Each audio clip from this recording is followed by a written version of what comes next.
Hello, everybody. Welcome in. How's it going? How's everybody doing? We're gonna get started in just a moment.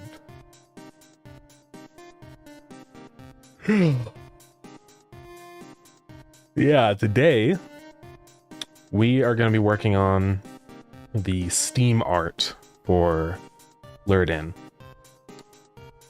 Something I've been meaning to do for a while, so we're gonna mess with that. I did perhaps already draw some of it, so I'll show you guys what I have going on. But yeah. Yeah, I think the goal is to get the Steam page up for Lured In like done pretty soon.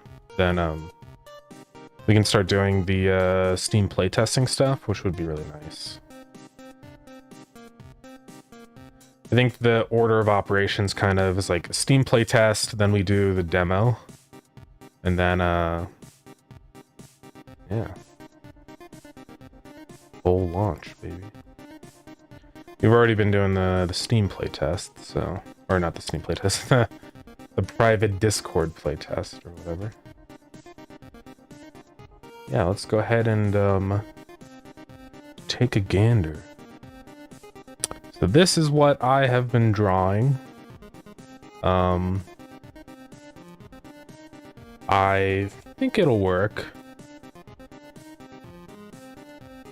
Don't like this little nub over here. Let's fix that. I think it's the middle rock. I've drawn all of this stuff so that everything is its own layer, because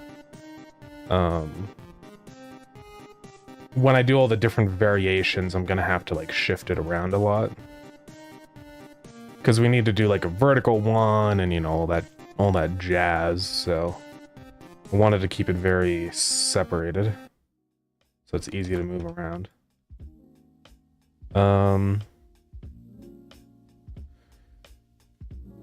But yeah, it's a little sloppy in some areas. I just wanted to get, we can refine all those bits, you know, as we continue on, but just want to get something down. These ones you don't even really see very much, so like I don't kind of care if they're a little janky, because they're just like in the distance in the water, so you can't really see them that easily. I have like a, you know, filter applied over it or whatever. But that's intentional. That's by design. Yeah, I mean, there's just a couple weird things. Like this is like weirdly disjointed. And I've been doing all this with my pen, not my mouse. So we'll probably swap monitors here and do that instead. Yeah, just going through and fixing all the weird bits. Fine, I guess. So yeah, I think what I want to add to this is probably maybe a couple more plants kind of between the middle rock layer here and the background rock. You can see what that rock looks like back here. It is a little quirky. Let's like slope it over like that. Because see, now what I can do is I can position these layers wherever I want. So it's going to be pretty convenient. We'll keep it there. This is like the regular 16:9 one. So drawing this all at 4K because otherwise it'll look bad. They do have these bubbles. I don't know if I actually like these or not. I might kind of redo them. I think we're going to go ahead and swap over to my drawing monitor now, because I can't draw my pen on my main monitor. So let's swap that over. I think it's this one. Yeah. Boom. Now we're on the drawing monitor. Bring this guy over. Try not to block the camera. Check it out. We're using our epic pen. All right, so for the bubbles, I'm trying to think of what I want these to look like. We could do like kind of a gray or like maybe like a green blue vibe. Then do like something like that. I don't know. There's a lot of different ways that you could draw a bubble. I mean, this is good for like a foreground bubble, maybe.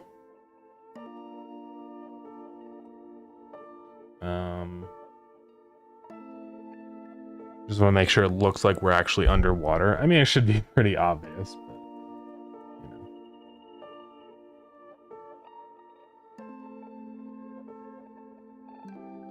That'll be just kind of like fix up these ones a little bit. Maybe just kind of like finish the circle. You know.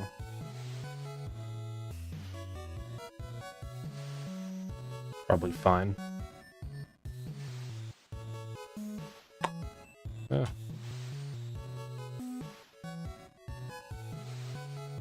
And this guy is like behind the background.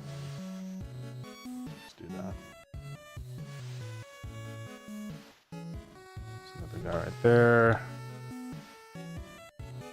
Well, I think that's most of them. Okay.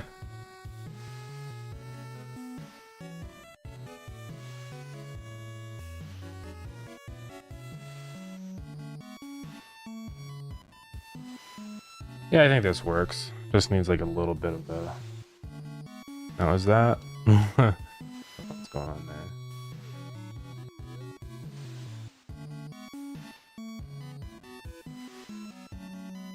It's almost all of them.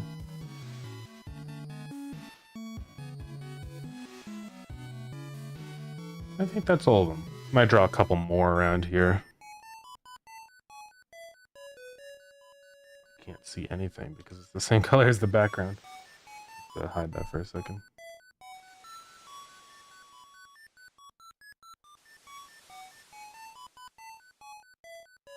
Okay, now we're gonna do our little white splotch.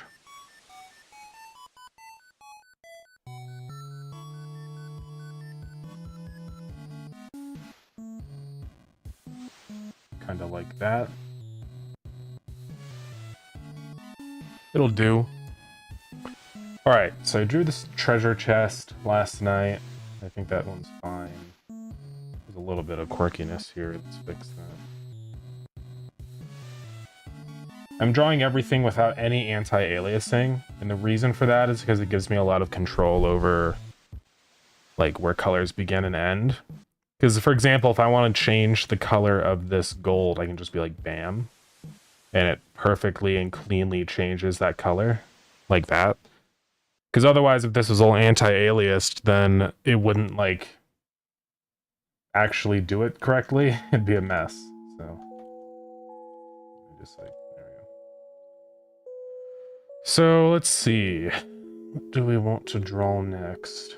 We're going to have the logo probably right in front, so we're going to have this here. We can probably just move that over now. So we can kind of draw around it a little bit. That's why I have everything as a separate layer, because it means that I can move this stuff wherever I want, right? And sometimes it's tricky to center this stuff. I'm thinking somewhere like right there.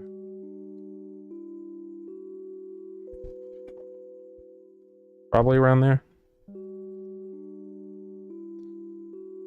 I have to check all the distances and stuff. Hide all the rocks. Check the distance. That's a 990. That's 1058. I wish there was an easy way to align these. It just doesn't work. There is like the guides and stuff.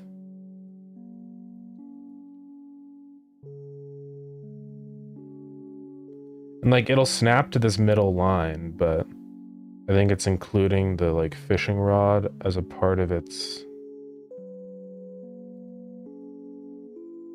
I don't even see any guides here.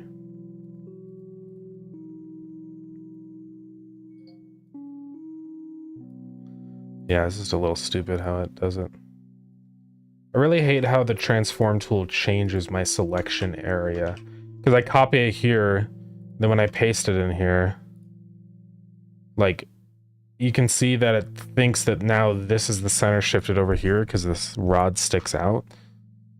It's really annoying because I can't really like change that. So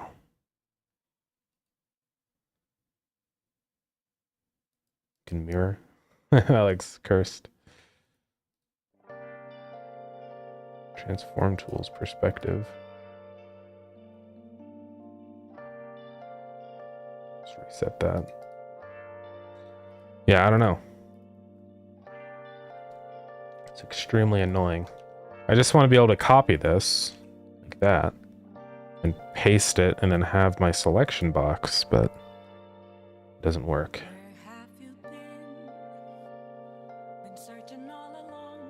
Oh well. But basically right there is fine. Yeah, these are some old rocks I tried to do, but I was not happy with how they turned out. I was trying to do kind of some filters and stuff, but then just decided, you know what, I'm just gonna draw them right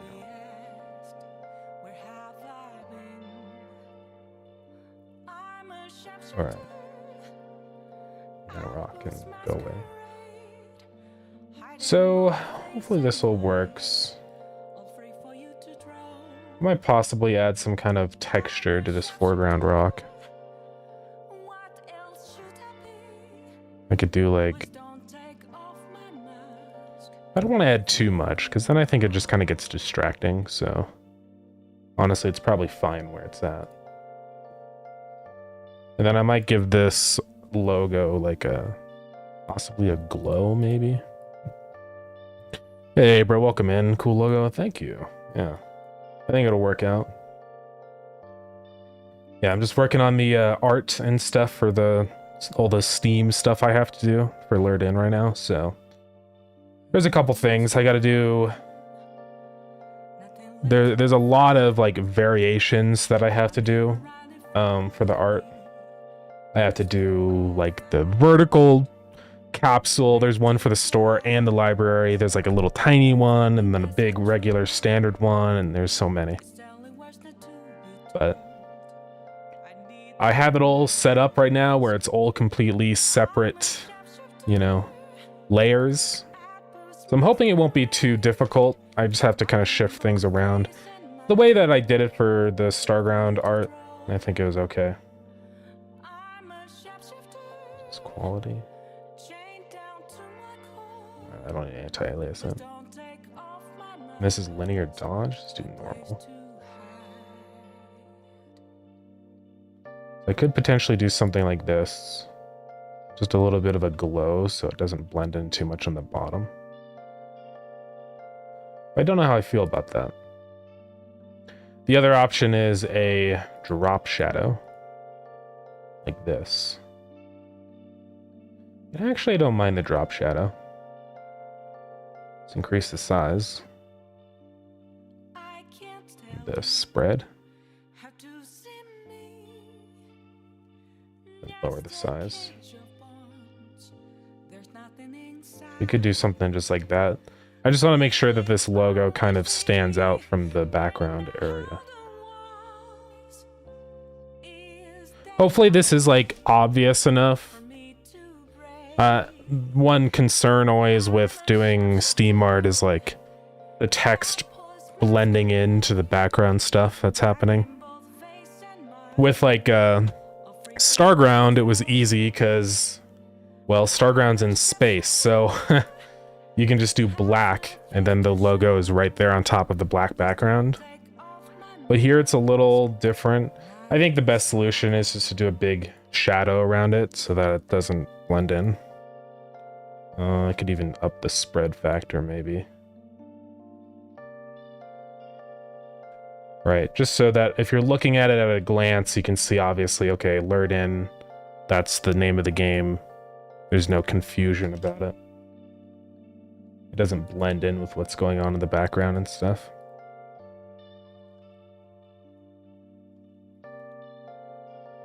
I could just do that color for the shadow. It's quite a dark shadow. I could do normal mode, and then this does like a... It doesn't do multiply on the layers behind it anymore.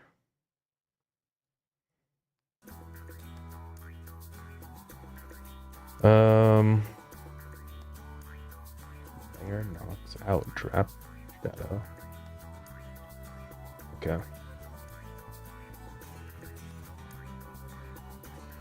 But yeah, there's that. I mean, if we're doing that, we could basically just do a glow. And then set this to be black. Or put in our color. I don't know what noise does. What does that do? Okay, just makes it noisy.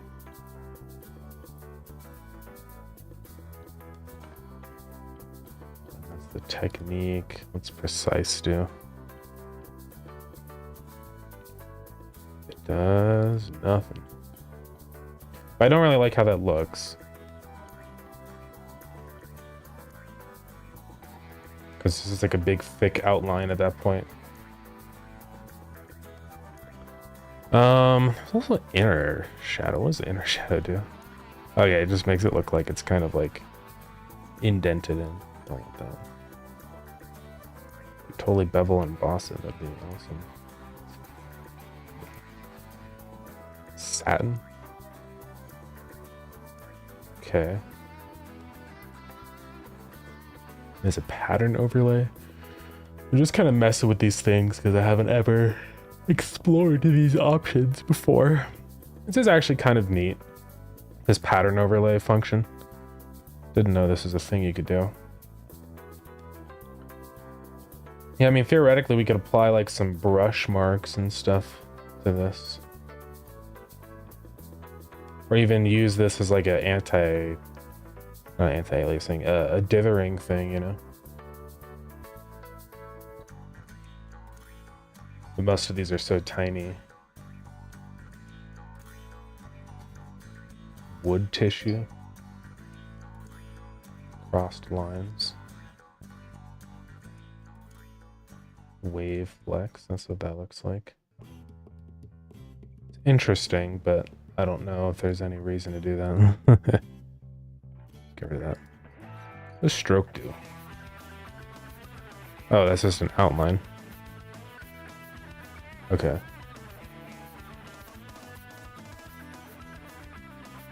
I don't know, the drop shadow is probably fine. Just like that. I think it's relatively readable. I mean, I can't imagine someone would have trouble reading that.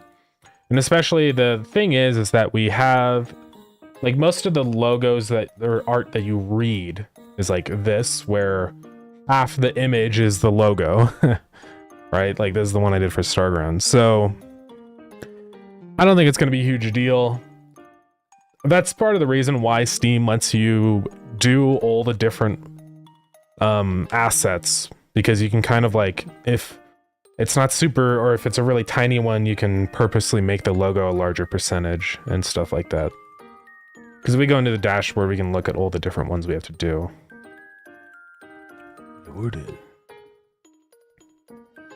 It's got a little icon now. Does that actually show up in Steam now? No, I don't see it showing up in here yet. I might not have just applied the stuff. Yeah. So if we go into edit store page, go into graphical assets. This is where all of them are. So we've got 4 store assets: the header, the small, the main, which is kind of like just a big one, and the vertical, and also page background. Then we've got library. A lot of these are the same, but like there's a couple different ones, like the library capsule. Then the hero, which is just a super wide one. The logo. Then we got the placement tool here. And then screenshots, which that'll be easy. But once we do all that, we can Deems Cafe, let's go. Don't have any coffee, unfortunately, but I do have water. What's going on, Ryan? How have you been doing? Thank you for that, Dre.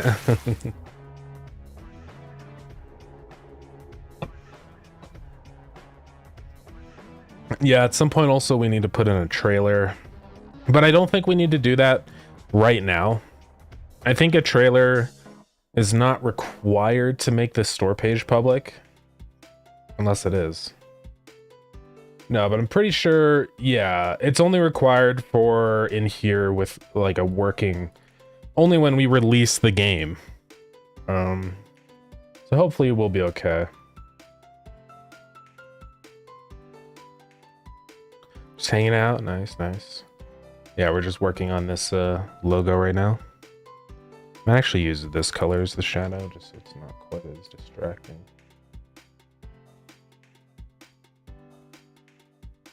Let's put this in here. Yeah, I drew most of this last night. I'm just kind of finalizing it at this point, so. Just getting the logo positioned. It's all separate layers, so we can move this stuff around for the different like resolutions and stuff. So I think that honestly, we're probably good to go. I mean, you're never gonna see it like so enormously big. I mean, maybe you could use it as a desktop background, and that's like not a bad thing. Yeah, I think honestly at this point though, we can probably just go ahead and draw in some fish. Then I think we're probably good to go. I'm just kind of going through and fixing a couple weird bits. Because I know if it'll come back to haunt me, you know? I'll be like, no, how could I leave it like that? Oh, and see, there's like a different color here. Fix that. Oops.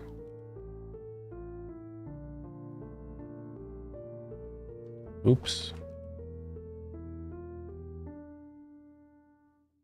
Yeah, I just don't like these little wispy nothing lines.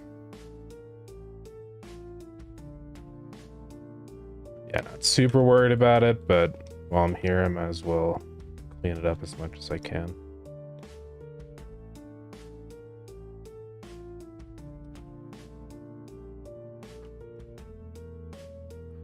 All right, fix that guy. Fill that in. I don't want any of these bits like hanging off. Oh, and there's a little bit of weird. Ah. No.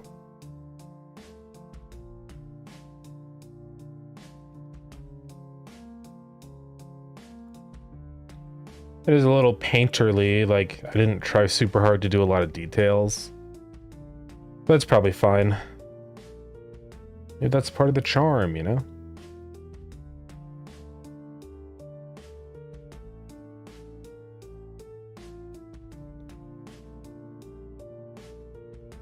Unless you guys think this looks terrible and I should fix it.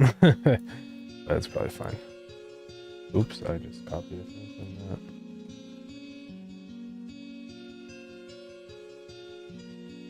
Yeah, I'm just doing this with my mouse right now just because it's a little bit more precise.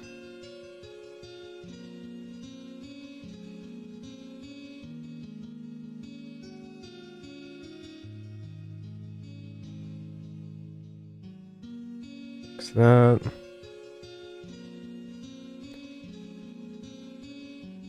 Let's do that.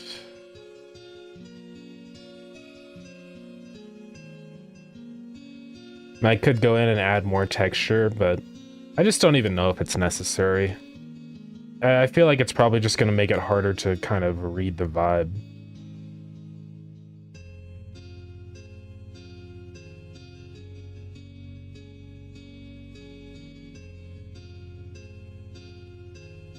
Ugh.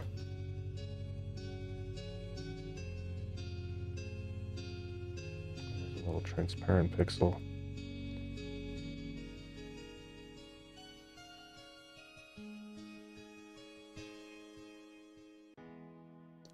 Just don't want there to be like bulbous round stuff.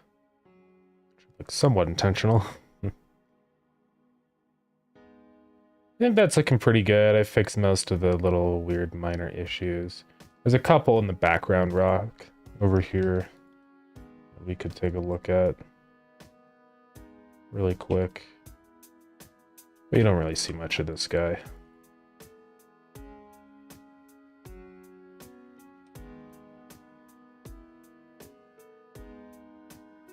Yeah, I left a lot of gaps in here, didn't I? Let's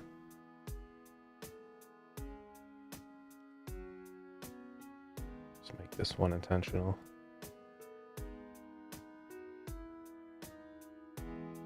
A weird line here.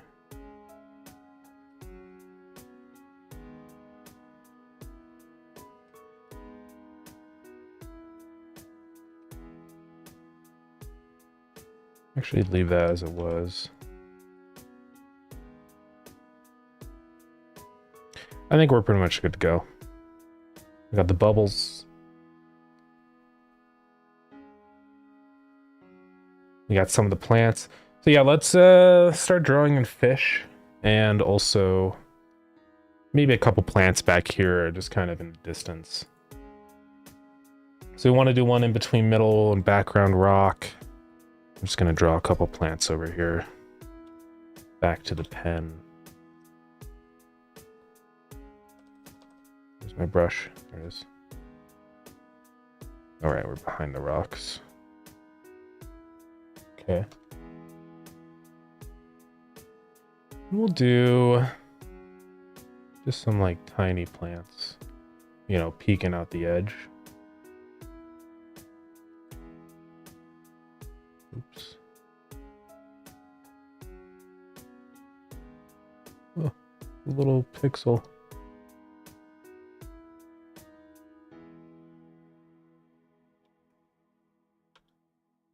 Maybe one over here.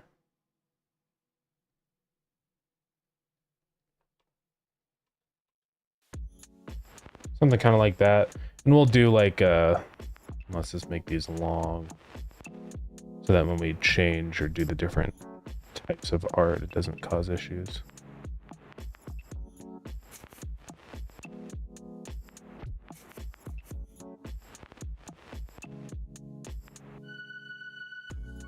Okay.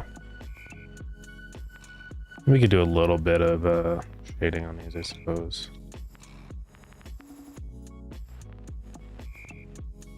It's kind of like this.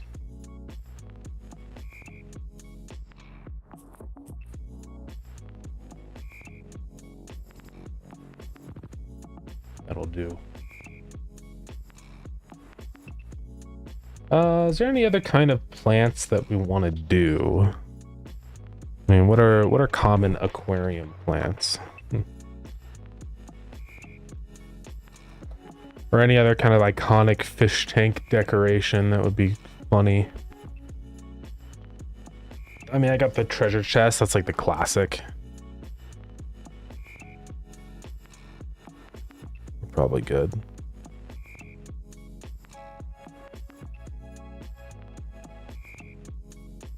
What's up, K-Mac? Sorry, been MIA. Oh, no worries about it. No, it's all good. Oh, yeah, scuba guy. Yeah, that's the classic. Let me find a good reference.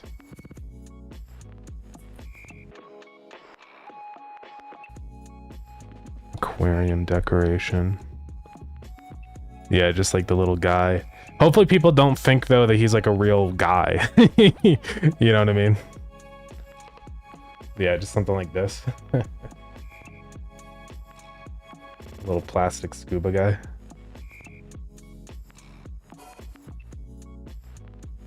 I'll just make it so he has like very obvious joints and stuff.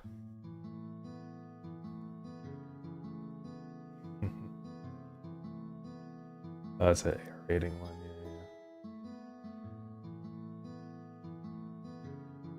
Do yeah, basically just something like this guy. I've been super caught up the last couple weeks, so yeah, it's all good, no worries. Everything's been good. Yeah, it's been going good. I've been just working on learning and Starground and you know all this stuff. So thank you for the spin. But yeah, copy layer style on those plants back there. I want to see if there's a maybe we do a different kind of plant also. I've been seeing, yeah, there's like that one viney one. I used to have that in my fish tank.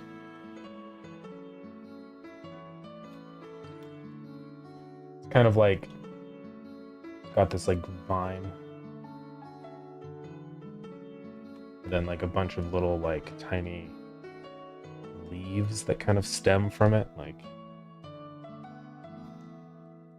how do I want to draw this?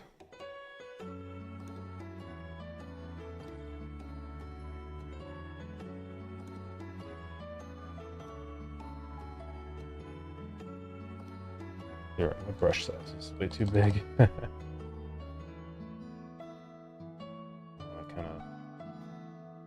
A little bit more texture. The things in the distance should like have a little bit more texture just because I need to get the illusion that they're far away. So if they have like a lot of tiny details, it makes it look like they're far. Hide this middle rock for a second.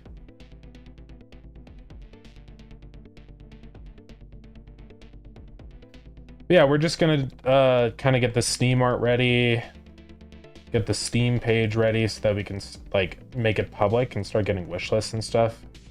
Because I would like to get all that prepared ahead of time for like Next Fest in June and stuff. Really, the earlier you get your Steam page up, the better. So I figured it's probably about time. Like we've got enough stuff to show off to do like some screenshots, so I think we'll be fine.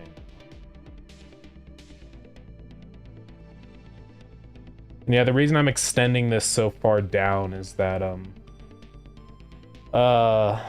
we'll probably we're gonna shift all these assets around from when we do the other like variations of the art, so I want to have these be kind of complete at the tops or like all throughout the bottom, even if they're obscured on the main one, because on some of them they might not be.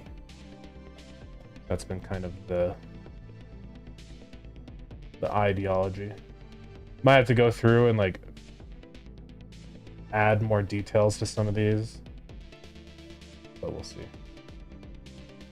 Okay, so we got those. I feel like something over here between this rock would be good, another plant, and then we do the diver guy.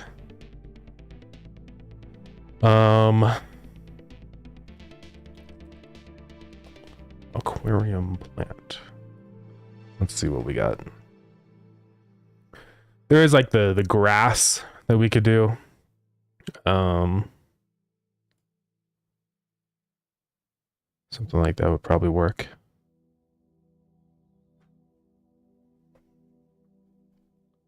Basically just a lot of thin strands, you know.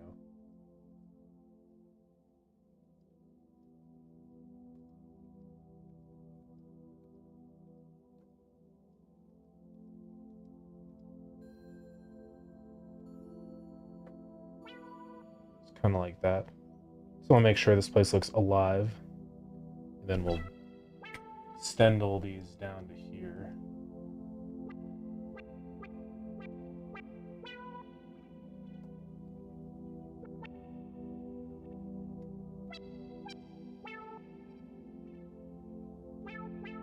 to have all these connected. Kind of a bundle down here. Something like that. I think that'll do. So now on the foreground, we're gonna draw the little diver guy. So he's gonna be in front of the sand, somewhere, maybe like right here or something. I mean, there is kind of a gap here. We could maybe do it there. All right, let me get my image. Oh, can't see. My drawing monitor is in the way of my other one, so. Okay. It's not going to be a huge decoration or anything. I think something that's going to help make it look kind of like it's a decoration is have like a little, what can I draw? Oh, what's going on here? I can't seem to draw. Am I selected on something?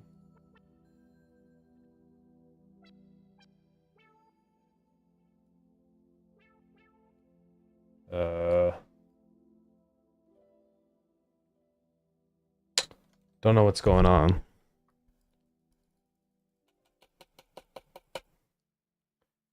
Oh, somehow I didn't have a brush selected, I guess. I don't know what happened. All right, anyways, continuing on. Sorry if like I'm getting out of frame and stuff, but sometimes I have to like draw at a specific angle here.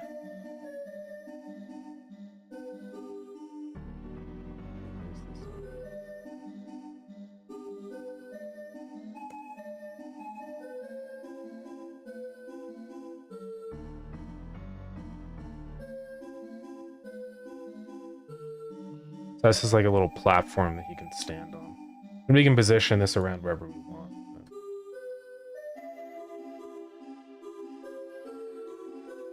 We'll give him a red suit.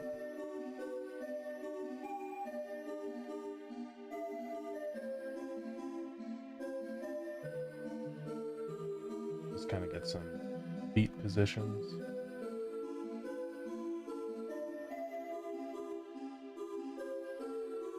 Sure. I'll adjust this, but this will be fine. And the reference I'm looking at, he's got a little treasure chest in his arm. Do we want to include a treasure chest in this guy's arm? I don't know.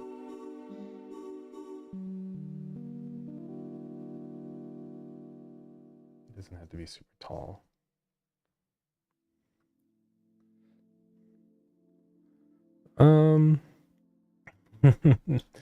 Do I want to give him a treasure chest? I mean, we already have a treasure chest, though. So, seems a little odd. Maybe I'll just kind of make him not do that. Make him kind of look like an action figure.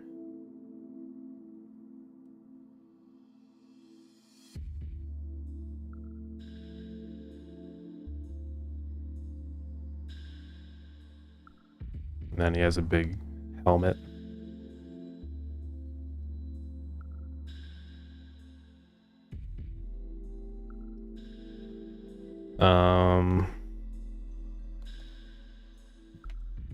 Then these helmets have like the shroud that go around, you know. Zoom in.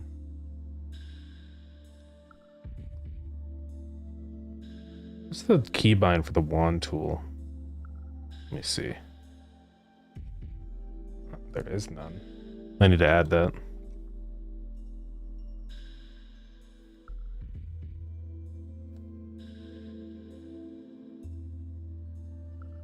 Let's make the brush a little smaller.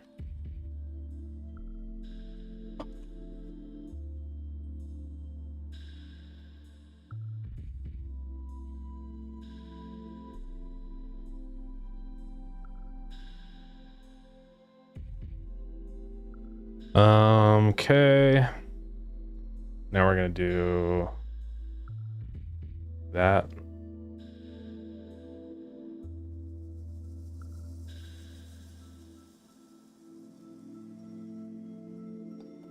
Select all this.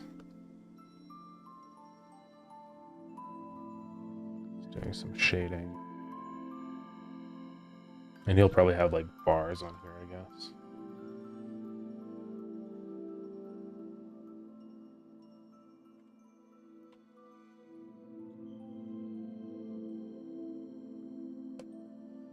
Give this some more shading.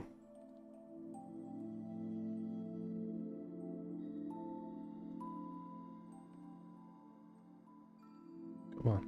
Okay. Now this. Boom, boom.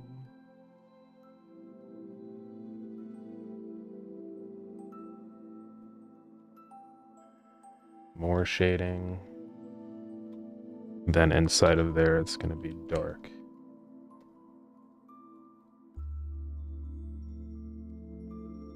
Sure. Shade this.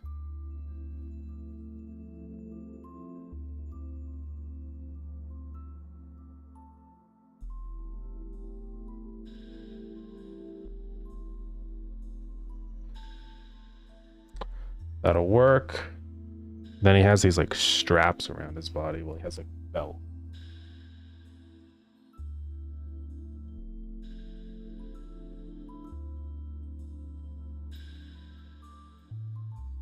And then straps. Probably not illegal to use this as a reference, is it? So I'm sure it's okay.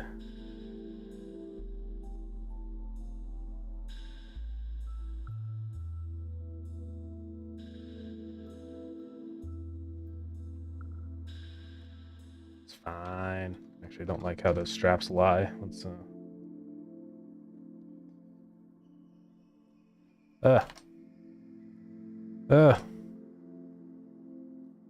can't draw, guys. Ugh. Okay. And I want to give him kind of like the, you know, like the action figure joints. You know what I'm talking about. He needs kind of like his like torso, pelvis.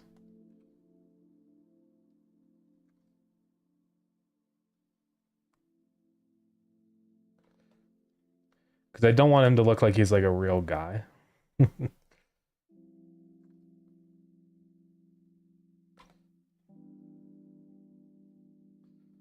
Because it would be quite confusing as a player if you saw a real human guy just chilling in there. Then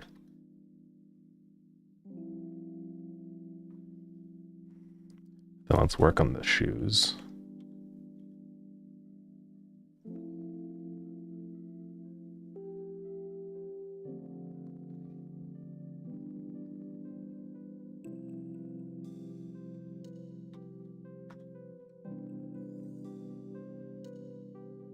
Oops.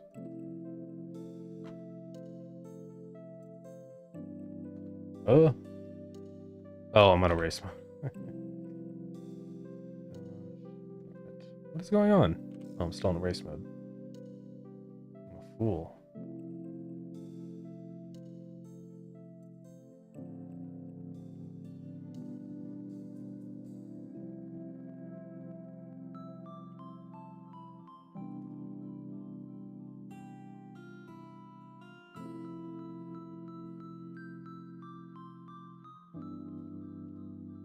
Okay.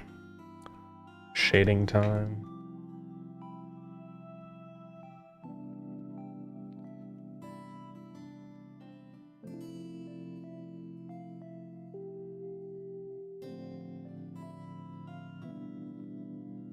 That'll do.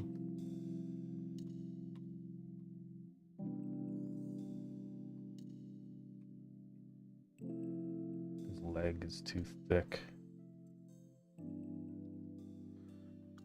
I don't know if I'll add joints to his legs.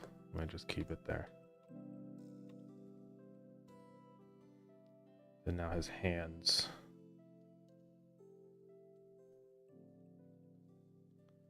gonna have gloves on. I don't know if he'd really have fully fleshed out hands as an action figure, so we'll just do kind of like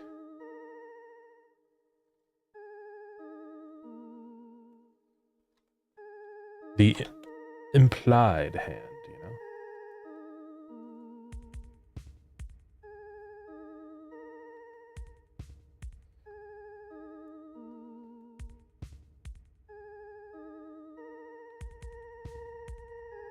Let's see if he has his fist pointing that way. Think like that. Look at this little diver guy. I think it works okay. I might do some shifting around of some elements here. Like this half should be kind of pushed in a little bit.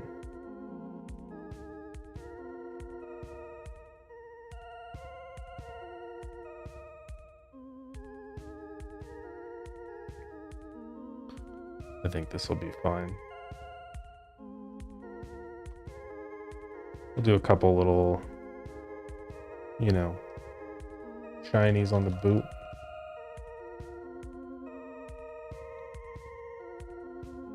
So select all that.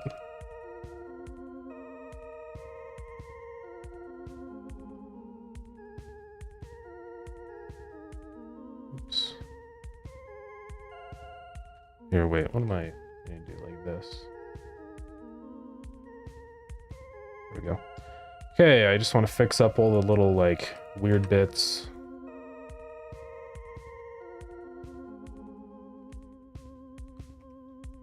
And that's pretty much everything. He does have some like equipment on his belt. We could give him some gear.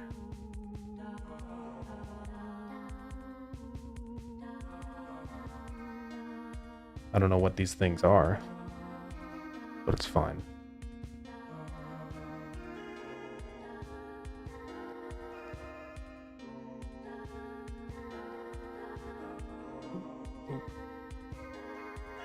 Here, let's do this.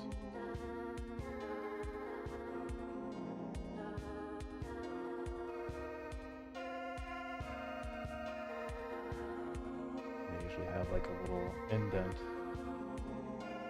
Say, Brown Hounds, welcome in. How's it going? How are you doing?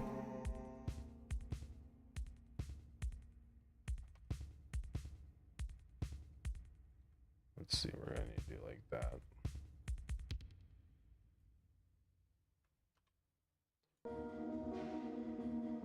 That'll work there. Fix this angle. And really, I think the belt should like, kind of be in this. Not that you'll really ever see these details, but...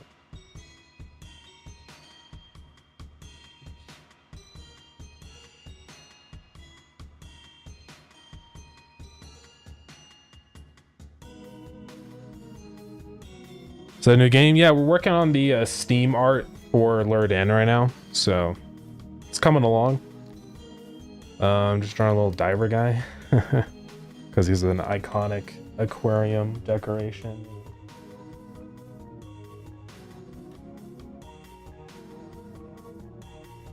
Yeah, I want to get the Steam page up really soon, you know. I think it's probably about time.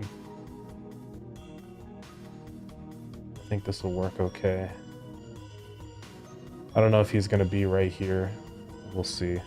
Here, I kind of want to give him like an obvious like joint on his arm, you know what I mean? Kind of like over here. I don't know if that makes any sense there. Oh, just like stupid. It's fine. Unless I just give him a joint here on the side. Oops. Just want to make sure he looks like an action figure.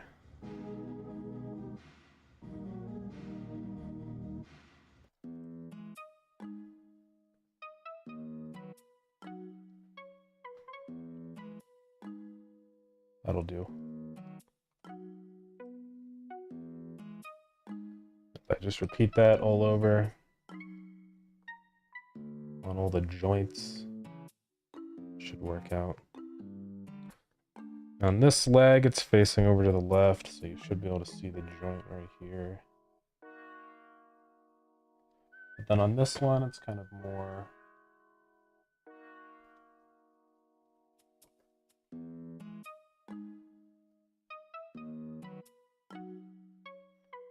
That'll do.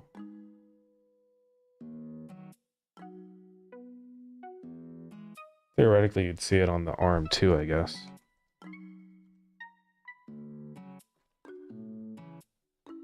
Just right here.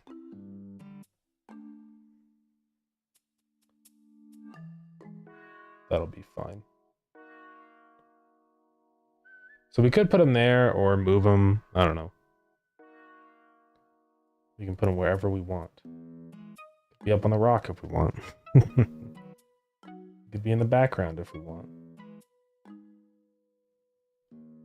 Could be over off to the right if we want. Yeah, I don't want it to be too distracting. Probably just somewhere like right there, honestly. Small enough to where it's not too annoying and in the way of everything. I could give him like this layer style, so he kind of like looks like he's a little bit more in the distance, and I can modify this overlay, right? Like 100%, he's like completely far away. We can just do a very small amount, something kind of like that. I think we're pretty much good here. We got the logo. Fortunately, it does kind of block him, but okay.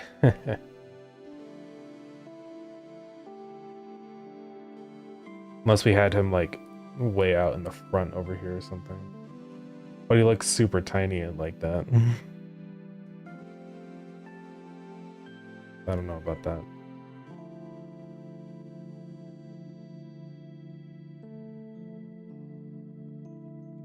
Also, since this is the palm of his hand, should be able to like see that. I can shift the logo up, it just depends on what we want to do here.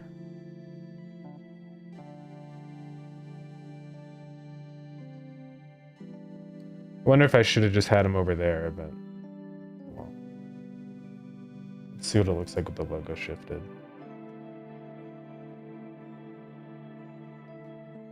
It's moving at snail speed. That's too high. Oh god, what did I just do? I shifted the entire image.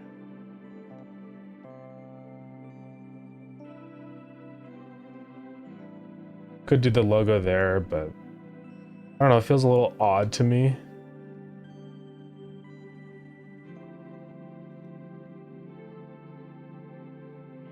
Oh, the move on this takes so long because it's got a filter effect on it. Oh. I don't know why the rendering of a drop shadow in Krita is so freaking slow. Oh, why does it keep doing the entire image? Stop. Great, now it's a little funny. What is it doing now? I can't like get it centered. Bro.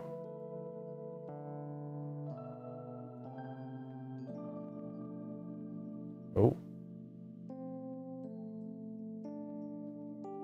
There we go.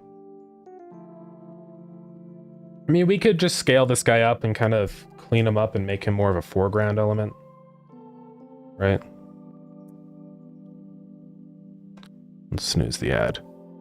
Filter effects can really tank performance if not optimized right. It's the whole image being re-rendered every frame, yeah.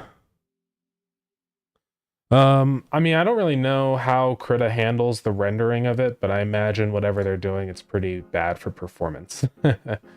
So, because it's very laggy. We could just put him in the corner over here, and I kind of like that vibe a little more. So, maybe we'll do that. Once in a while, I'll come back, have more facial hair. It looks good. Yeah, thank you very much. Appreciate it. Yeah, I think I like him in the corner. We'll have to kind of redraw him a little bit or just fix some of these messed up edges. That, or actually, I think what we could do in this case is just apply a an oil paint filter on this. And it'll kind of like go through and fix those messed up areas.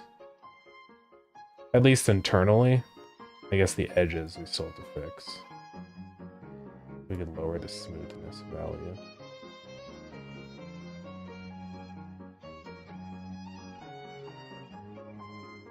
Let's see, that's the size of 1.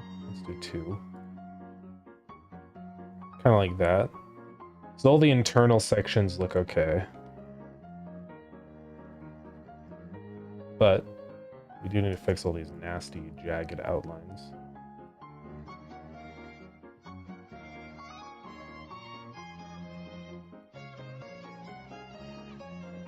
Here, I'm gonna use my pen for this. It's gonna take eons. Ooh. Just kind of go along and smooth it out. Okay if there's a jagged pixel every once in a while, but I don't want it all over. Like this. This is a little wacky.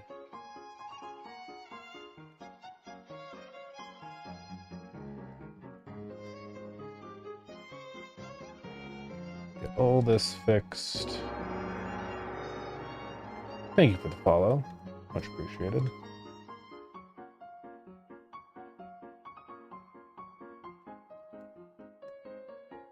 This is mostly fine over here. Some of these I might do the opposite. Draw it back in.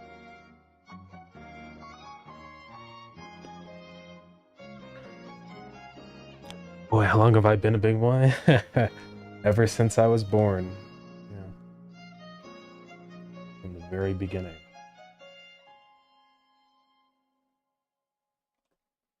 Unless you mean like the time when I founded the company, which is like 2020? I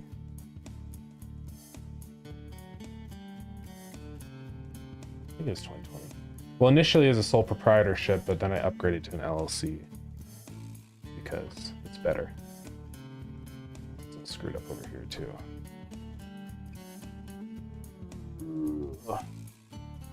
Doesn't have to be perfect, but I just don't want it to be way too rough on the edges. Most of it is actually okay, but yeah, this one's all screwed up.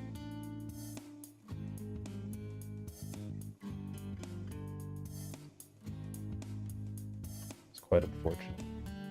This is the problem with upscaling art. It tends to look bad.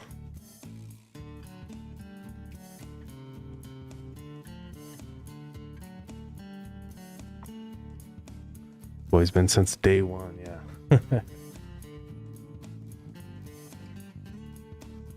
Fix all this. Okay. Come on. Stay steady, hand.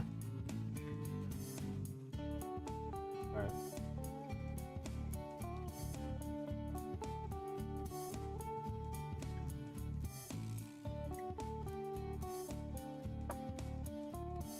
Yeah.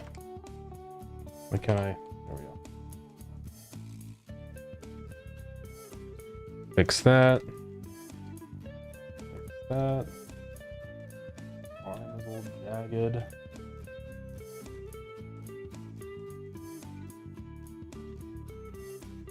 Wish there was an easier way to fix all this, but. Whoa, what is going on here? There's like semi-transparent pixels. I don't know. Is that from him? I guess so. Yikes.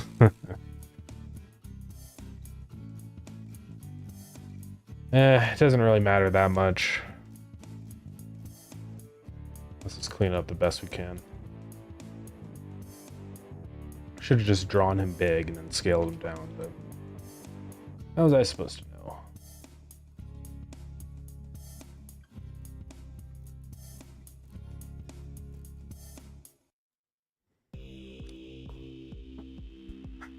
Looks like salt work on itself. It is very straining on my hand.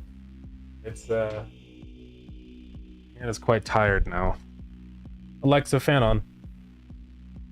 That's okay.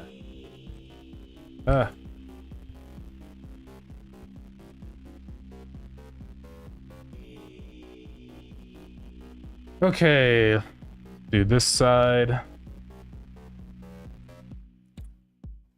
What game I'm making? I'm working on the Steam art for a game Lured In. It's a idle fishing game. I'm just getting the Steam art ready so that we can get the store page up and start like just building up wish lists and stuff. The full launch is probably planned for maybe somewhere around July. But you know, with these things, the earlier you start, the better. If I don't get the Steam page up, then I'm just kind of losing out on free wish list time, you know what I mean? So it's quite important. Okay, we're almost there. And there's a little error there. Let's do this.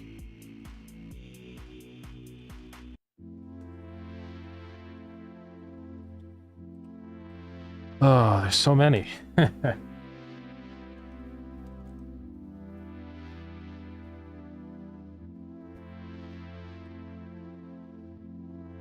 Almost there yet? And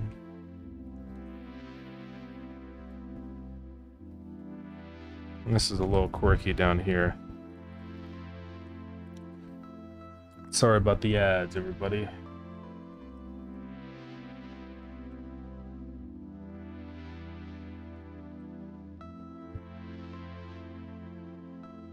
All the internal stuff is fine because of that oil paint filter, so thank God.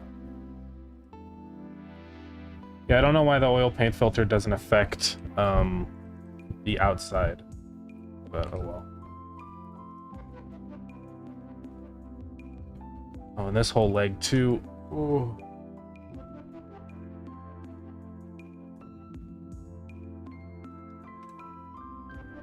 Almost, guys. Swear. It's like this arm.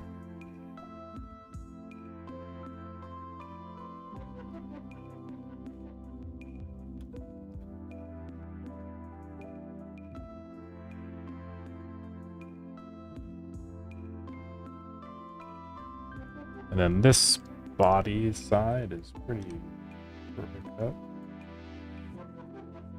So actually, I'm gonna not do that. So I can go with it. Okay.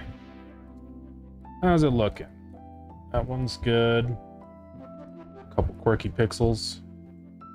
This glove actually is pretty messed up. Sorry, this is boring, guys.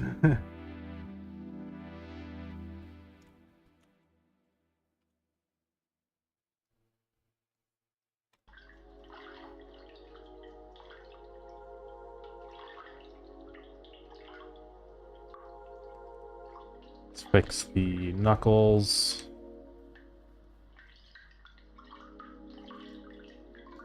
Let's do this. I can fix all the inside pixels. All right.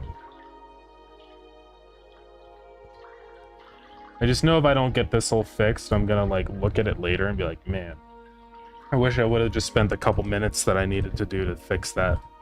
Now it's like permanently in old art, you know. I mean, maybe one day I'll do a new art for the game. I'm sure eventually, but... Also, ads are over. Very sorry about that. But I don't have any plans to do that right now, so...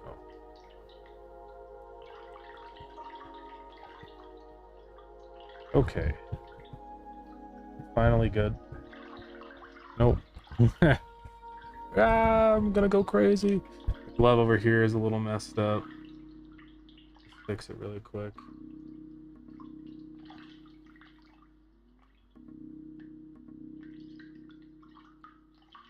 Yeah, guys, this is why upscaling is bad.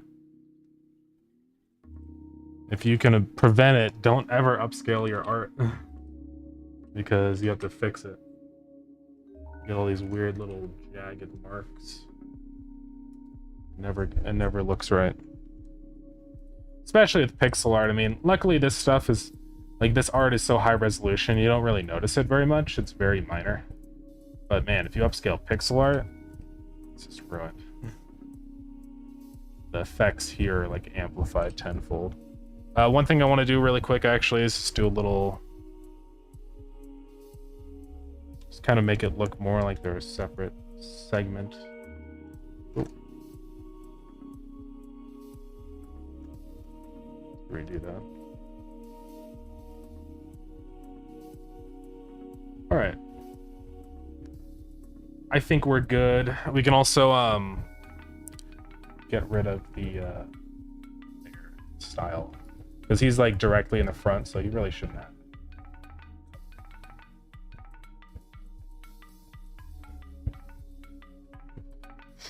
I think fishing game sounds chill. Launching Steam page early is definitely the right move. Yeah, for sure.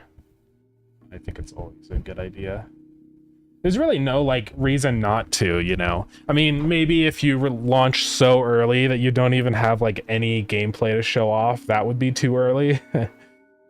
But otherwise, pretty much you want to do it as early as possible.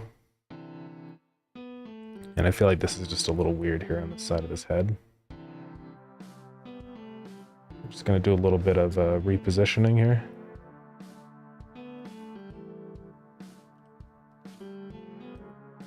There we go. But yeah, basically you travel to different zones, you collect fish, and then bring them back to your aquarium. So it's also kind of an addition to a fishing game, more so a like tycoon game, I guess. Right? You're building like a fishing monopoly, an aquarium empire, if you will. So. But I've always liked the combination of those two kind of things. I've always been a big fan of tycoon games in general. You know, adventure capitalist. Roblox tycoons. Those are pretty fun. Alright, I think we're pretty much good. I think all the jaggies were mainly due to the rotation. Like, if we just scale him, I don't think it's that bad. Well, there's definitely a couple. But I think it's fine. We could just keep him right there. I don't want him to be like too distracting.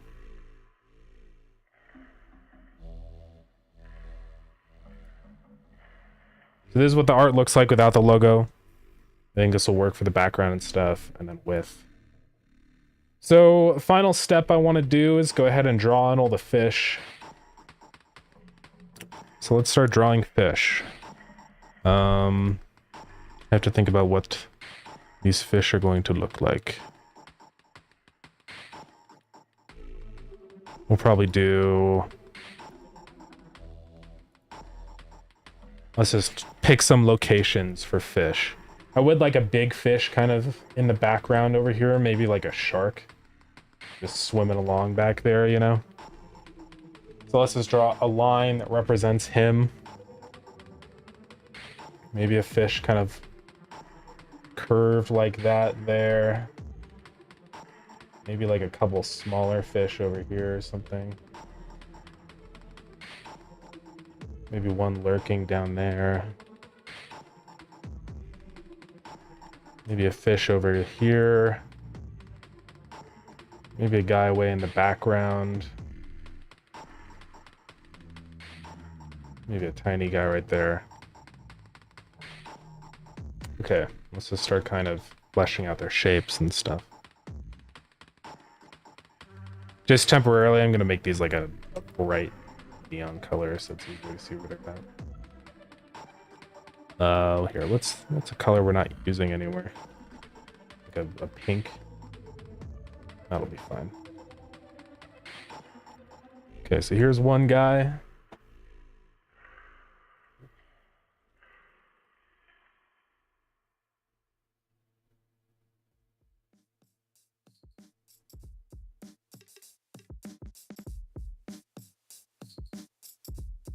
Alright, he's got the tail fin back there.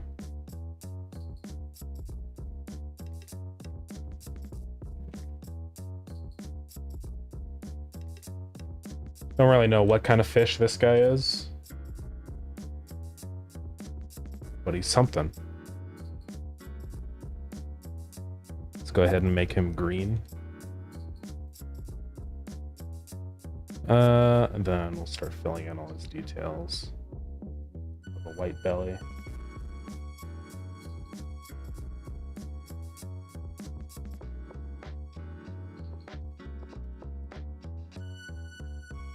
We'll have a fin on top.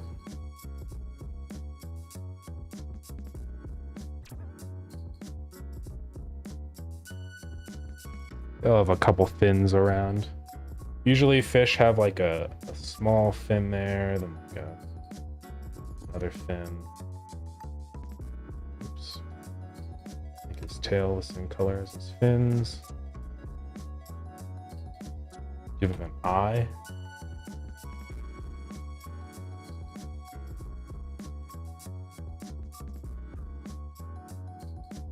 Let's give him a mouth. Sure. Now, fish have a very particular stare with their eye. And we can finally kind of encapsulate it here, so I'm gonna do that. There we go. That's one fish.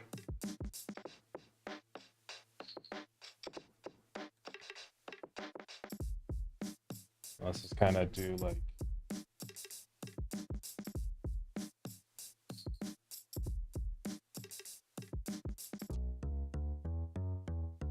some more details on him.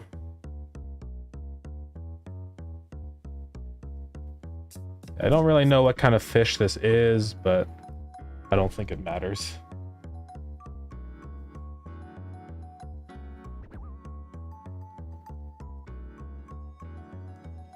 I do want to do some that are specific. So we will be doing that. So let's do like a dark green. I want to give him like a stripe.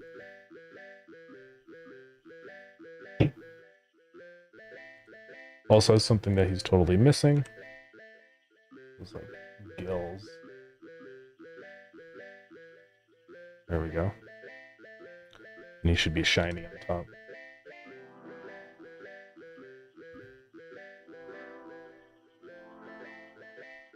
There's a fish after all. Okay. Looks like a fish to me. So yeah, we're just gonna kind of go around and draw a couple of these guys. This is gonna be a big shark guy in the back, so we don't have sharks in the game yet, but you know, I'm definitely going to add them, so I don't really mind adding a shark to... Oh, my USB cable keeps unplugging on the back of my drawing monitor. I need to get a different one.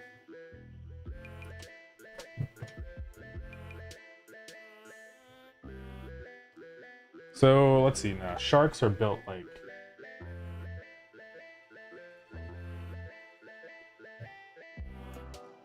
Right? Yeah. And they usually have like a... And their top tail.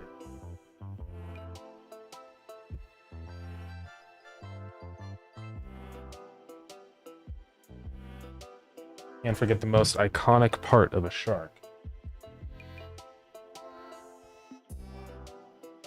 There we go.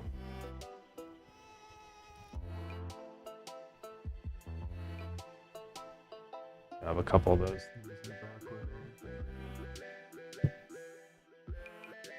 Then... Oh. Maybe a little bit too...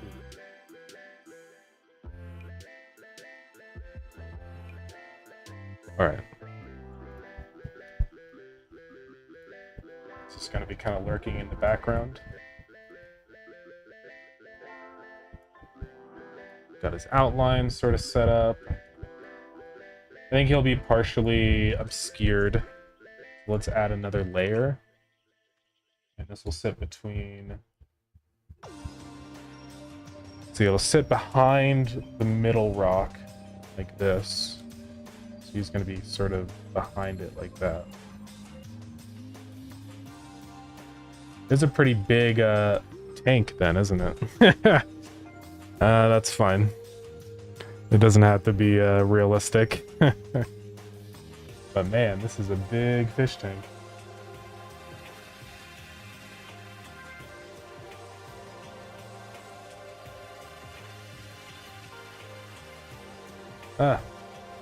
Okay, let's draw in his features. So sharks are gray.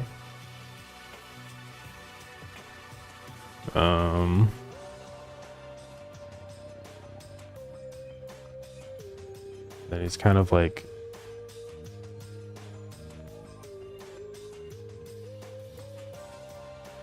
this on top.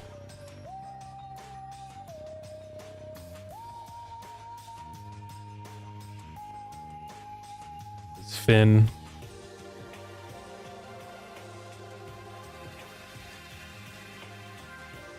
That. Then back here, it's pretty.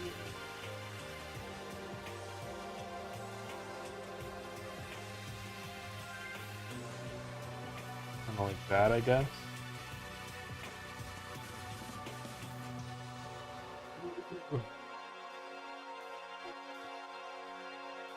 Sure.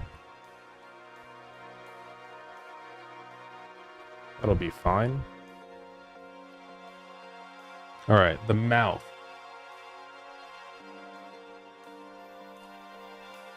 Probably right there.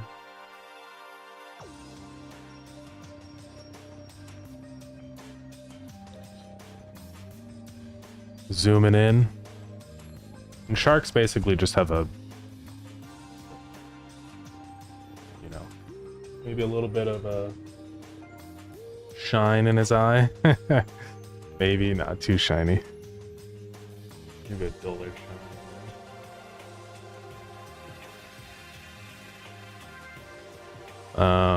He's gonna have gills.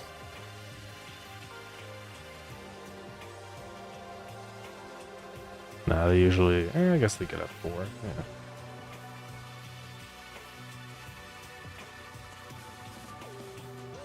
Gonna have a nose. And they usually kind of almost have like lips.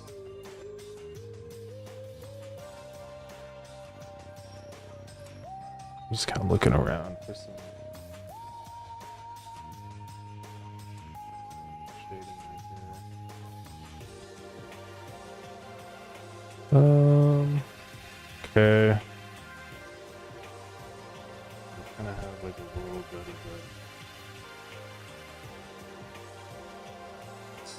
that.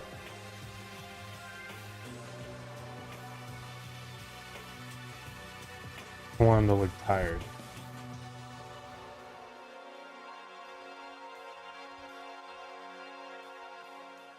And their teeth.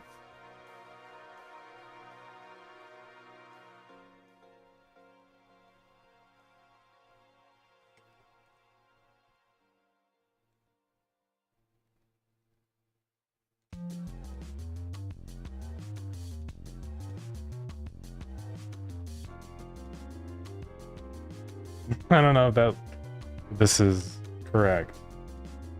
It'll be fine. The shark. It'll be okay. Yeah, he does kind of have a little bit of a mustache. It's fine, he'll have a mustache. Let's just do kind of some shading around here. Usually on this fin, it looks like it's kind of like semi-disconnected right here.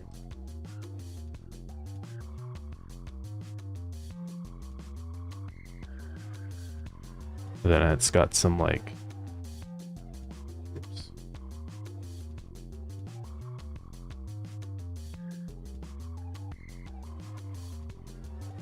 I'm not being like ultra specific about the species that we're drawing here. Like, it's okay if it's a little bit up to interpretation. Yeah. It'll be fine. And then since he's in the background, he's going to be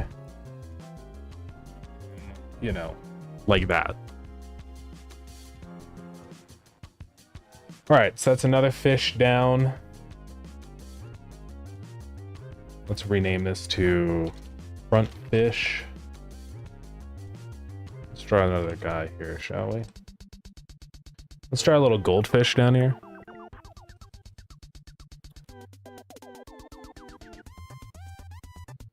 All right.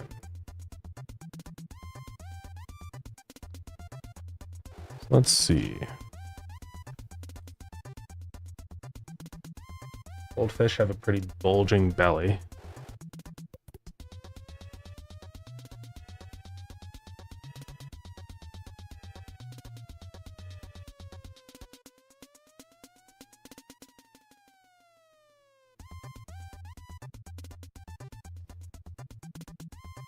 And then they like kind of come to a point.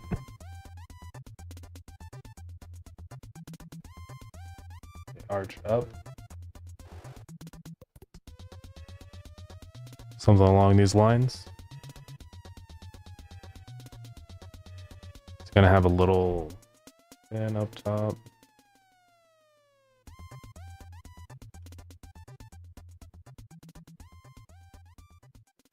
Put all this stuff in.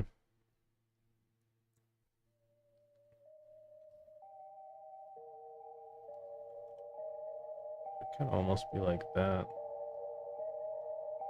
Yeah.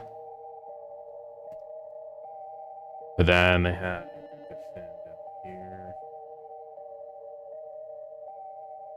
That'll be fine. There's a tiny little swimming fin. It's like head separator. Sets his gills.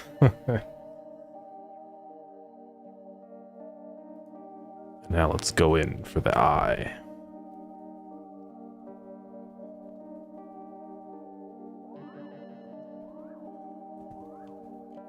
Mouth.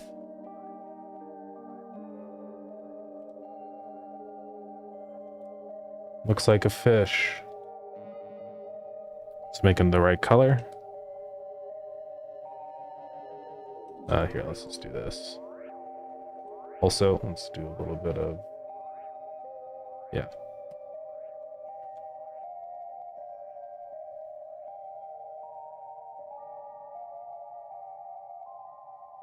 Actually very much reminds me of the fish from Insane Aquarium. I guess they are kind of goldfish.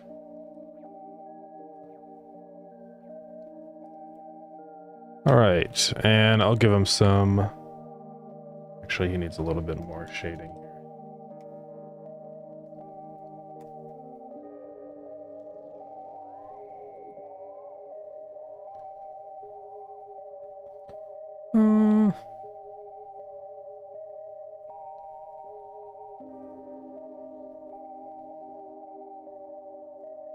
That should be mostly it.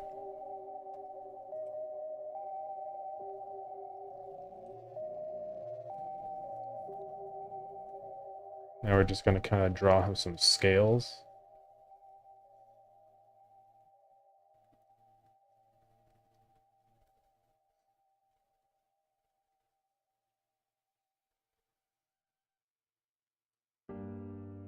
A little too...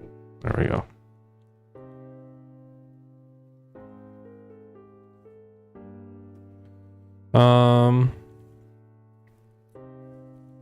Basically everything.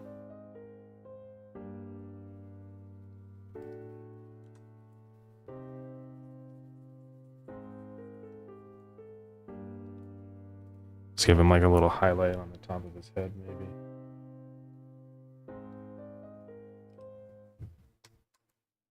I think that'll work. And then on his fins, let's do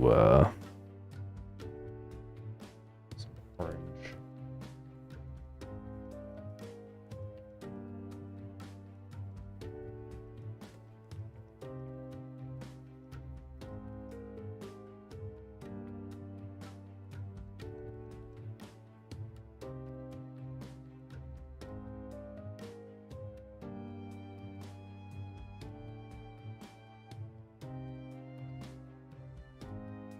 Another fish down. It's a tiny one. Maybe his belly's a little bit too pronounced.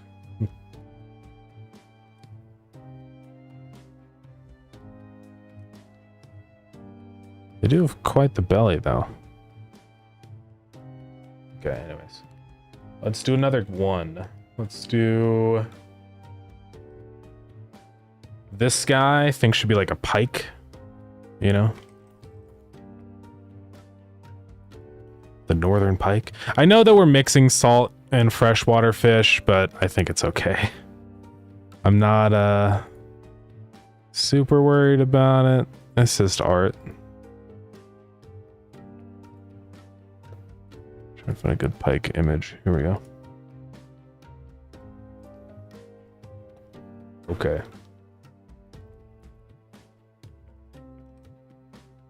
Pikes are long.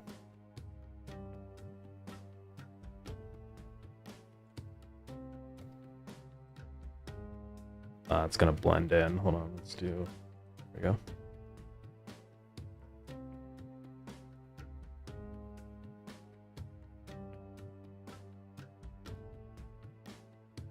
I don't know how flexible pikes are.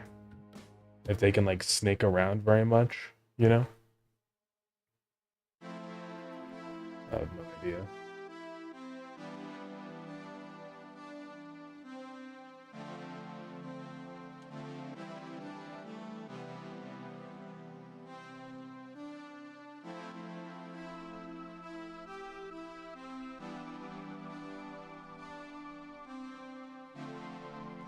Larger brush.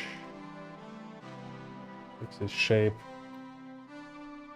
Tail fin should be larger.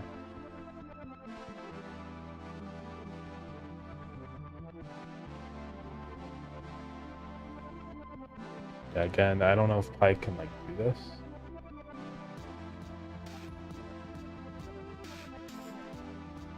But it's fine.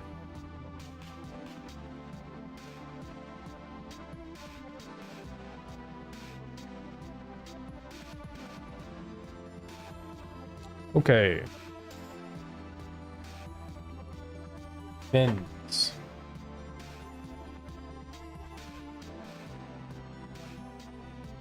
One there. Got one on the bottom. In the middle. Okay.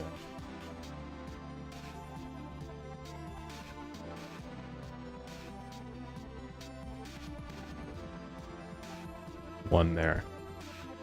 And that's basically a pike.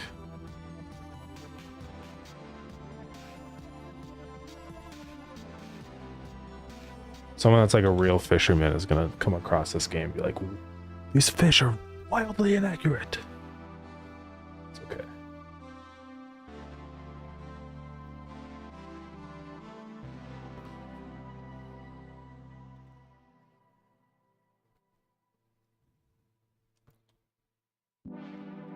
And let's do...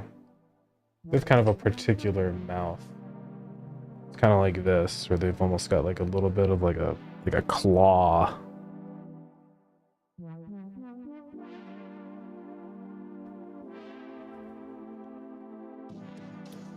Okay. And honestly, I think the pike eye is too big. They have a very tiny eye relative to their body size. This is kind of like up here. Just like that.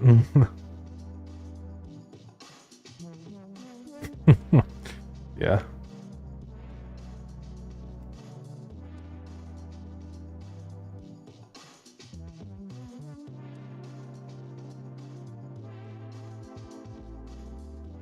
That looks more like an eel. I think once we get the patterning and stuff, it'll probably be okay. Pike do kind of look like an eel in a way. They're just so long. I mean, I could probably shrink him a little bit. He is a little bit long, maybe.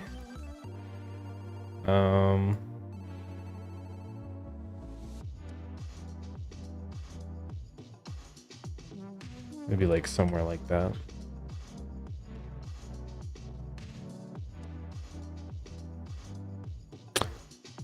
because they don't have a fin on their head, so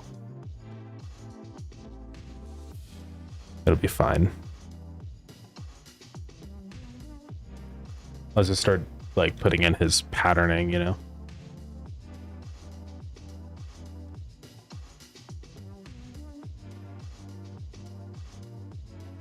And then he's pretty dark on top.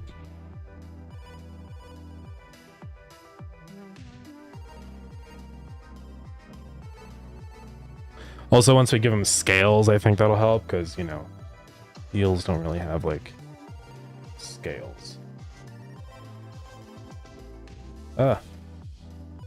I want to do this.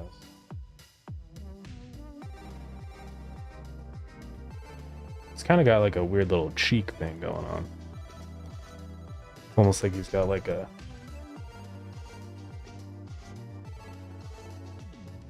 kind of like that. And kind of almost same on the bottom. It's like it's all like a different color,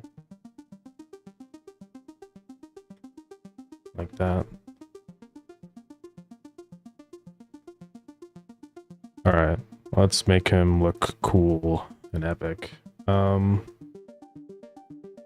He's not a very cool toned fish, that's for sure. Very green.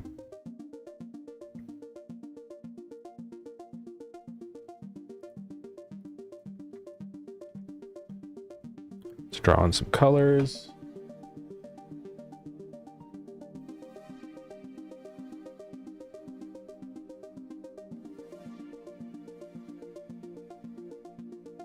It's got kind of a mix of colors going on.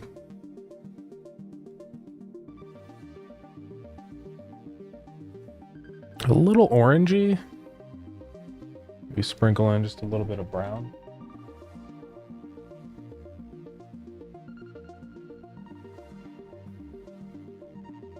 That'll work.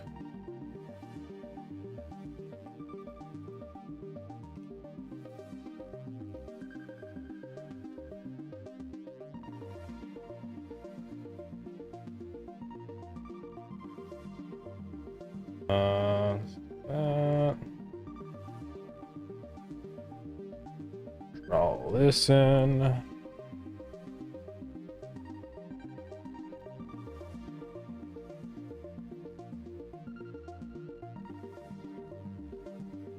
Let's grab our brown.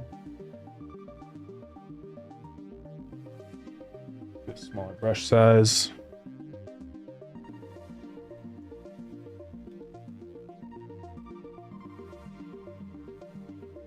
Okay, final thing is pike have a very specific pattern. They have like these spots.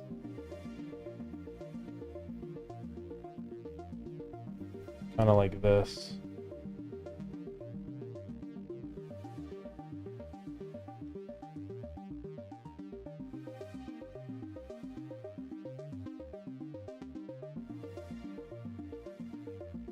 And they don't really go up much to the head area. Kind of, though.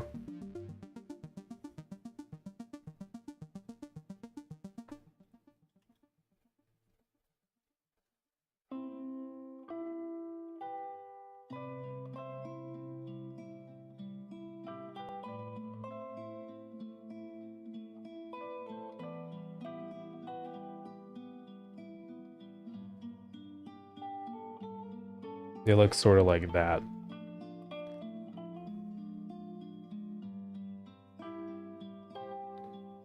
That'll do.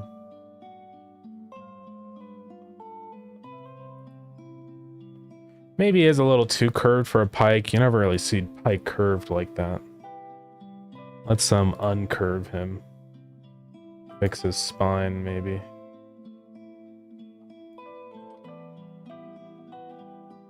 I think I see why it's getting a little weird when we rotate here. Because when I do rotation, my like anti-aliasing is set to nearest.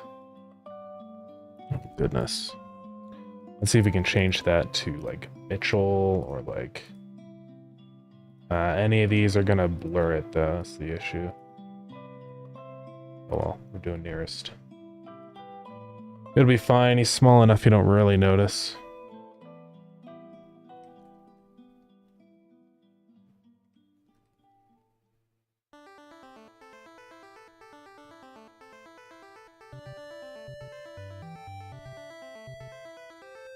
It's okay. Alright, what's another fish? We've got Alexa, stop! I'm so sick and tired of her. Over here we got some small guys. We could do those.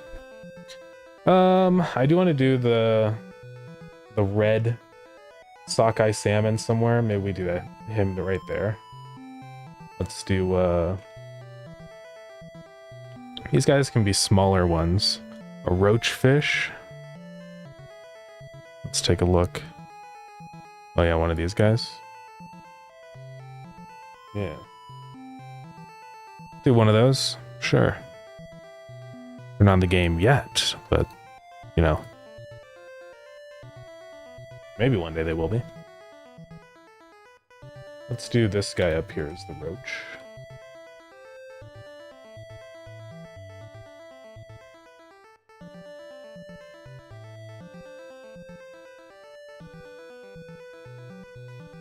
Got a pretty angled fin here.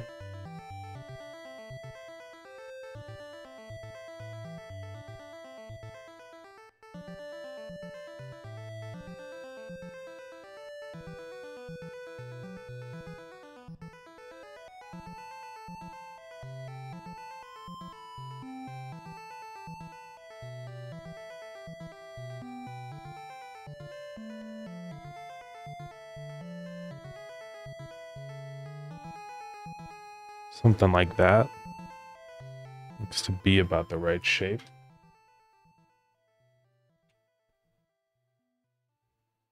Maybe just a little bit more. A little bit longer.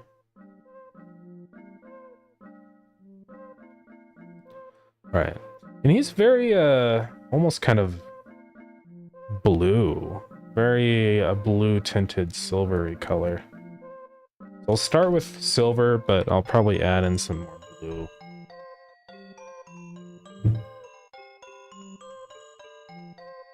Then we got the fins.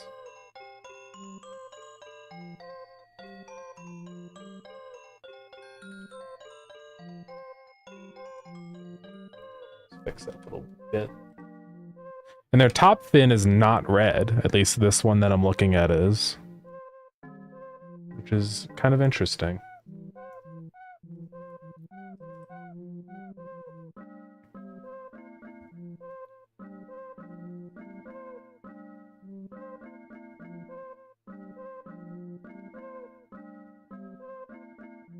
That's their top fin.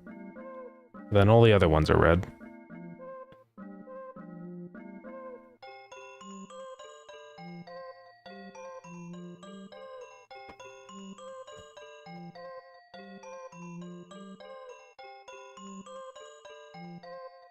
Oh.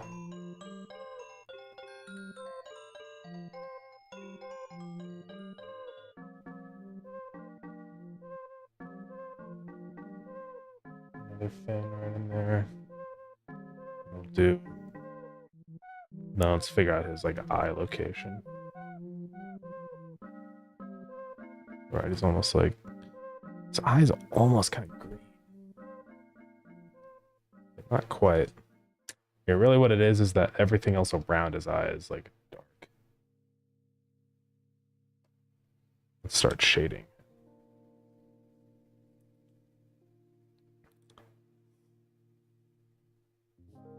And his eye, somewhere like right around there.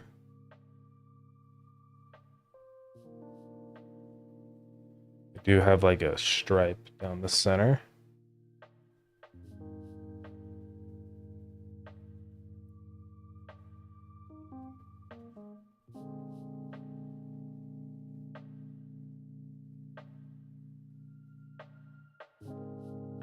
Mouth.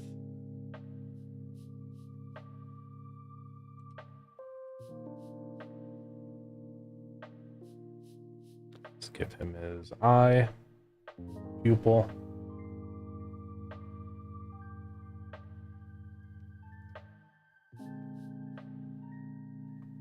There we go. And then he's got the red fin right here.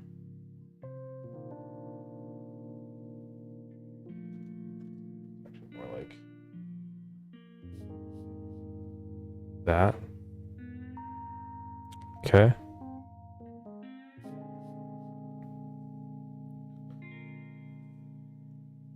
It's got a very thin stripe down the center.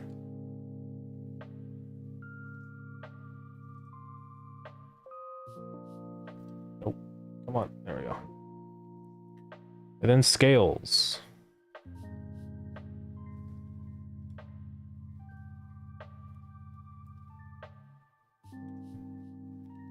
Just do some highlighting here.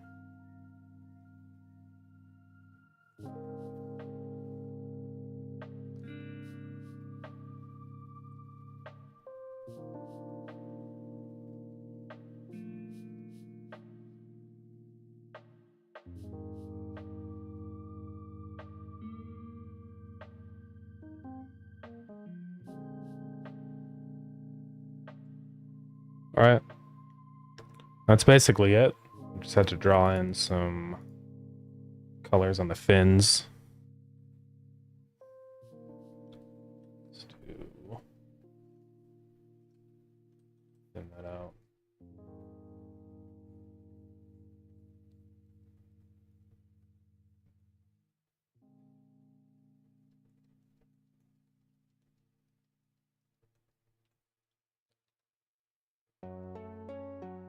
Go back. Stem from this way. And on some of these sections, the base of the fins are kind of darker. Looks like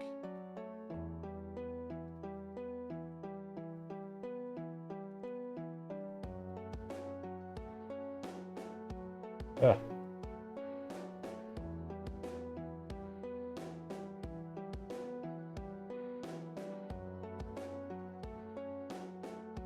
Sure. And then here we'll do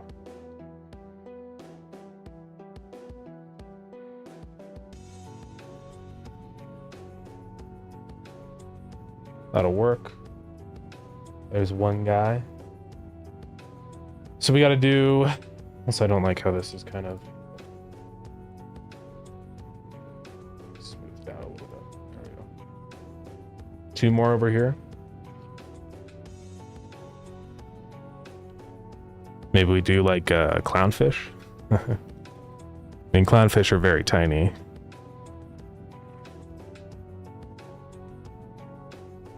I won't do a clownfish back there because it'll look stupid. But possibly a what else would work?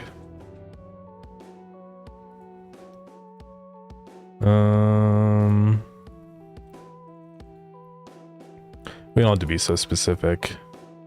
Where is my son? Yeah. I would like to do a rainbow trout somewhere. I know we're mixing in all the fish, but you know, it doesn't matter. Rainbow trout is always interesting because they have a rainbow.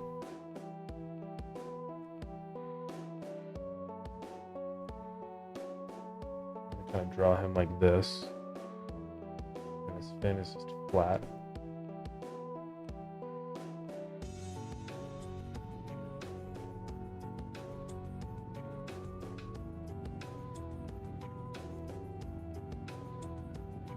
Kind of like this.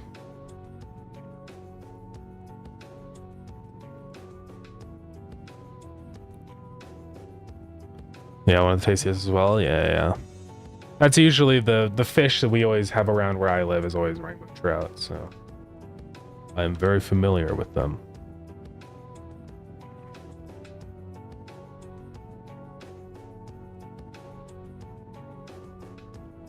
They're green, usually have kind of a pinkish stripe down the center. Usually not that dark green though. I mean, maybe on the top they'd sort of be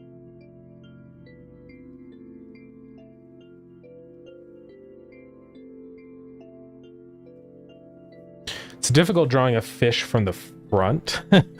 You never really think about it. Like, whenever you draw a fish, it's always just from the side, you know what I mean? So it's weird. Trying to think how this works. I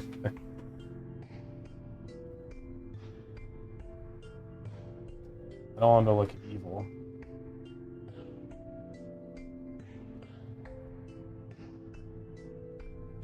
I guess that's about how it would look.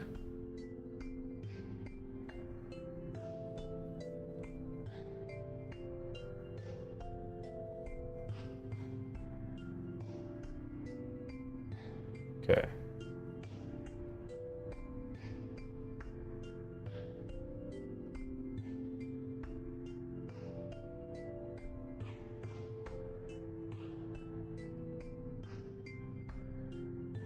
Looks good. Thank you. Thank you. Yeah.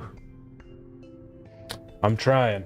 I don't usually draw like this, to be honest. Like, all of the drawing I usually do is just pixel art, so it's strange. But I'm figuring it out. You know, pretty much the whole front of their head is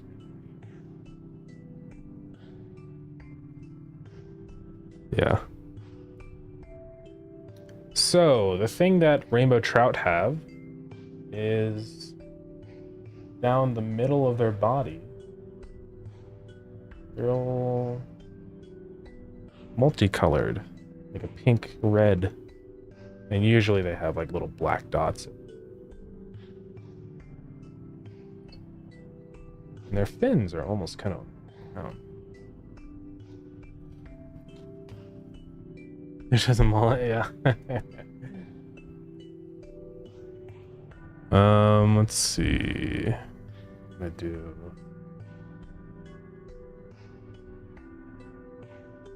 Of course, I'm looking at references. It would be impossible. How would I know what these fish look like? You know? Unless I was some kind of fish expert.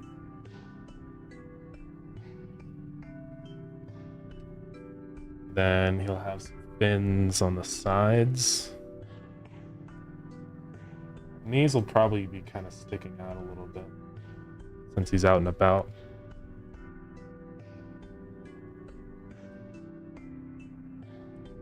Like that.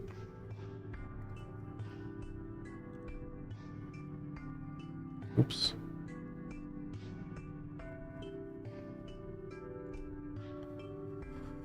Let's see what they got going on here. So we got all the dots. They almost have like a polka dot yeah, pattern.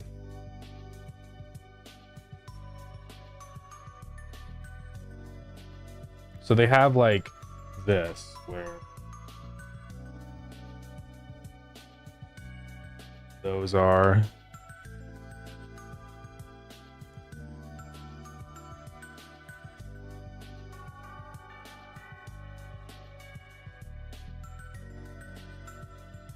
almost a little bit mixed in.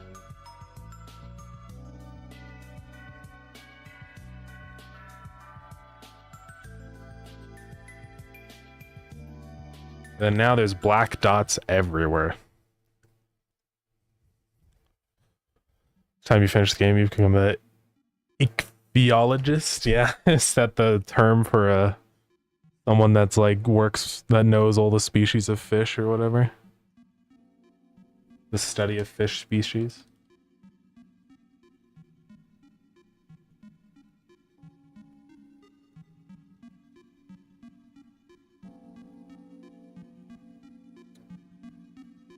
Oh, I forgot the top fin.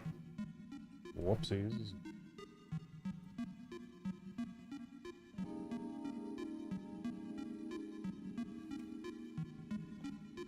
Apparently fish expert at Google. Yeah.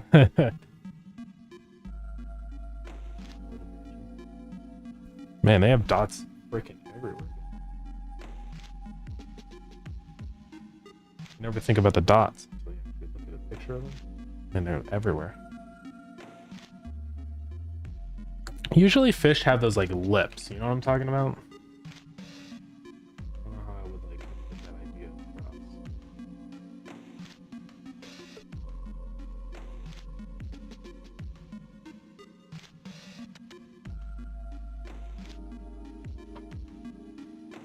Kind of like that. Yeah.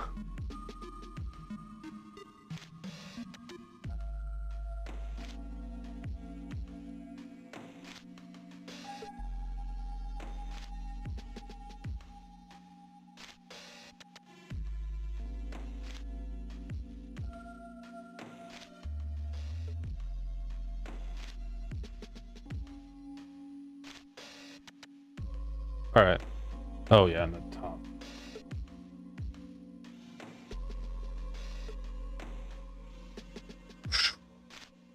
Good enough. Jose Chic, welcome in. I actually haven't played mewgenics yet. I've just been busy drawing fish. So now this guy looks almost out of place. Like he needs scales, you know what I mean? So we'll go do that in just a minute here. I do apologize that I never did that. But maybe I don't. Maybe you wanted to watch.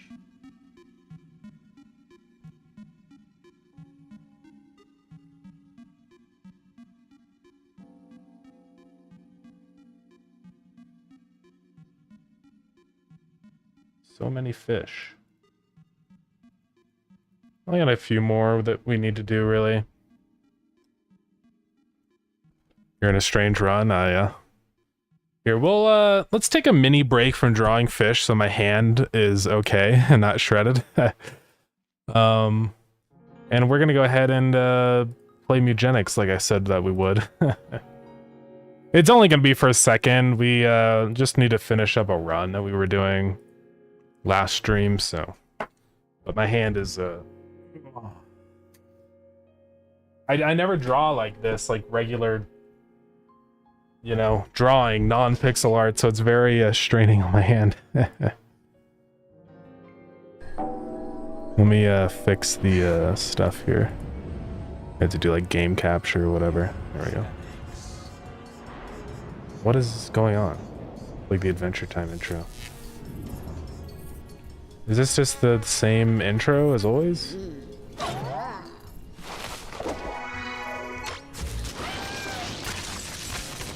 Getting zapped. I think I already watched this. Did I? I can't remember. It's probably fine. I'm just gonna skip. Oh, it can have different things? Okay. 1% complete. Okay, there's a lot more to this game. Alright, we're just gonna go through this really quick. So... yeah, we were in the sewers. Things are looking good. It's like the Simpsons intro. Oh, okay. Go here. I have to remember how to play. Alright. So we got a spiky rock. Do not touch the rock. We got the bird over there. Actually. Ooh. Maybe with Crosby I could make it over to the bird. Possibly. Well, let's just start moving in, shall we? Oh yeah, and I forgot this guy gets a second initial attack, which is really nice. So. Pushes all units back 10 tiles in the direction it's facing. Goodness. So we don't want to be anywhere where we can get pushed into this rock, because that would be kind of bad. So. Anything else I can do? Very good.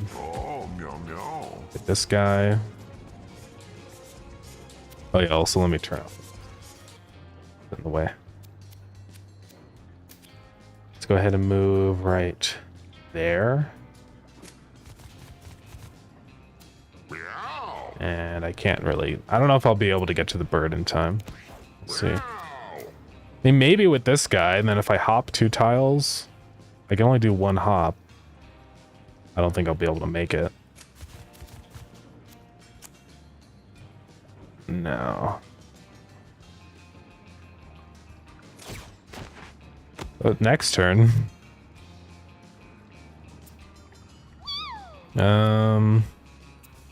Alright. This is egg. Oh, 35 coins at the end of the battle. Oh, I can get him with her though. I didn't beat this guy yet. No, I have not. Never seen this guy before. Let's go. I can get the bird. So I got an item, and then also now she gets a stat up. Pretty freaking sick. I'm gonna actually set a trap for this guy, maybe right there. And yeah.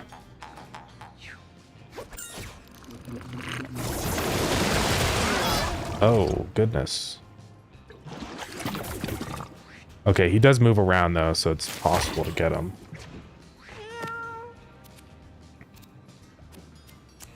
Can I, I'd love to do a gravity slam actually on him. So let's do that. Because I can pull him into the center of like where all these... Is he gonna touch the rock? Okay, no, we're good. Now we can brick him up. Literally everyone's playing this game. It's really fun, honestly. I was pleasantly surprised. I mean, I expected it to be good, but like it is pretty neat. There's a lot of like synergies and stuff you can get going. I still haven't seen like any of the game at all. Apparently I'm only 1% of the way through, so I know nothing. But you know. Guess I can soul reap. Okay, I can launch the flea. So the direction he's facing this way, right? So I should be okay. Oh, that guy's gonna get shredded though. But he's the tank, it's okay.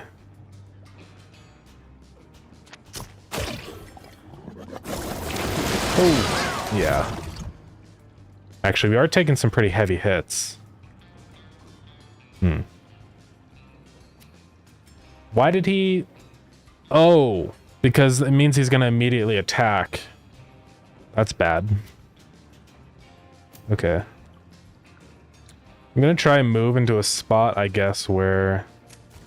How do I prevent myself from taking damage? Like, if I'm against the wall, do I take damage? I don't even know. She's already down to 13, which is a little alarming. But we can use our heal guy. I should be able to get over there in time, I think. Maybe not. I'll start working my way over there. Then hop out of the way so I don't die. Don't understand how push damage works. Yeah, it's a little weird. I can just hop, dude. Oh, but he's in the way. That's annoying. Oh well. Uh-oh, it's his turn now. See, like, what was that? It took so much damage. I don't get it. It's like when people get pushed into each other, they take more damage or something. I don't know. It's a little confusing, not gonna lie. So... Okay. I do have to be a little careful here because she's gonna freaking die. But actually, I can just, do some heals right here. And I don't... So, he's gonna go this way next, so I kind of want to keep these guys on an open lane, I believe. And unfortunately, I can't attack this turn, so... So this guy, I can, get up in here and whomp. That can be a problem. It's probably okay. No, I should just let him save up. Now she'll be okay because she's over here. But as soon as I attack him, he's gonna do his thing, right? So I don't know. It'll be fine. Okay. It's only primary attack, isn't it? They still take damage, so I don't even know if there's a way to prevent taking damage. Yikes. Yeah, I don't know. And he won't be able to get over to her now to heal her. I mean, who's the lowest? It's definitely her. She's only at 6. I guess I'll just start marching my way over there. Does he get damaged by the wall? Yeah, it's a little weird. Oh, I can actually reach her from here. Let's go. Boom. And then heal her. Nice. You got this, flea. See, like, what happens here? They still take damage because they hit... So is there any way to avoid his damage? I don't even think there is, then. Because I can't, like, go anywhere. And the size of the map is 10 tiles, so, like... I don't even... I have no idea. But whatever, let's just hurry up and kill him so we don't die. Meow, meow, meow.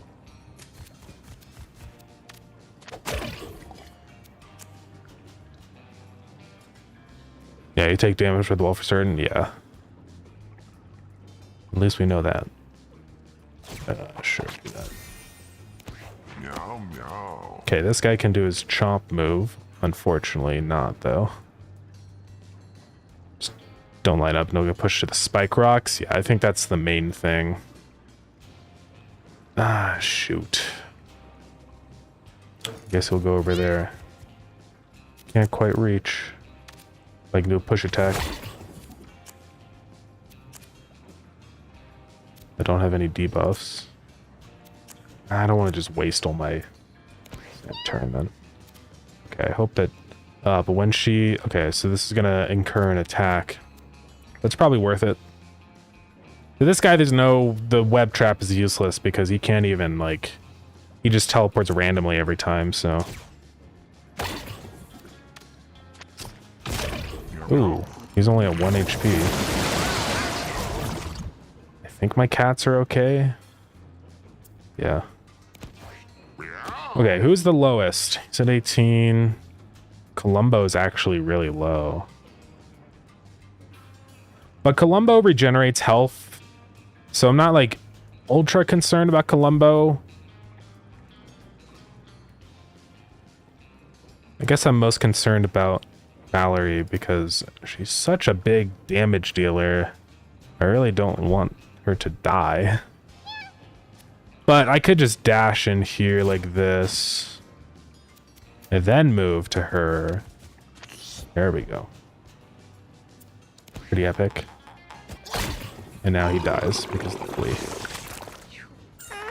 Run. Oh, the little... Okay. What was that? One enemy? Okay. Okay, Shinji is leveled up. What did we want? Oh, this is just a stat up. Okay. So full heal. Okay, all these are full heal, which is actually kind of nice, but he's already full health, so it doesn't matter. Constitution affects max health and post-combat regen. He's already affects range attack. Don't care about that. Mana regen. And then Charisma's max mana and starting mana. Honestly, I think at this point, I'd rather just have him more health. He already does a lot of damage, so none of these others are really that. Snooze the ad. Alright, coin shop. I do have quite a bit of money, honestly, so like... Oh, it spawns a rock. Does that mean I can, No, but it's not... How does it work? Can I come back in here once I leave? Or is that it? Am I cooked?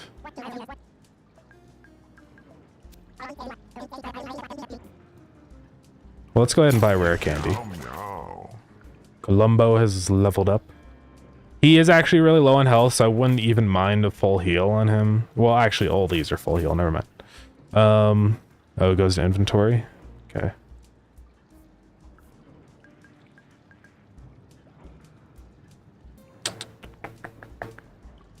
Yeah, rocks you spawn are alive, so I do actually want to get that item, because it means that every time I use the weapon, the rock will be a little guy that's alive. What does he have in terms of mana?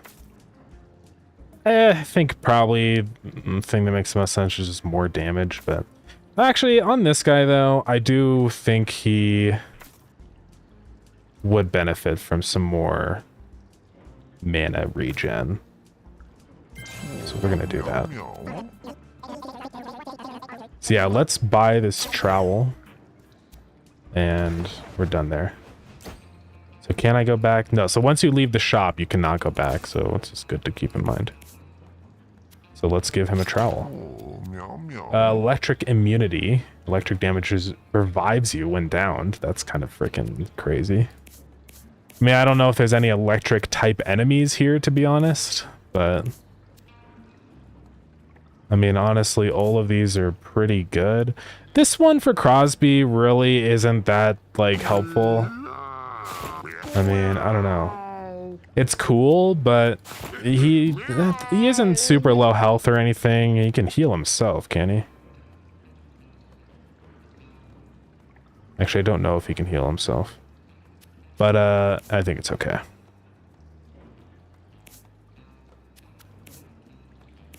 So I'll give him the bolts. And that's probably good in here then. Well, who do I want to give this spring?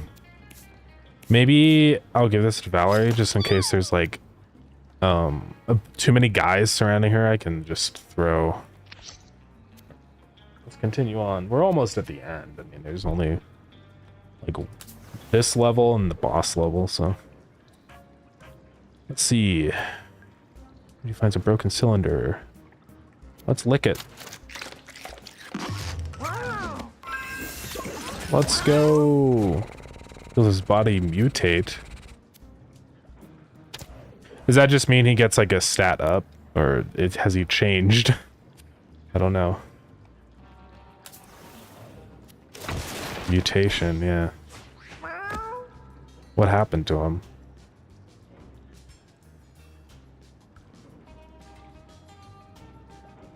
He does have a lot of health now. What's that little thing on the back of him? Is that... Oh, top left. Your movement action is a jump. Okay. Its fart inflicts poison 3. Farts and projects itself forward when damaged. Okay, so that's kind of dangerous. Yeah, basically a jetpack tail. Pretty fire. Water kitten. These guys, I don't really want to get my melee guys too close to him, so... But I guess if I... Oh, actually, if I just TP here and attack him, he's just going to launch himself into the rock, right? So that seems like it might actually be a good... Yeah. And then I can... Oh, no, I can't kill him, but... Oh yeah, I forgot he has another melee. Let's just attack this guy. Okay. Then who's next? One of these guys? Oh, it's this guy's next. Well, he's almost dead. It'll be okay. I wish I could... That's gonna heal. Heal him. Oh. Okay, he died though. I could actually use purr and then remove one stack over there. But then I waste my movement. I mean... Do these guys not rotate then? They just kind of stay the direction they're facing, maybe? I don't know. Well, I'll move here and call purr. I can't attack. But honestly, doesn't it make sense just to use my trowel just to spawn in a rock? Yeah. Okay, these guys now. Oh, yikes. Everyone's getting poisoned. 5 poison? That's brutal. Oh yeah, doesn't my melee on this remove debuffs? Oh my god, shut up, guy. So, I think I should just do this. Oh, that just full removes debuffs. Yeah, that was kind of a good thing I did that then. Alright. So, don't have enough for that yet. Oh, adjacent unit to a tile. It does do damage, but actually maybe I should make him throw him into the battle arena, you know? Only 1 damage.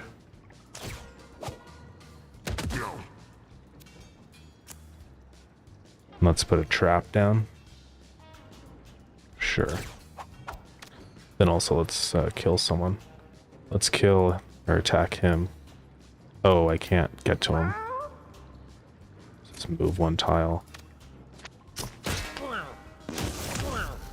Oh, he got stuck in a death loop. Nice. Alright. I guess we're good to go.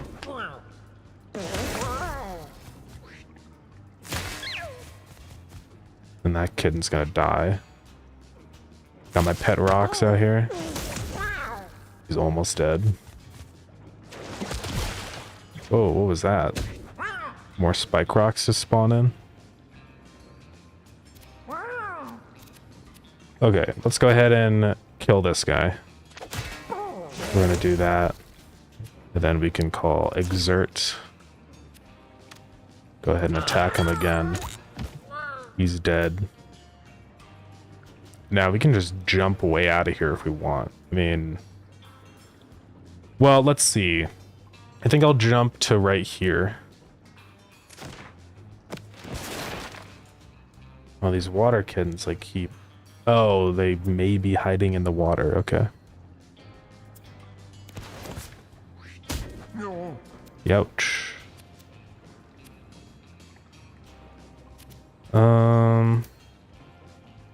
Yeah, I don't want to waste my... Let's do the push attack.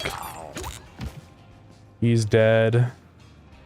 All those guys are gone. Let's move over here. Oh, with knockback. Don't want to do that yet. Let's chomp. Oh, and that just instantly killed. Okay. Spawn in a rock. End turn. Ouch. What was that over there? Was that our rock? Okay, I am just going to focus on this guy, just getting rid of debuffs. There you go. And I wish I could hop over there and give another debuff, but, or buff, I mean. Might as well just do that. Alright.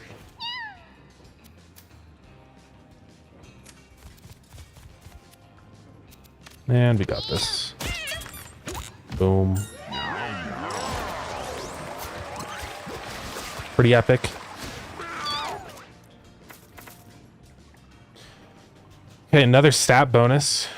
Ooh, luck. Kind of nice. More crit chance. Definitely wouldn't mind it. But honestly, mana is kind of the most important thing right now. So I'm gonna do more charisma. Okay, we're almost done, guys. Sorry for the complete distraction right now. Let's go ahead and listen. Uh-oh. That's not good. What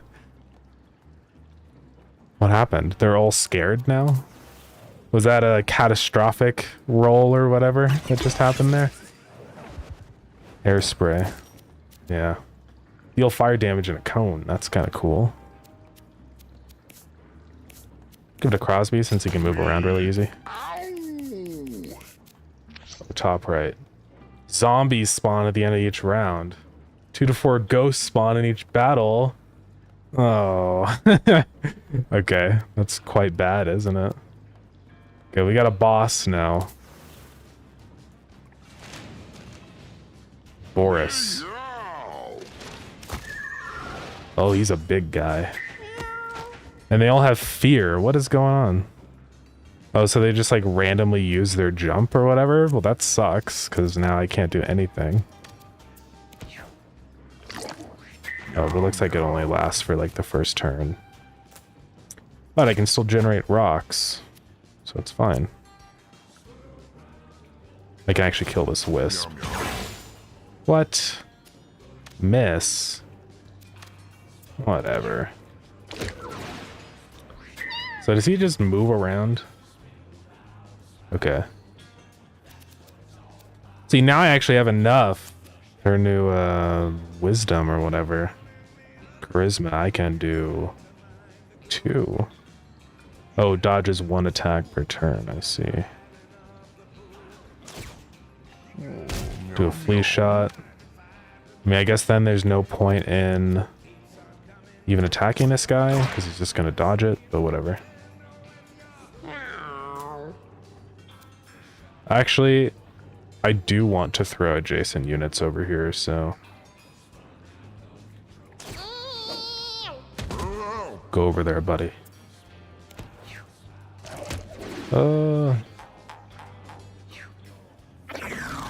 Whoa. That's fricked up. Okay, I need to kill that guy. Ooh, I can't reach there. And everyone's wet. But the ghost actually never gets wet, so it's fine. So let's do that.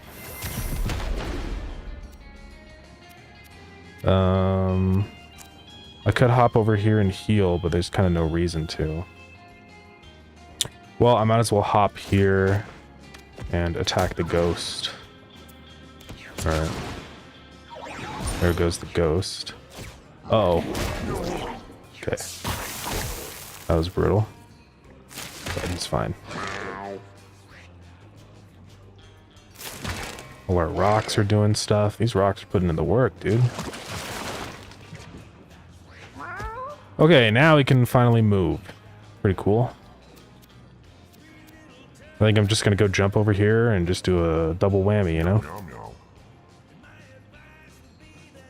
Oh, but I do have to be careful because the water kind of rotates around, so I'm just gonna do this. Attack. Oh, he moves every time he gets damaged, doesn't he? But if I exert and attack, then isn't he gonna move toward... Nope, he doesn't. Then let's get out of harm's way. Let's move to the center. Now he's gonna snooze. Uh-oh. I don't want to knock back him. Oh, I could knock him back, then use Soul Reap. Oh, did it miss? It's okay, I can do another Soul Reap. There we go. I get 5 mana. Does this actually remove his his sleep? I don't know if it even matters, because I think he'll just wake up or whatever, but... Let's do... Attack him. Alright. And... No, it's not Soul Reap. Oh, right, I forgot there's zombies now. That's cool.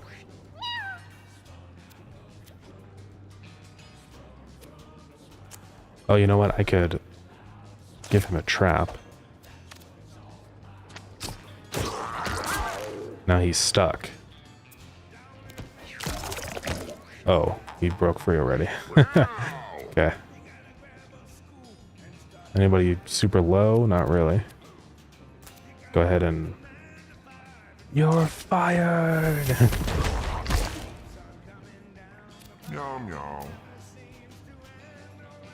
Can't move. Oh, the pet rocks are over there.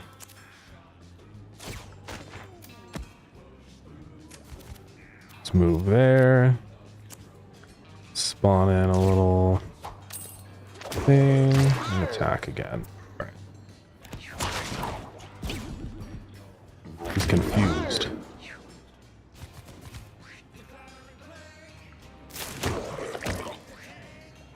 These pet rocks are kind of fire because I can just spawn in a bunch of them and it's okay if they die, so. Ooh. Okay, he's awake. Ouch. Meow. Oh, did that skip his turn? I should have used the purr then. I didn't even realize. But I can do some major damage right here. We're gonna chomp and chew. Munch. Then we're gonna trowel. Boom. Then we're gonna do... Oh. I didn't realize it would spawn the rock in front. That's pretty terrible. Meow, meow, meow. Oh well.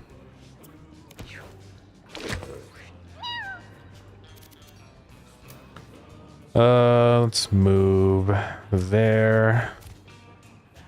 Flea shot. Regular shot. And turn. Youch. Zombie's almost dead. You can kind of like get him almost trapped here though, which is good. Right. So if I do this, he's gonna move toward me. And then I can just attack again. The only guy who is strong on my team, 20 damage per attack. Oh my god, that's crazy. Died. That sucks.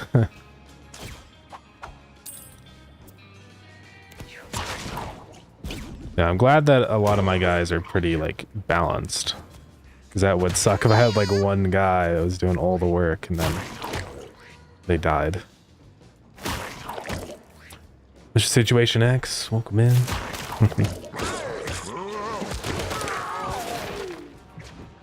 Or, you know, Big Boss in this forest or whatever. It's called a situation. Yeah, I'll do that. Let's go ahead and... Yeah, we're just playing this for a second because we were doing a run last stream. And then we'll, you know, continue on drawing fish. But just want to get this done really quick. Because I didn't want to just leave it, you know. So let's jump here. Melee. Let's exert. Attack again. And jump over to here. Get the bonus. Everyone's health is pretty good so far. Actually, our healer guy is pretty low. I probably need to kind of get him... Did he just killed a... I don't know, not quite, but almost. So, okay. I want to do the trial like last. Let's move in. Chomp. Whoa, that did a lot of damage. Then push attack. And now trowel.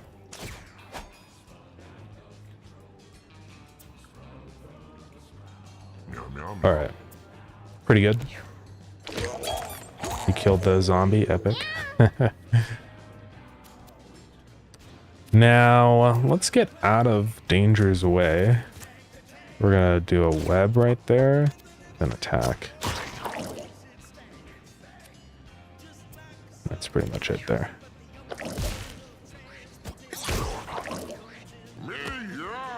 Okay, I don't think this guy has any way to heal himself, does he? Unless I can attack.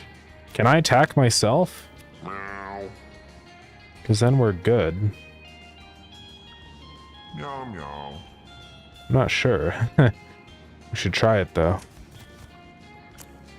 Do a holy dash on whatever, pet rock, sure. Can I reach him from here? Oh, yeah. I mean, he's wet, but... And then let's see if I can attack myself. Did I? Nope, I did not. It just wasted. I wasted it. Okay. Ooh.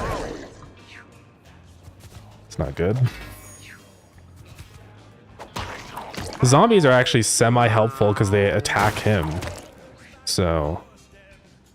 Kind of sick, actually. Dude, these rocks are crazy.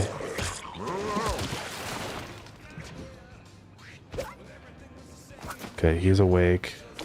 No, no, no. Okay, we can just, I think, kill him right here. Munch No. and crunch. He is dead. Should I hit his body?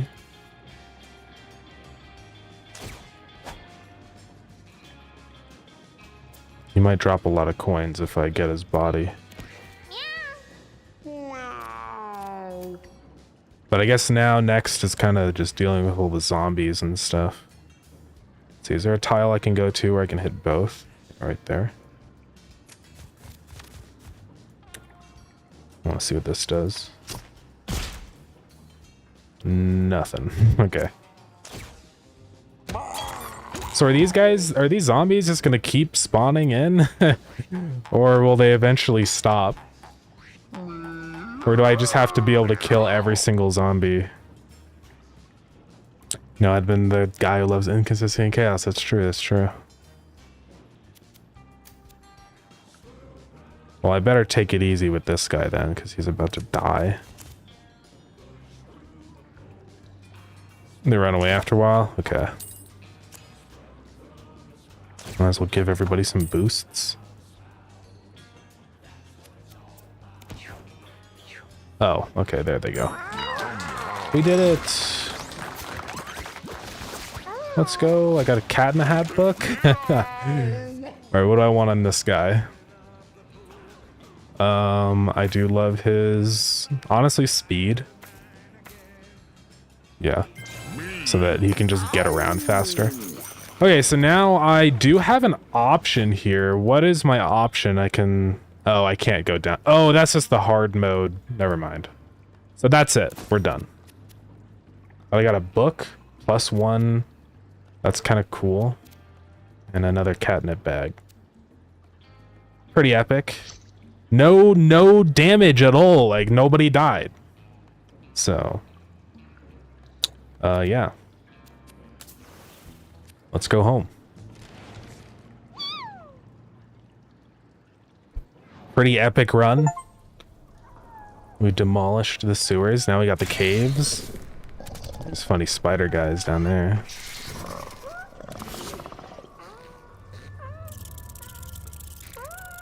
Is this like someone we can rescue? Oh, no. Never mind. He's the only one to gamble and still lost. That's too bad. Oh, you can't do picture outcome because of gamble? I can do it in 1 second. Whoa, look at all our money and our food. That was crazy. Oh no. I should have gotten that storage upgrade.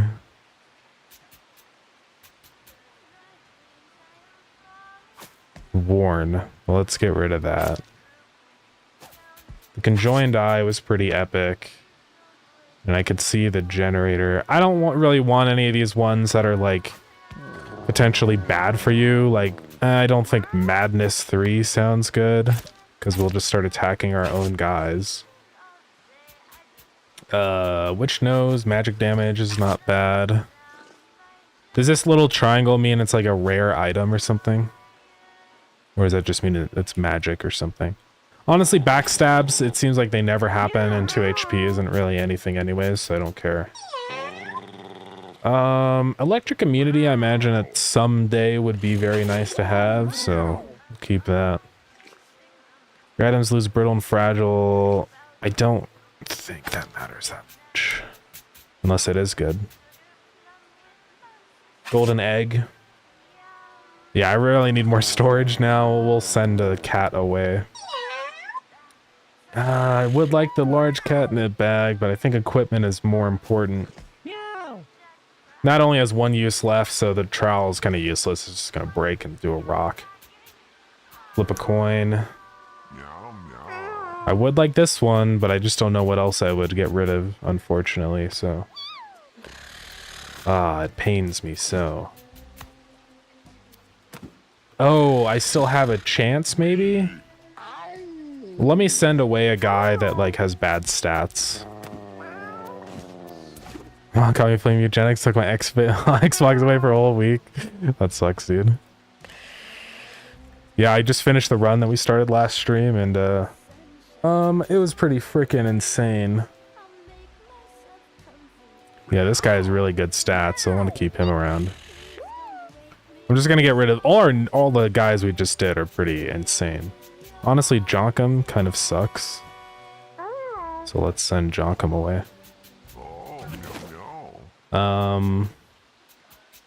And I want to get the storage. Yeah, we're gonna do this one. I was also shocked when I told her about the game after buying. Oh yeah. For our agreement, upgrade that box. Let's go.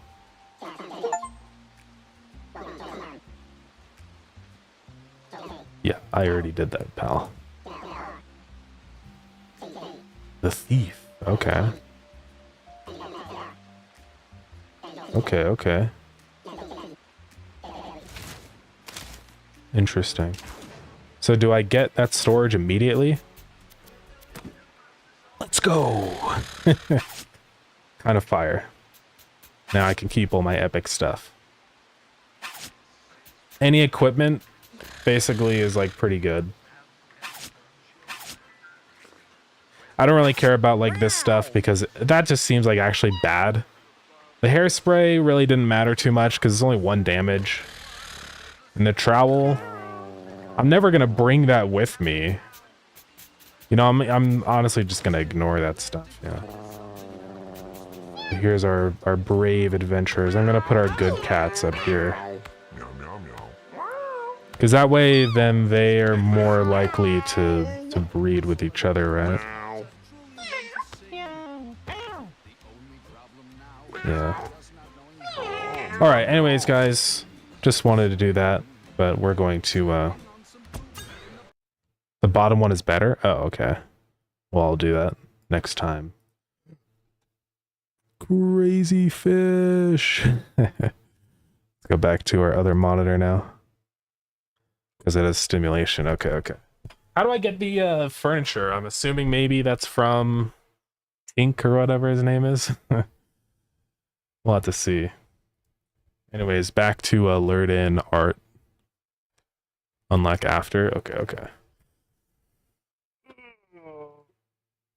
Oh, so fish. More and more fish, huh? It's funny guy.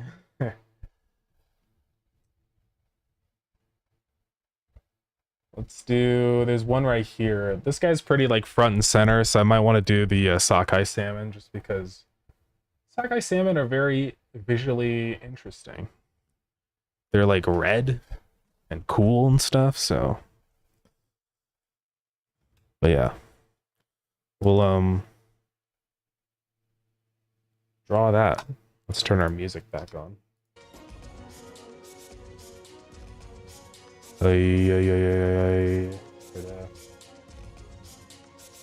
Alright. Back to drawing. I think we're getting really close to finishing this art, so let's see, what time are we at? I think we'll have time to get all of the Steam art done today, I hope. Because I would love to.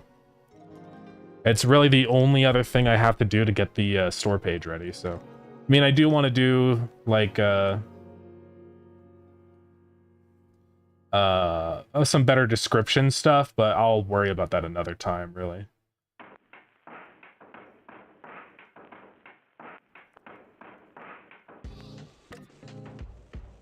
Perspective is hard, guys.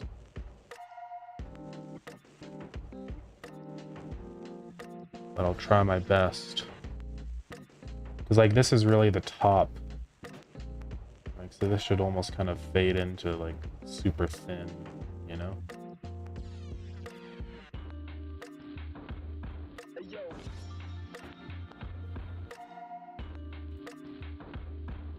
Kind of like this, I guess, would be the way this would make sense.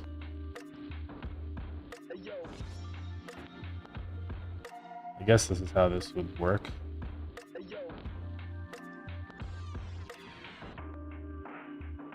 Yeah, something like that. Alright, we're gonna draw a sockeye salmon. Because they're funny, wacky guys. Ignore my USB. God, what did I do? I gotta get this position so I can see it. Okay, there we go. Alright, so they are red they're crazy because they have the enormous like hump on their back, right? So they've got like a huge hump. And then toward their mouth is where they like go out. Usually they're kind of like two segments in their jaw. Almost kind of like this, but more like this. This one, we're looking more side view here.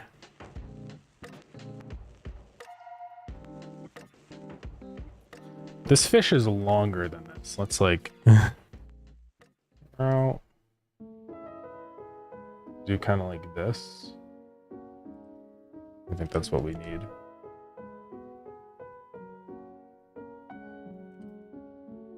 There we go.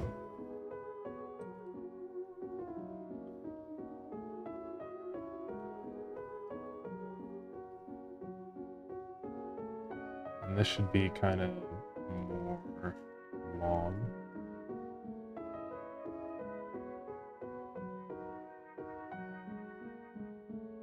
Kind of like this, I guess.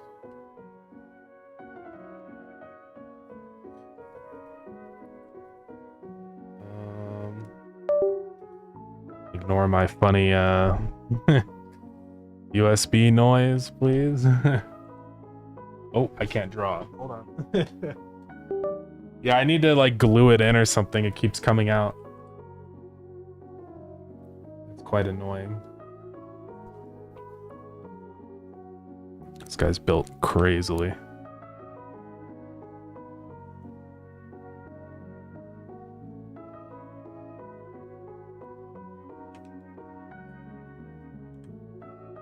Yeah, I just want to do this fish because it's a very iconic fish, I feel like.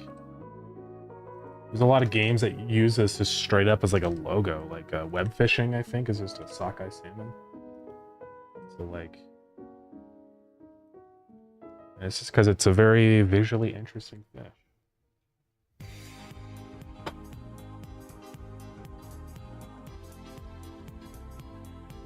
Figure out like the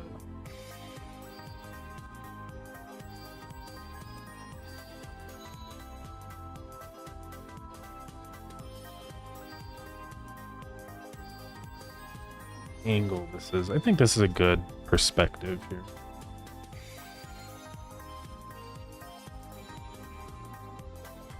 I think that makes sense.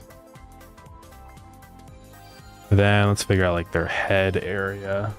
It's basically right here. Let's go ahead and do this. Then make stuff green. So they've got like right in there.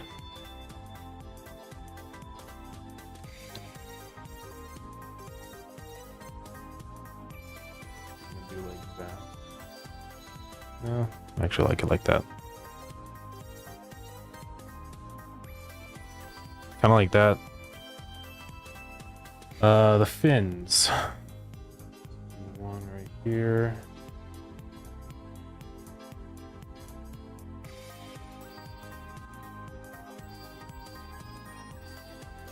Well, that'd be out a little bit more. Kind of be swimming around. Sure. Where's his eye gonna be positioned? Right there.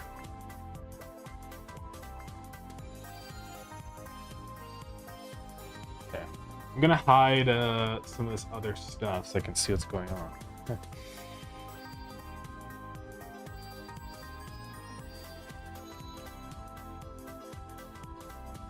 Go ahead and start doing some like, shading stuff.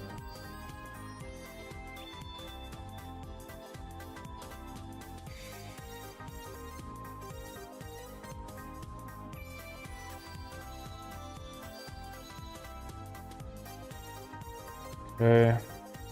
Yeah, he has kind of a weird fish to shade because like here it's very, it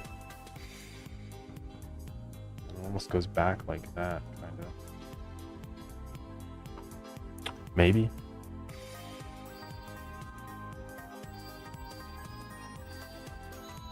Because from this perspective over here, we're looking at him more from the side. Like that. Such a weird fish. I don't know, we'll figure it out.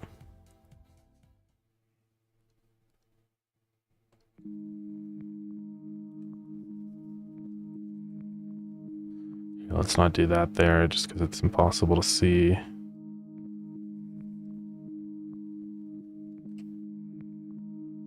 Okay. He's got the skin tone draw.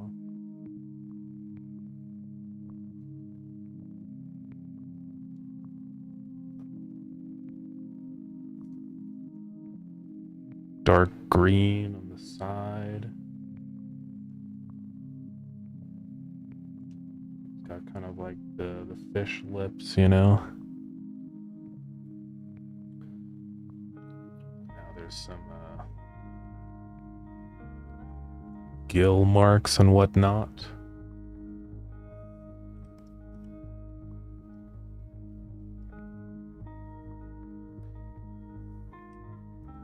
Sounds like a little bit of a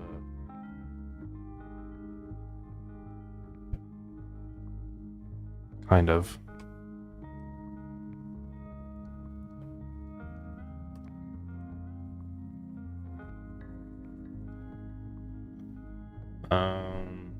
Has like a cheek right here.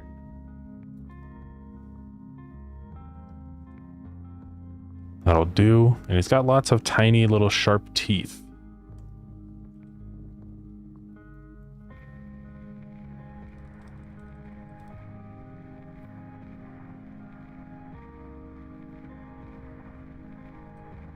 Yeah. And he has a nose, I think.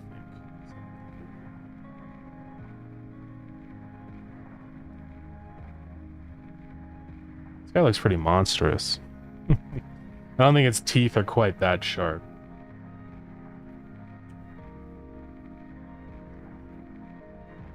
Let's kind of knock those down. That's better. And then also in here I want to do... what happened to my wand? Did the sensitivity get changed? No. Are there really different colored pixels in here? I guess. Let's do kind of this color back there. Got like that.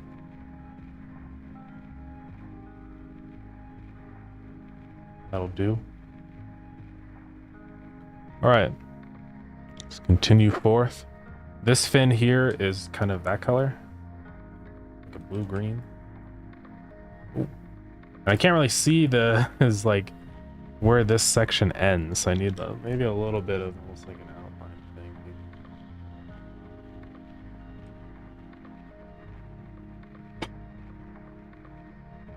Okay.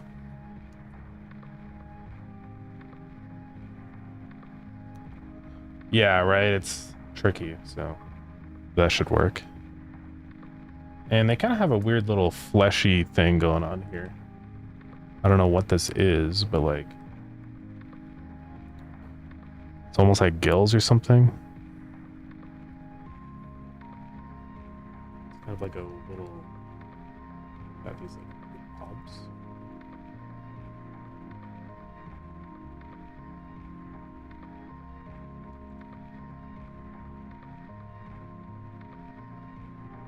Kind of like that. We're almost there. And then he has like another line in here. Sort of like that. The fins are basically just red. Let's get those going.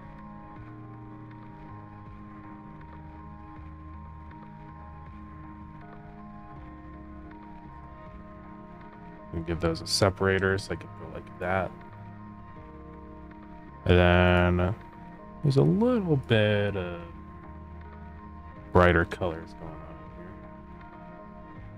This fin we're kind of seeing from the top, so that one makes sense. There are some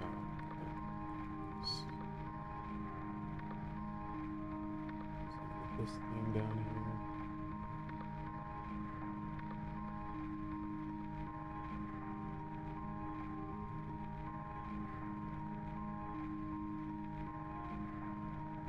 Then this guy's got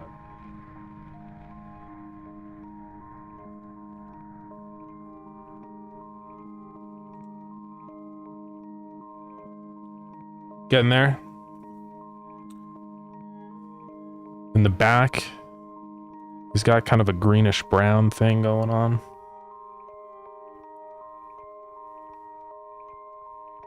Kind of goes in like that.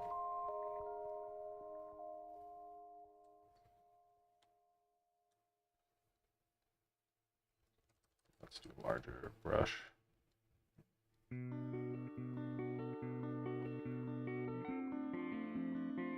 Maybe mix in a little bit of almost like anti-aliasing.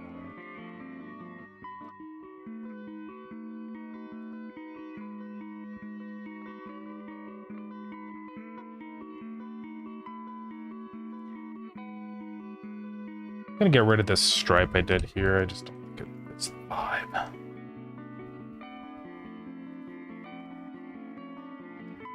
Okay.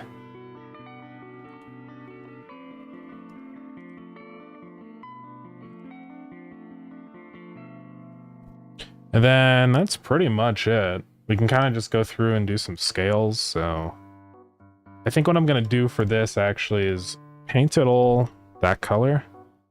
Then we're gonna go through and do a bunch of scales.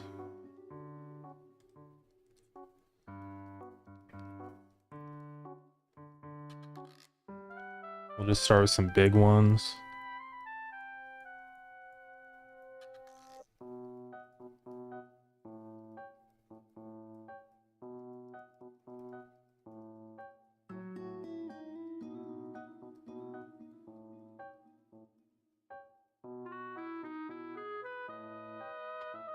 Okay.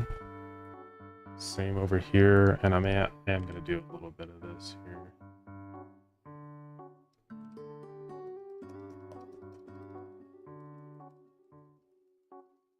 Just kind of going along and tapping.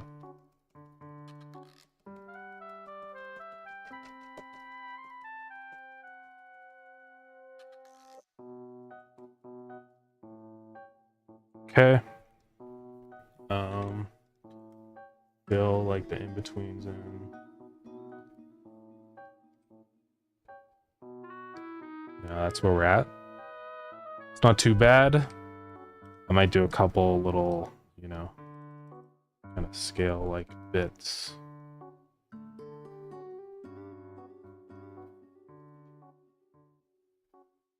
And maybe just a couple in here. They almost have like a specific pattern. Like a diamond pattern, right?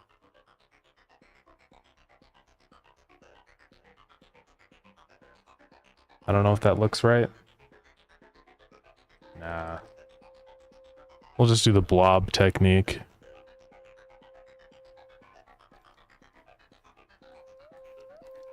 Just sprinkle a couple on here.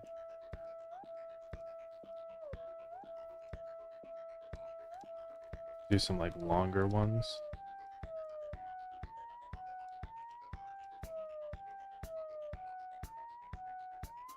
Okay, final thing, I think. Kind of fill this in here.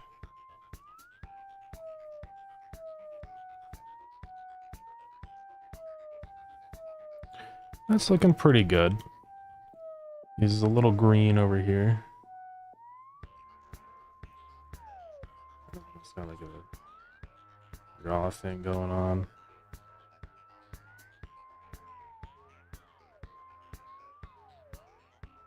I think that's it. It'll do. It's gonna be viewed like this, so, you know. But yeah.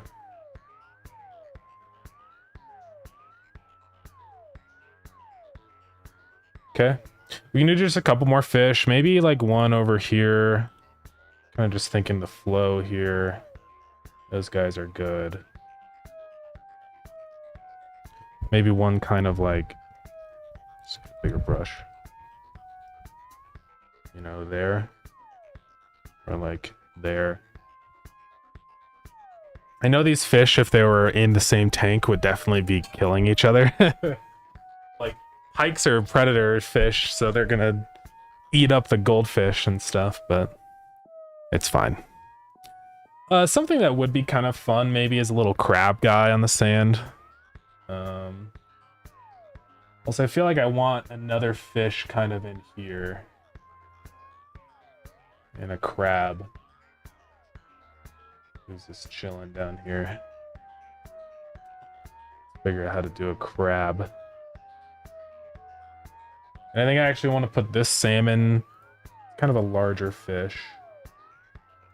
Cut him out. Put him behind the sand a little bit. Almost peeking out. Okay. And let's do a crab. Guys, look, those fish look freaking amazing. I appreciate it, yeah. I been getting a little bit of practice drawing the sprites for the game, so yeah. It is really fun to draw stuff. I really like drawing, like, not human figures. I always really struggle with that. But drawing, like, either inanimate objects or fish is kind of fun because they all kind of follow a really similar, like, flow. Like, fish are basically just, you can boil down their whole vibe into just, like, a swoop, right? And so it's actually kind of fun to draw them. Because you can just be like, all right, here's the shape of the fish, boom. And now over there is, like, the head. And then as you go back here, this is, like, towards the fin. And basically almost every fish is kind of built like this, you know? So it's fun to just kind of tweak it, shape them, and I don't know. But anyways. Maybe I'll become a fish painter one day. Yeah, they're all just bananas, basically. That's so we're gonna draw a little crab guy. He's just gonna be chilling here. Trying to look for a good reference. Should his arms be out? Good.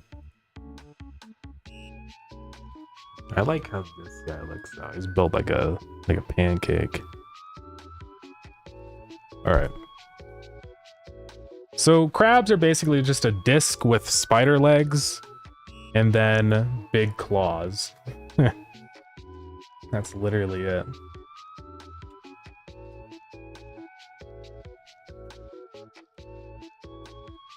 So why not Zoidberg? I don't know where I would put him. Also, there's a whole like copyright infringement thing, which is unfortunate, but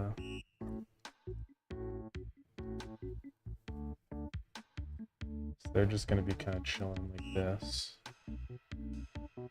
Where do their arms even connect? It's kind of like back at the bottom of their body.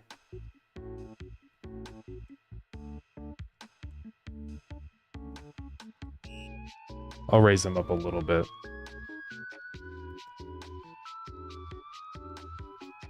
I need to get better at my keybinds, you know?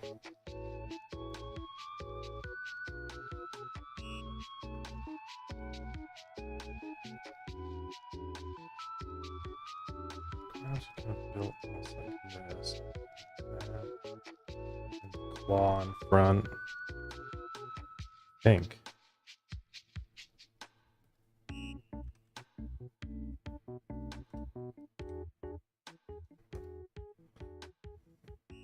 He is crab-like. He's basically a crab. He's kind of almost like a... What's the word? Like a squid, kind of.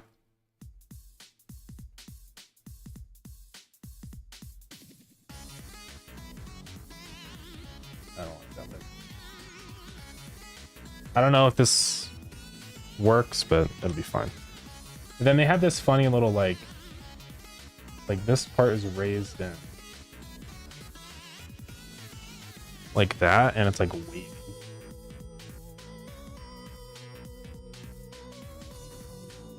Ah, brush is too big.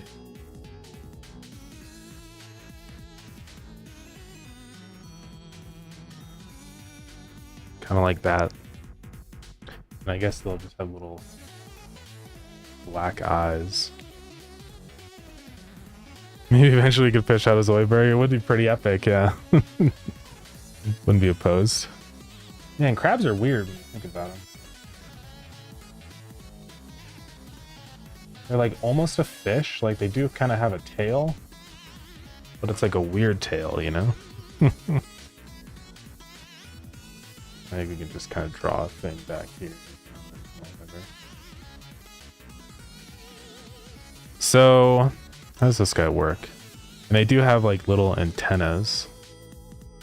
The mouth of a crab is quite fascinating.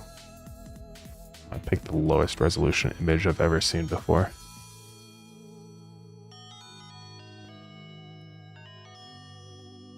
It's kind of like, yeah, how do I draw this? Stop. What? Oh, there it is.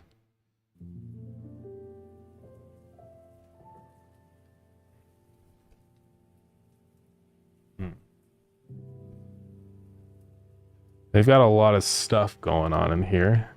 Usually their like body's kind of more tan. I mean, there's a billion different crabs, so when I say usually, I don't mean like that's actually true, but you know what I mean.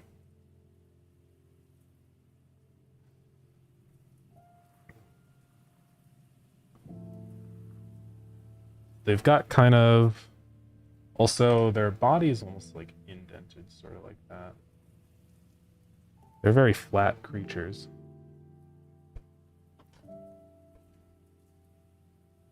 And they've just got a whole bunch of stuff going on in here.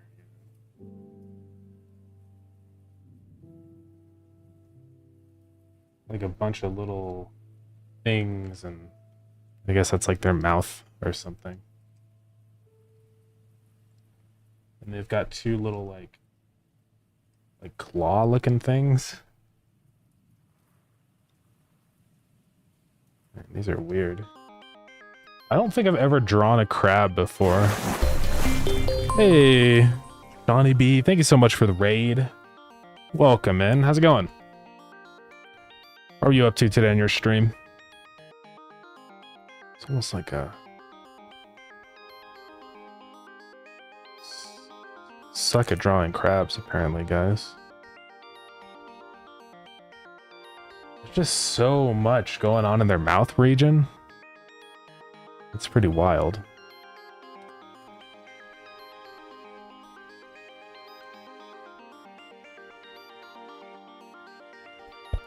Become crab. yeah. Make a turn-based RPG with MC Escher like environment. Oh, that's pretty cool. Yeah. Like, yeah, with the wall and ceiling walking. Yeah, a mechanic where the player can leap from one surface to another. Nice. I imagine that would be pretty necessary for an environment like that. So yeah. Yeah, that's cool stuff. We've been just drawing fish today. I'm working on an idle game called Lured In. So we're drawing art for the Steam page right now. Hey, let's go. Thank you so much, Dustin, for the gifted sub. Thank you very much. That's awesome. Daughter's asking for you to draw a ghost crab. Oh yeah. I could draw a little one. I'll say gifted sub to Shawnee V. Thank you so much, Dustin. It's much appreciated. Yeah, thank you very much for that. Yeah, we're just doing game art right now. This is like the, not in-game art, but you know, the art you would see on the store page or whatever. But it's going good. There are some weird erroneous pixels here. It looks like what I'm drawing here is like really low resolution, but it's actually a 4K image. like when you zoom out, you realize that it's a very small portion of everything. So, but yeah. Yeah, thanks so much, Dustin, for all the gifted subs. I appreciate it.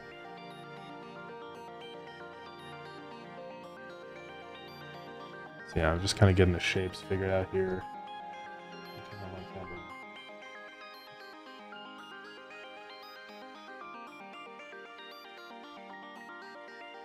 I need Captain Crab in here.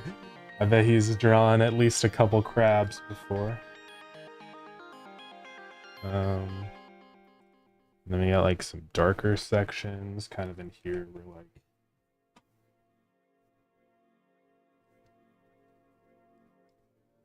this is like the arm right here, so.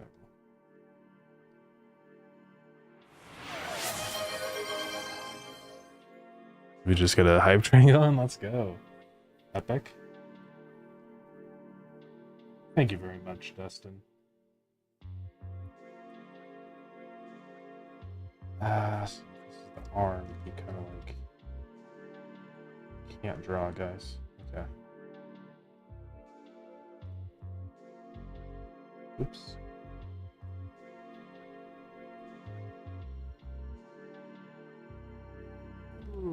Like that. Get in here and draw some, you know, highlighting on the claws.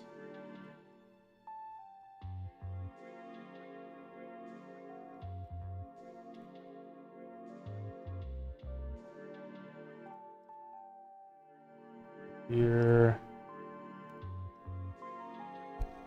Yeah, never drawn a crab, but I think for first time crab, it's okay. I know what's going on in here. I'm just gonna pick that.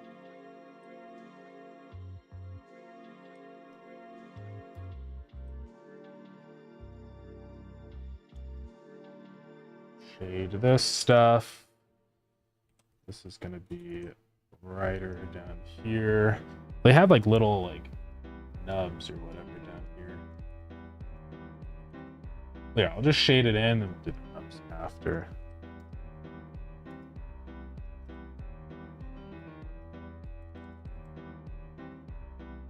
Shade all this stuff in. Define all these joints and stuff. Oops.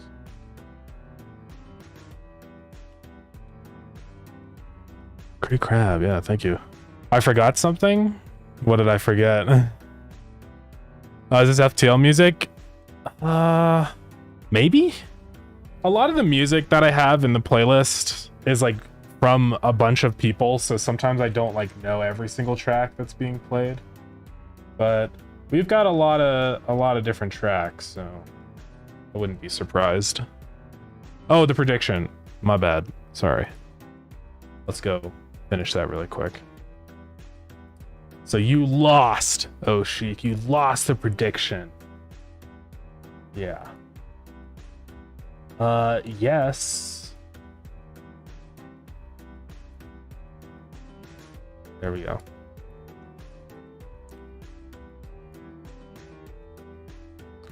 Crabs are just the tanks of the ocean, aren't they? They're just completely encased in armor.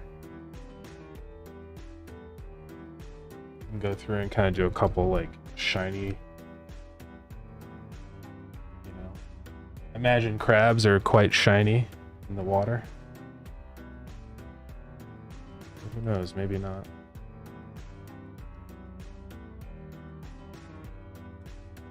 I think this is what a crab looks like. They're so weird though. They have like around like here, it's like all bumpy, spiky. Stuff like that. But yeah, same with like right here.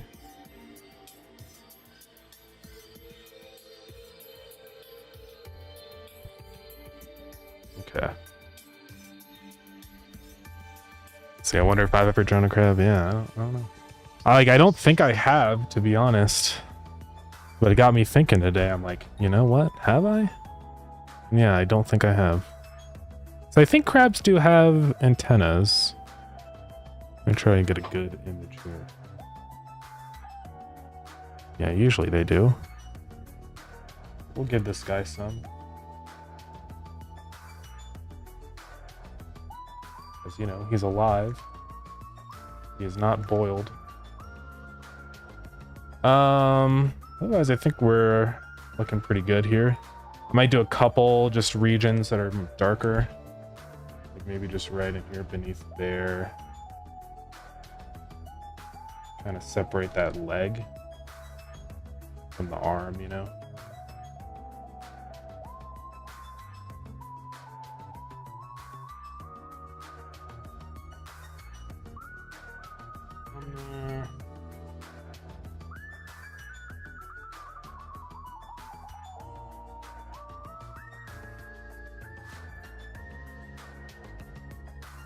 I still don't know really what's going on in here, but there's like all this stuff.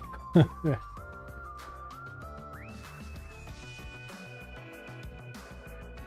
like it's a lot.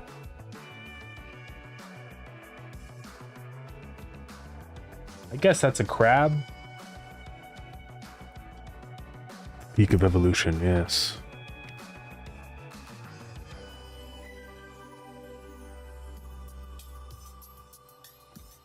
And then back here, what does a crab tail look like? Some crabs don't have tails. Then some kind of have a little bit of a weird tail thing going on. The more I look at them, the more I don't see a tail now. I think that was only a very specific kind of crab. We're gonna get rid of it.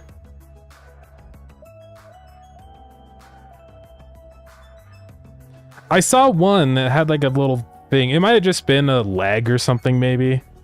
And I was just kind of looking at it or misinterpreted what it was. Let me see here. Yeah, some crabs have like a really weird flat leg. I think it just kind of looked like a tail, but it's not actually.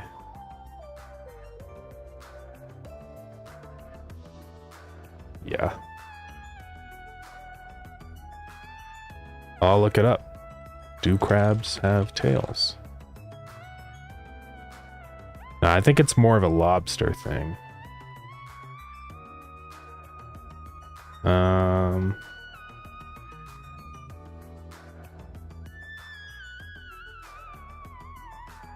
I'm not seeing any.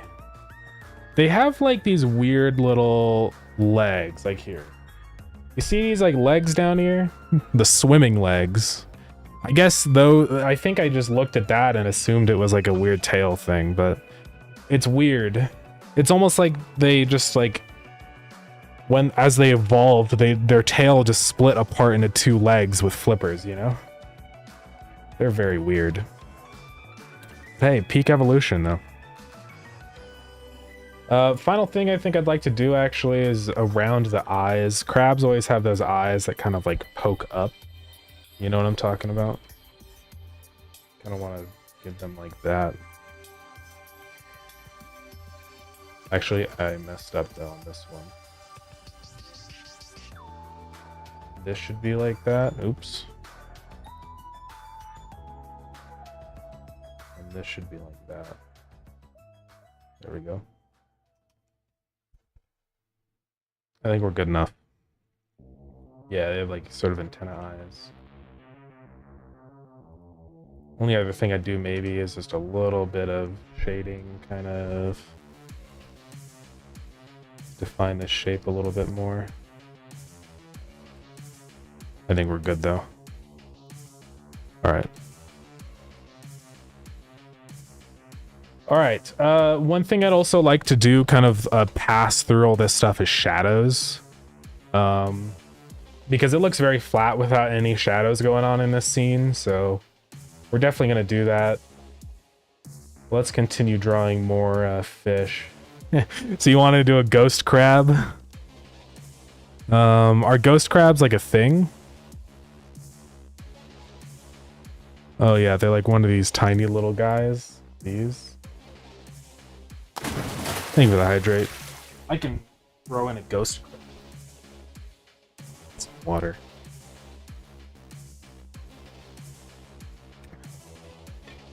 But yeah, let's do one of these guys then.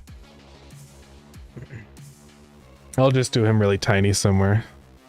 They got pockets with the claws. They do actually. They're funny guys. I'll just do a tiny guy, maybe up on one of these rocks somewhere. Let's put how about right here on this rock? He is a very tiny guy, so. The Japanese spider crab. Those ones are insane. They're huge. So he is very square. He's a weird guy. Just be kind of like here.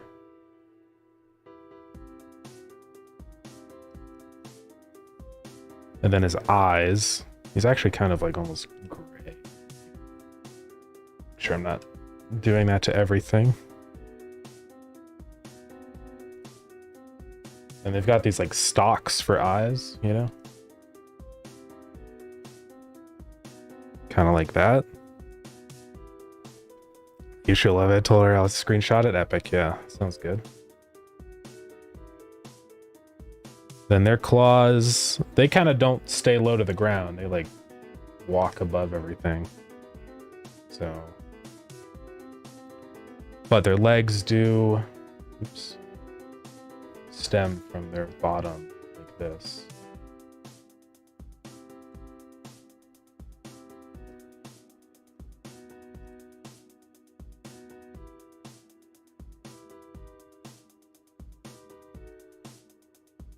Kind of like that. They have like little sharp feet. Almost kind of like this. How many legs do they have? Looks like they've got 6. And then the hands. So I'll put another one kind of in the back over here. Same here.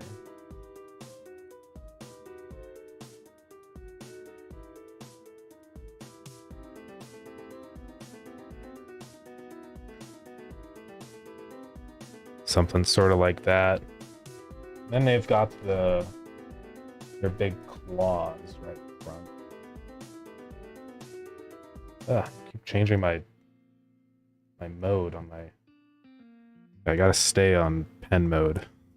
Just gonna take out the button to change the mode. All right.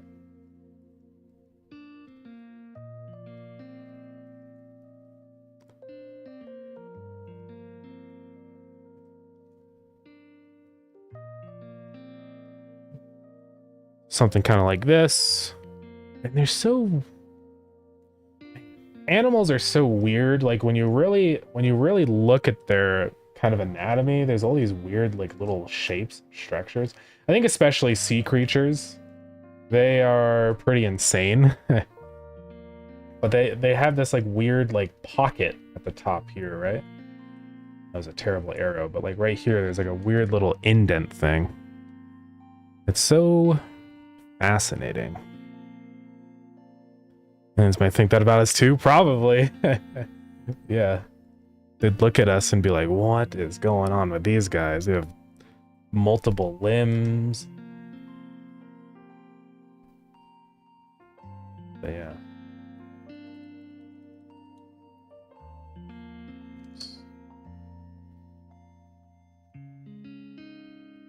And they've got a crazy mouth here. Kind of like a thing up here.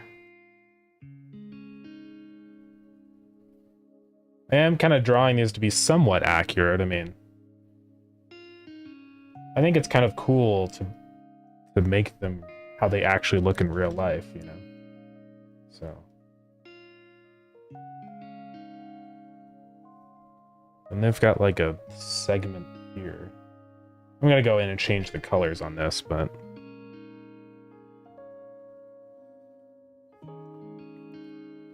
Yeah, very interesting.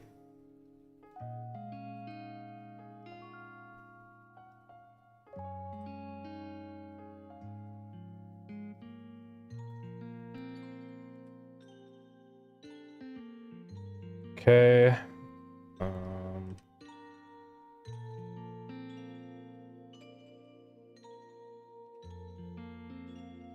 Sorry, I think we might have an ad going on. Yeah.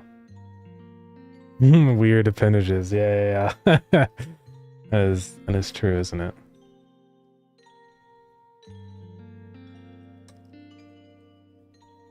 The animals are pretty weird. Isn't it crazy to think that animals are just, that life itself is just a really long, sustained chemical reaction? You know? That's all it really is. It's just a chemical reaction that started a really long time ago and just keeps continuing forever. It's really interesting. Let's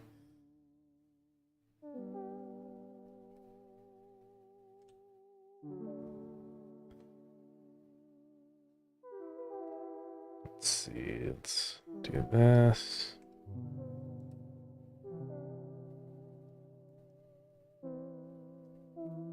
They've got like white. Yeah, their claws are pretty white.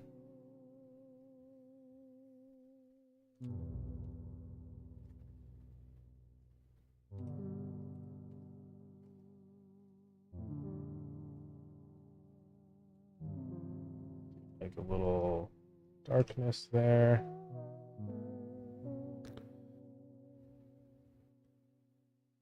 Actually insane, but like also not. Like it just makes sense. Yeah. It's wild though. When you really sit down and think about anything in the universe, you just start to get a very strong sense of just how absurd everything is. Like there's these orbs just floating around in a void, and there's like, why? I don't know. It's what I've always loved about just, you know, science and space, all that stuff, is it's so like interesting to learn about. It's the most wacky, weird thing ever, but it's really cool.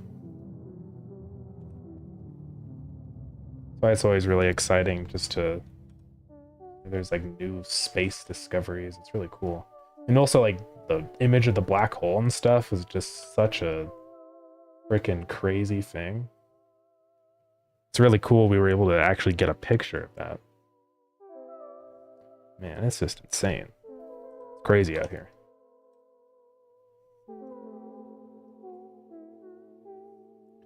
Yeah, their claws are pretty white. I'll make them a little more like gray and then have some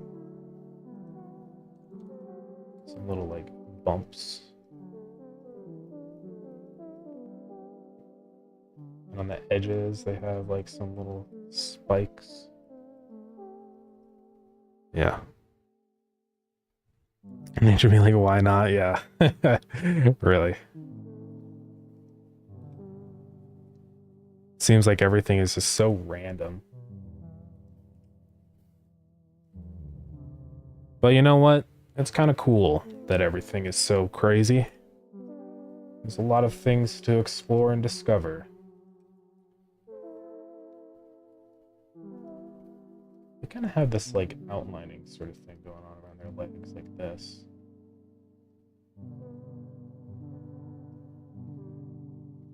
I don't know if we'll quite get all the art 100% done today, because there's still a couple more fish I want to draw, but I think it's pretty much good. And then if we just draw a shadow underneath them like this.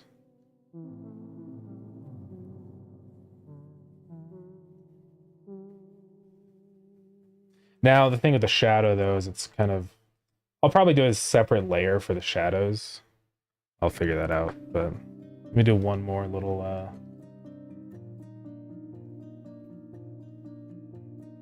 I think that's pretty close. Hopefully it's good enough.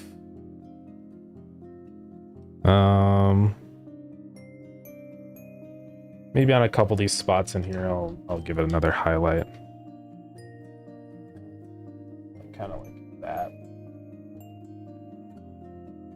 because their claws are pretty white. That's probably about right. Well, if you want to go ahead and take a screenshot, feel free to. Send it to the Shadow Realm, yeah. Actually, we just read something yesterday that was like this. Yeah, it's little tendrils, tentacles messing around and finding out, yeah. It really is.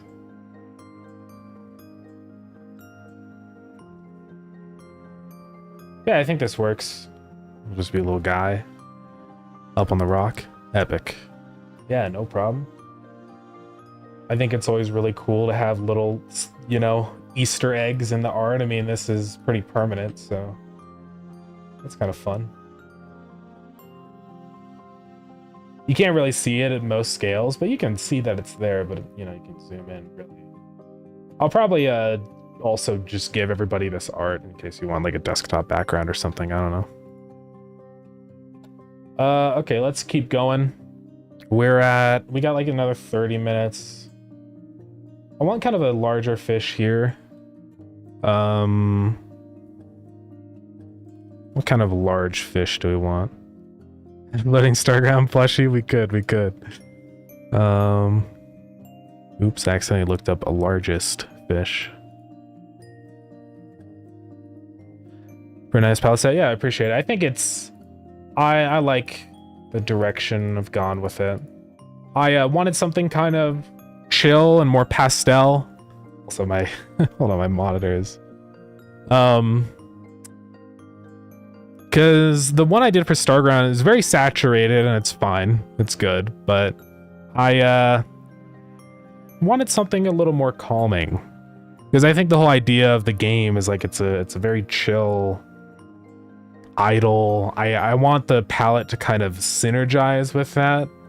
So I specifically I picked one online as a base, but then did some pretty heavy modifications. Yeah, you just asked. Yeah, I did I went on low spec. I honestly don't remember the one that I used. Unfortunately. I modified it so heavily it's not even really reminiscent of it anymore. Was it this one actually? Wait a minute. These colors seem pretty similar. But the one that I did modify, there's a lot of colors that were too similar to each other. Actually, yeah, this is it. I'm pretty sure. So I picked this one initially, but I did a lot of changes to the stuff going on in here. I thought there was way too many colors that were almost the exact same. So like this color, and this color, or like this color, these are very similar to each other, and same with this one. So I did a lot of removing of colors that were too much the same, and just kind of organized it in a way that was better. I also have been sprinkling in a couple every now and then, like this yellow color. I have like this orangey color and then this color, but I don't really have something in between, kind of a gold, so I added in this gold color. But yeah, just slowly kind of doing stuff like that and modifying. I probably will get rid of this color because it's really similar to this color. I mean, you can see there's not much difference here. So. But yeah, Low Spec is a really good website. I highly recommend it. It's just super easy and fast and convenient. You just look around, pick a palette, you know. Like I do like this palette. It's pretty nice and just it's not overly saturated. It doesn't it's not too loud. And then there's all these different formats you can download it in. You can just get it as a PNG, or it has like even a paint.net text file. There's like the Photoshop ASE. I'm pretty sure that's what I use to import into Krita. So, but yeah, very nice pastel palette. I like how it looks. I don't know, like cotton candy. I guess cotton candy is a... Nope, it's not. I don't know. I don't know what cotton candy means. But yeah. Don't think I'll ever make that far into color stuff. Yeah, I mean, it's just a lot of practice. I've used so many palettes and stuff. I kind of know what I want out of a palette. But I think generally for me, I like to use as few colors as I possibly can. Because sometimes when there's so many colors like this, it muddies things up. And like I'm working on something and I plop down a color and I don't even realize that it's a different color from the other one I was using and stuff like that. So whenever I use a palette, I try to eliminate any color that is too similar to another. I mean, like these colors are kind of similar, but there definitely is a difference between these. You can see like this one's more of a blue desaturated green, and then this one's a darker, more warm green. So like those two colors I've kept because they're different enough from each other. Yeah, I think honestly, I have like this color and then this one. I think I'm gonna remove this one over here because I never use it. And it's almost the exact same color, and I just don't want to clog up my palette with colors that are basically the same. So, but yeah, I think I've been using the palette for all the assets in Lured In, and it's been working pretty well. I've got a pretty nice distribution of different colors and stuff I need in here. So, and the thing with working with colors a lot of the time is like, even if this color is a little tinted purple, technically you could just use it as almost like a gray color because you don't even really think about it. Like, that's the thing I found interesting about palettes is as long as you're just focusing on the values, the brightness, this looks like a pretty normal sequence of colors, you know? You go from a bright gray, kind of a medium grayish, and then a darker. Obviously, you can look at the color by itself and be like, yeah, it's kind of like a purple red vibe. But you can use it with other colors, and you don't really think about it being a purple color. Yeah, art is pretty crazy. Like, if you take a photo and then like go through and color pick it and stuff, and you actually look at the color in the image, like, you think something's green and you color pick it and it's like blue and it's like, what? So it's really weird how color works. It's not as simple as people think. Lighting really changes colors a lot. So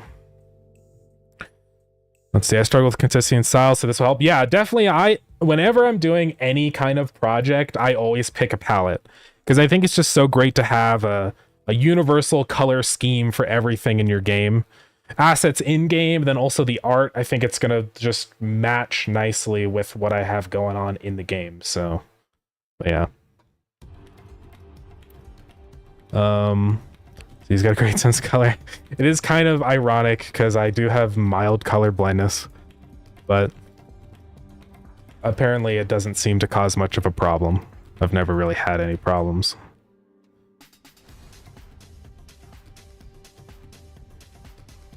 Yeah, they're all like the same color vibe. Yeah, but mathematically I can't explain it. Yeah, I get what you mean. I think this palette is very low saturation. Like on a different palette you might get colors like this, but this color and compared to this palette is so just way too saturated. But everything in here is, yeah, like most things in here are not much above like 60 on like HSV saturation. Practically everything is below that. So I'd say that's kind of the unique vibe of this palette. It's just a very, very low saturation. And I'd say overall the palette's kind of very cool toned. Like this red is kind of, I mean, technically, I guess it's a neutral red, but you know, well, I don't know. I guess it's not that cool toned. Yeah, I think it's just the saturation. Yeah, then you get into perception and contrast. Yeah, it's insane. And his colors, I sense a smell. Yeah. Nah, I just like practice, I guess. I don't know. Funny enough, I think working with a palette is actually very good if you struggle with color sense, because you kind of like memorize what the colors are in a way. Or like, I know all these colors down here are green. I mean, obviously I can see that this is green and this is yellow, but sometimes like it is a little tricky to see the difference between these two colors. On my other monitor, actually, it's way easier, but specifically on this monitor, I mean, I can see the difference, but like, it's just nice to not have to think about it so hard. But yeah. Anyways. What kind of fish do I want to do? This guy's going to be larger than the sockeye salmon, so it's pretty big. Maybe like a marlin? You know, one of these guys with the big spike? I don't know why this is funny. It's just he's giving a goofy wave. Like a Pacific blue marlin. He's a pretty big fish, but he's not like enormous. So yeah.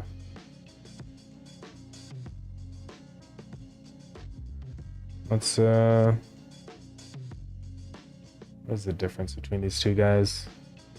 We'll do a marlin. Something like this guy. Yeah. My son. Biggest pro versus con for me. I don't have to think about it. Yeah. Yeah, it's just nice. I very much like palettes. I've always used palettes. Well, I didn't always used to use palettes, actually, to be real. When I first started doing pixel art, I didn't use palettes, and I think it was kind of very bad. I realized over time just how useful palettes are, so ever since I've always used them. But yeah, at a certain moment in time, I just wouldn't use them, and then all my colors would end up wacky. And then there's also another thing that I've noticed that's nobody really ever talks about, but your cones become tired after looking at colors for a certain amount of time. It's really easy to see it and see it happen. Like, just look at something that's a really saturated color and then look at something else, and it like changes your color perception. So that's also another thing that's really good about a palette, is that it's like these colors will always be consistent and the same regardless of the current state of your own color perception. Because like if we look at this super saturated red, like just stare into the red, right? Stare into the red. And then if I swap it out for a different color, boom. Like it just changes the way you're kind of perceiving things, because it's actually like a real thing. What's happening is that your cones kind of like get tired. Like if you receive your red cones in your eyes, if it's being berated with red light, they sort of desensitize to the red light. And so it makes things look more like blue than they actually are. And the same thing, that's actually why Godot changed its UI theming to gray, right? Because it used to be kind of blue toned, and so everything would look overly warm because your blue cones are like weakened. So I actually do like that it is gray now. It gives me a better kind of neutral color sense. Because I noticed, like, after changing to the gray UI in Deadlift, I was looking at the game and I'm like, I didn't realize Deadlift was so like blue toned. And it was just because of the UI changing my color perception. But after I swapped to the gray, I was like, oh yeah, I realized I gotta change like the color grading and stuff. And I think yeah, it's just good. It makes for a much more neutral perception of color. But yeah, that's why like palettes are good. The human eye and the human perception is very easily tricked. So it's just not even good to rely on. I guess my games are blue coded then. Yeah. But I mean, it's not a huge deal. Like, if you like the blue UI, then just use the blue UI. But that's my personal reason, though, kind of for why I'm actually vibing with the gray. So this guy has like a big...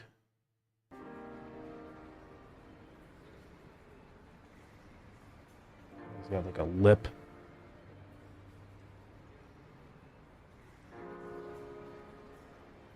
I need that needle a little bit larger. Isn't it crazy that this guy just has a frickin' needle on his head?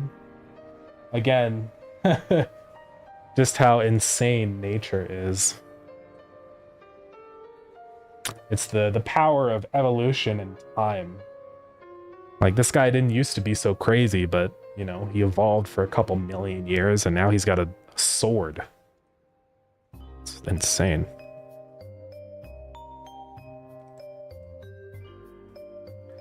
Let's see, he's gonna be kind of whipped around.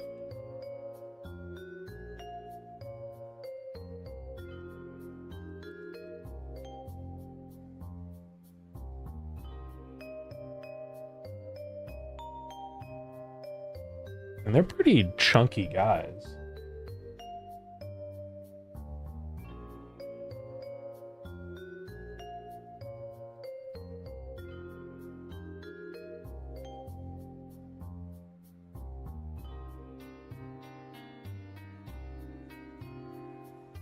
Okay, so like that, and then maybe we'll do, I actually want to do this, I think.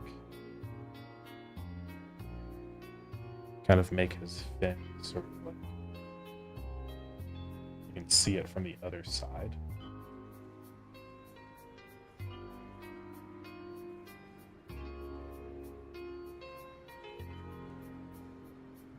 Oh, I love when I have to redraw the same stroke 5 times. Okay.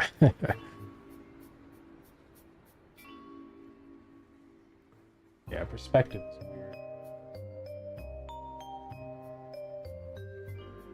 I have to make things look good, but then also, like, I guess it's fine.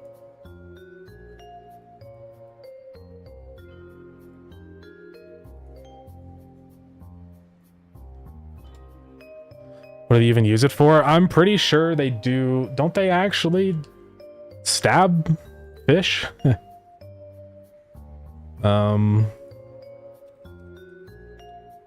Unless that isn't what happens.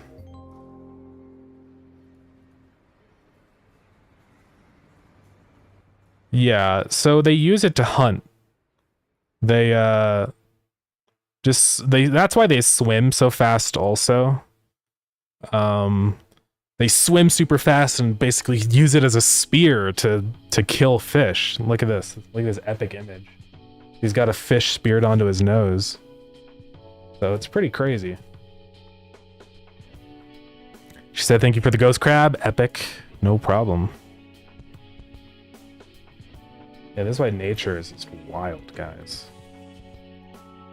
I mean, imagine if I just was like, if I had a sword built into my arm.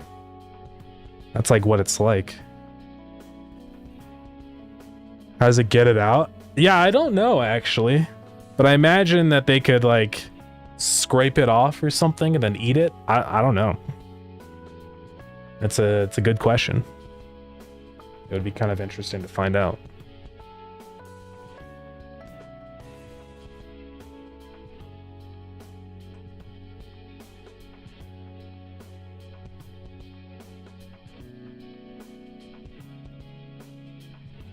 The fin on top for this guy.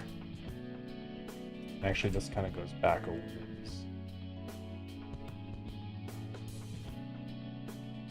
This is like got like another little secondary.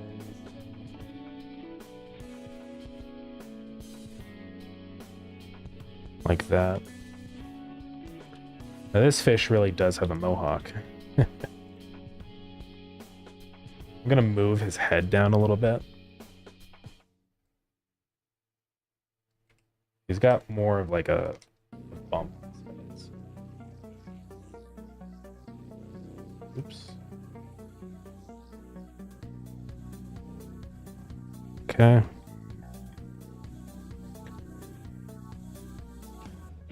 How do they kiss? I don't know. It's the greatest mystery of our generation. We kind of did have that. Your knuckles used to have sharp bones. My knuckles had sharp bones. I mean, we have nails. I guess those are kind of technically like swords on my hand. If you think about it.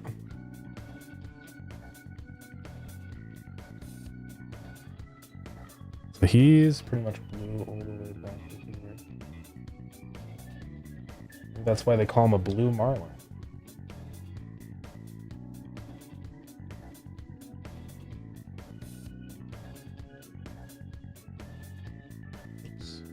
Oops. And then he's basically just silver.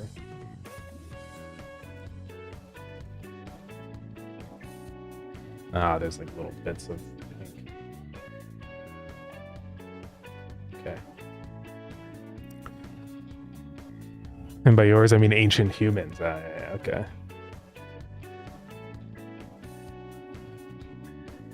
Before the surgery, yeah. Wolverines. We did have probably claws a long time ago when we were not really humans.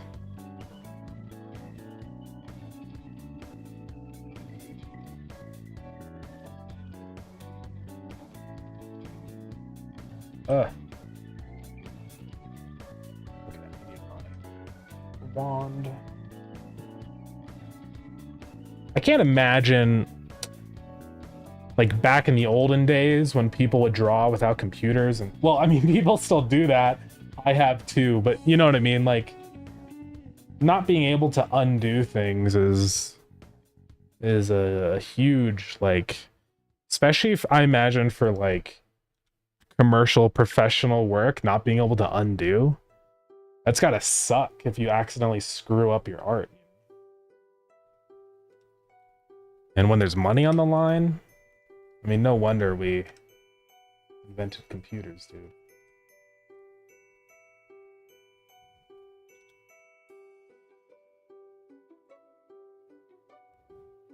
I know you know, but Chip doesn't know that someone might know something unknown to the known crowd. Crazy. Erasers, that is true. But like, if you're using like markers or something, there's no way to undo that, so it's pretty crazy.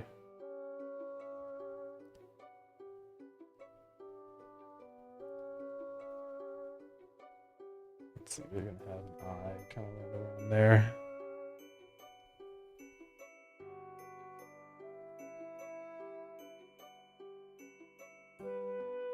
Oops. What? Ugh.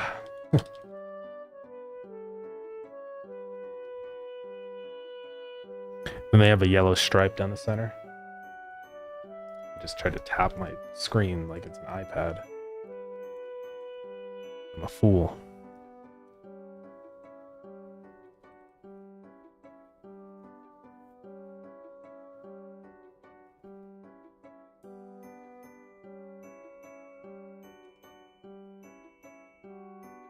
They have fins here.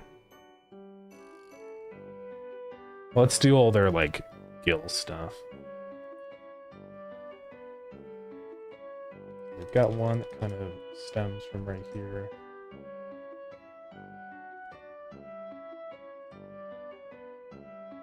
Almost kind of like that. Sure, like that. And then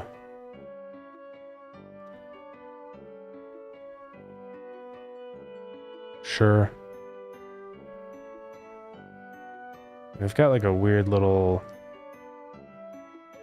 thing there, and then on this section have these like stripes. We've got like the Thanos chin, you know?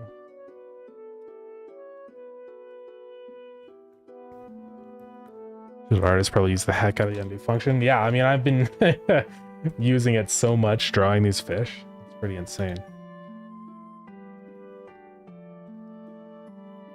So let's see, now we can put the fins.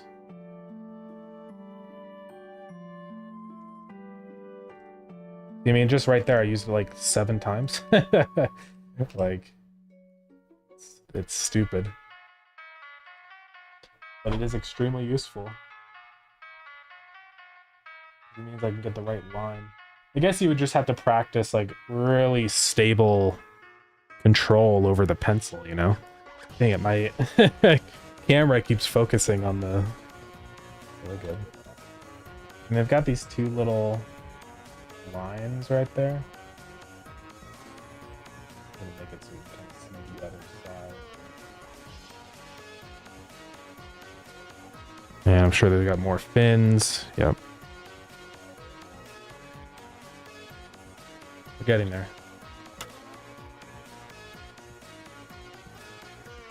But my news mentioned eraser, yeah. That's why whenever I did like drawing by hand, I always preferred pencils over like markers and stuff.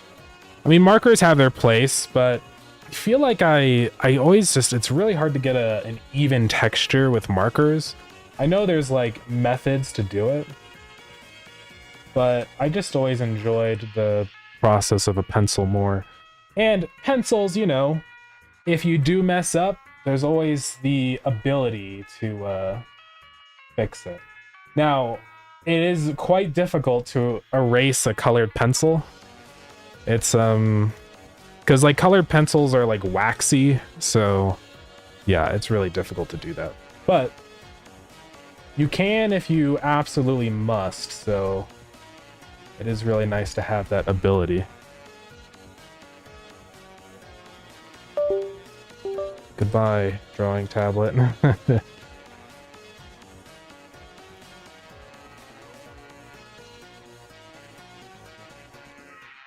Okay, we're basically done with this guy. Just gonna kind of do the final touches. He's a pretty shiny guy, so maybe we'll go through and kind of do some...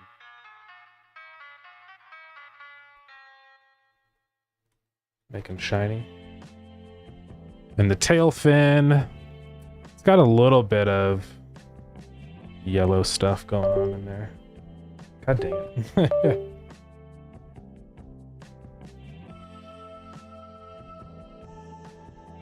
And they do kind of have like their fleshy bit exposed here. All right.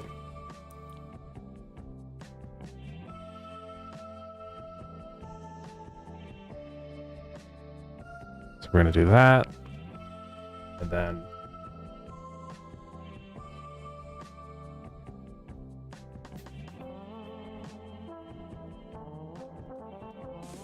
like that. Then on their fins, they've got, maybe we even go up to blue. I'll start, actually, yeah, let's do blue. Screw it. So that's too thick.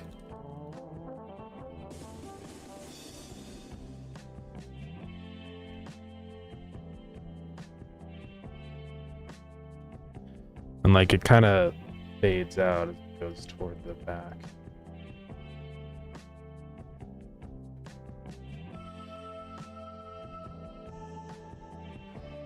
Okay,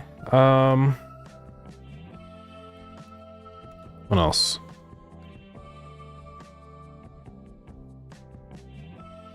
They do have like a kind of a shape. Like there, from here, from their fin, like. Probably good enough. Now, is it too big? It's fine, we can move it around if needed, you know? I might go ahead and put this into its own section. Because he's quite the fish.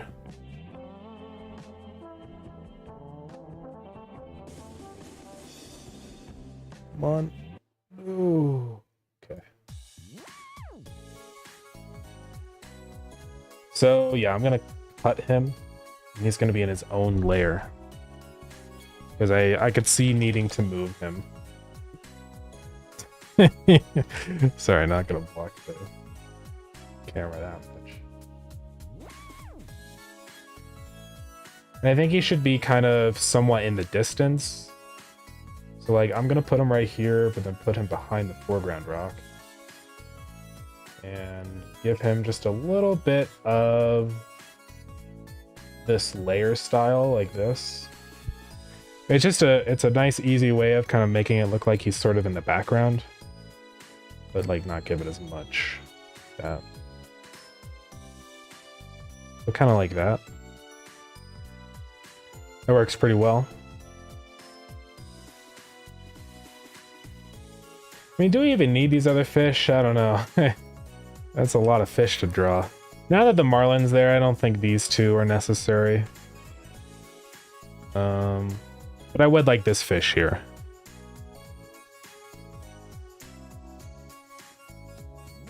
I hope this background isn't too noisy. I think it's probably okay. All right, what fish do we want to do for this? The final fish.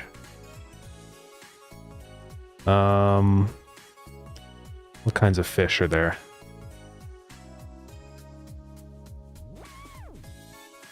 We've got... So it's kind of a larger, like maybe sort of pike size. I mean, we could do like an eel or something, right? Octopus would be pretty epic. But I might do him in a different location. He's actually really easy to draw. I've drawn a lot of octopi now that I think about it. I don't know why. I drew one for Starground. I'm pretty sure I drew a different one too. Large mouth with the wide open mouth. We could do that. Largemouth bass. I do like the, you know, the big massive mouth on that guy. You know. So maybe that's what we'll do. Isn't that like what the Bass Pro Shop image is, basically? Like, kind of. Oops. Oh, I can't see. Okay.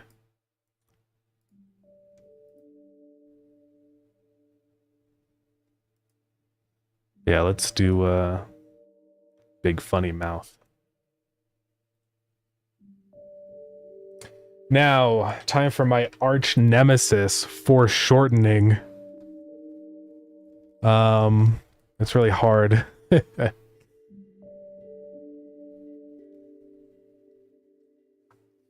Because since he's like moving toward the camera, his mouth is gonna be like huge.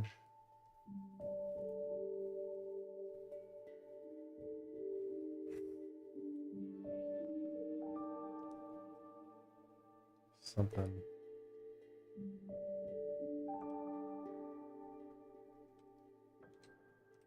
I'll do eraser mode.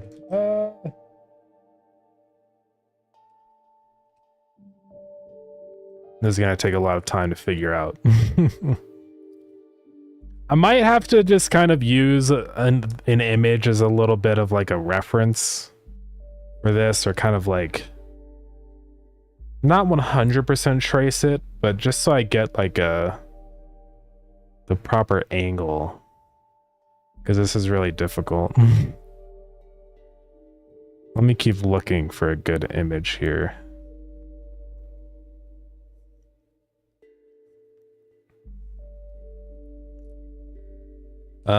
Sometimes when I run into stuff like this, I just model it in Blender. And then or draw a sea cucumber? I don't think so. But those guys seem pretty easy to draw.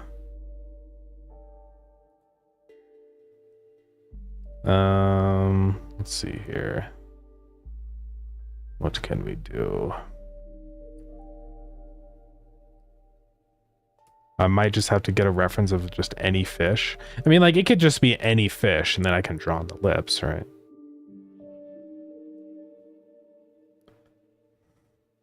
Let me just look up fish moving toward camera. I want to get the right vibe, you know? Fish look so stupid when they're front on. uh,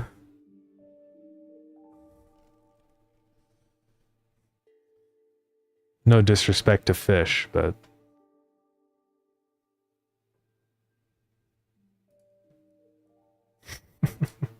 this guy.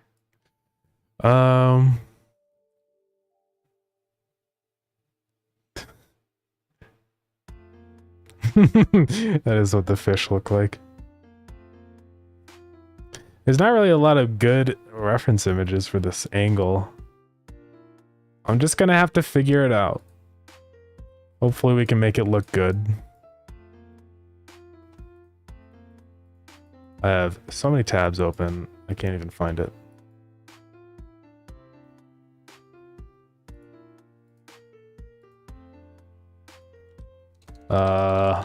Oh, whatever, I'll look it up again.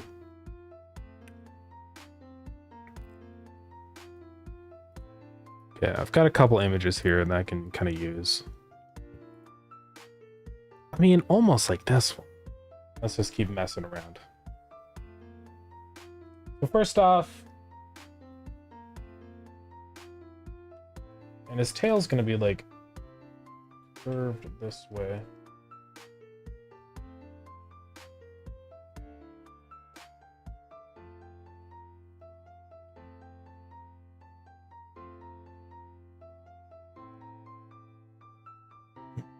They do have really big mouths, so.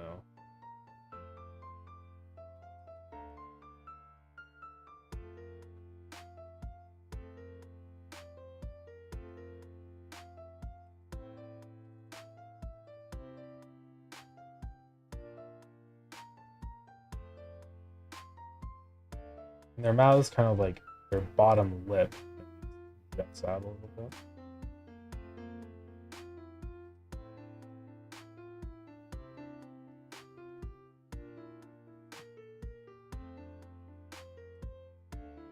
And they've got like, let's see here.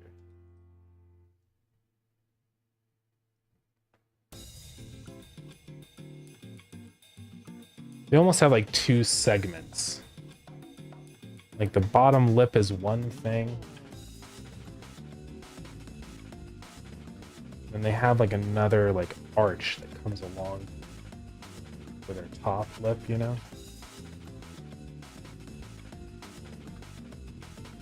The top of their lip is pretty thick. And over here, I think we would be seeing the inside of it. So, like,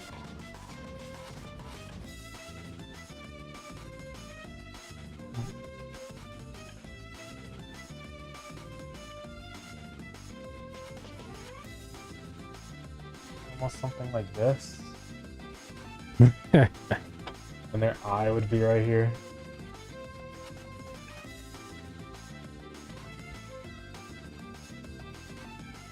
Like right there.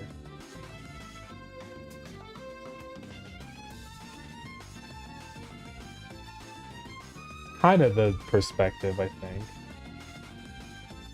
I know it looks stupid. That's how these fish are.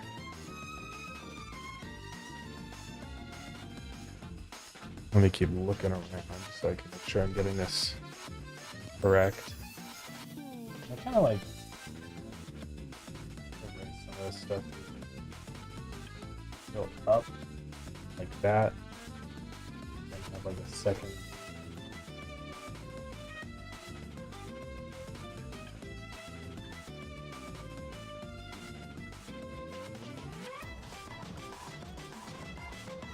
Kind of like this. Maybe the bottom lip is quite so.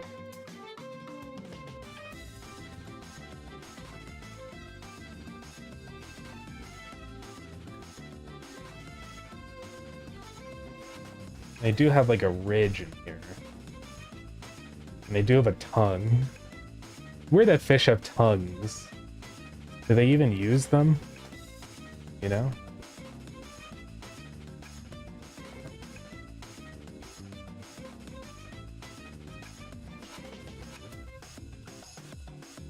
Probably be kind of arched back.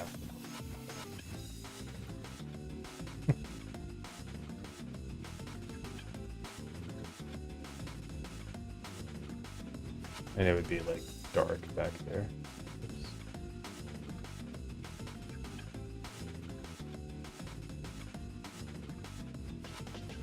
This.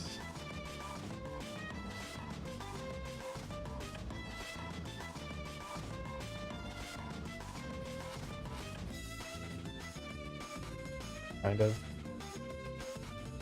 Bring this over here a little bit more.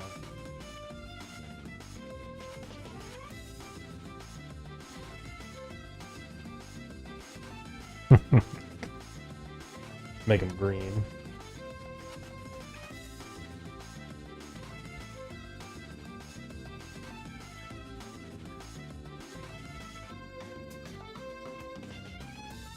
Okay. Then let's figure out all their, you know, guild.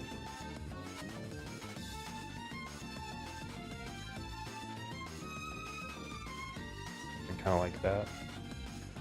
Still got to work on the back of the body. And they do have like kind of a nose. Like that. These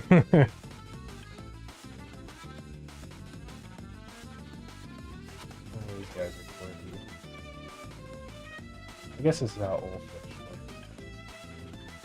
work. Thank you for the hydrate. Where's my wall? This.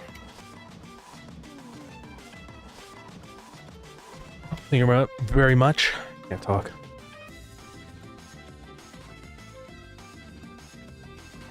Yeah, I'm just like that fish, yeah. It's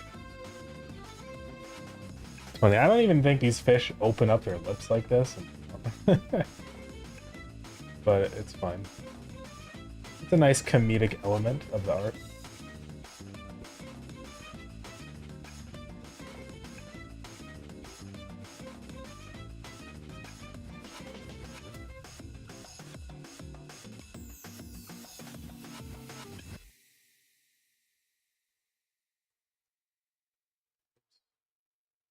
Oops.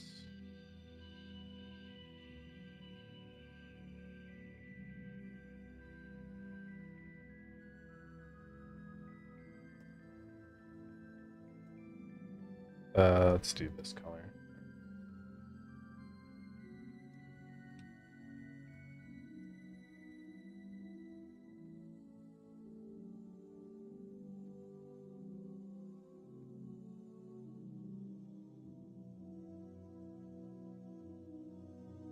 Grab that, do...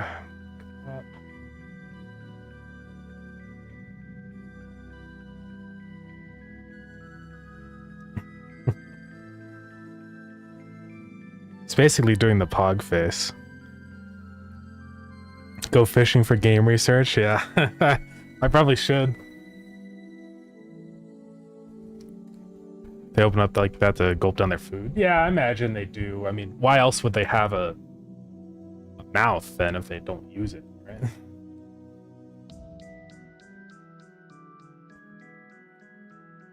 Yeah, the back of this fish is quite problematic, so we gotta work on that. But also, I'm looking at the fish, and they have a really interesting eye. I don't know if it's because this fish is out of the water. Okay. But what I'm seeing here is kind of like... They've got the eye. And they've got the pupil. And they've got this tiny little ring of gold around the eye. Kind of like that. The back of his body looks so good. Maybe that is.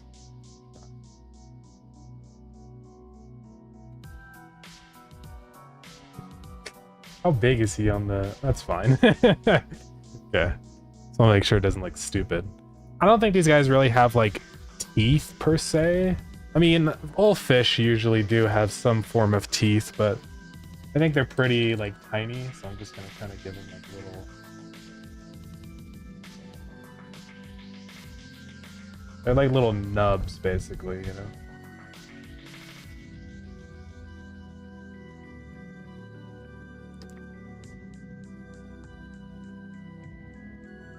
All right, let's fix the back of him because it's just not.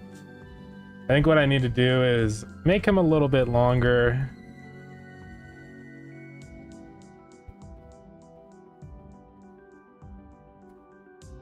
And maybe shrink this back section a little bit more.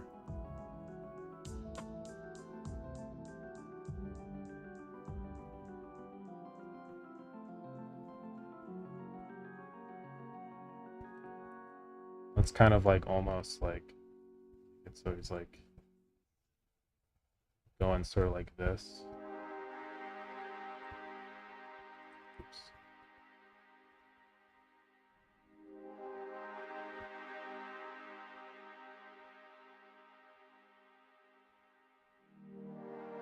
I think that's better. That fish, yeah. That is him right now. IRL stream next week. That would be pretty crazy. Do an IRL fishing stream. Be pretty cool. I don't know if I'd get like internet though.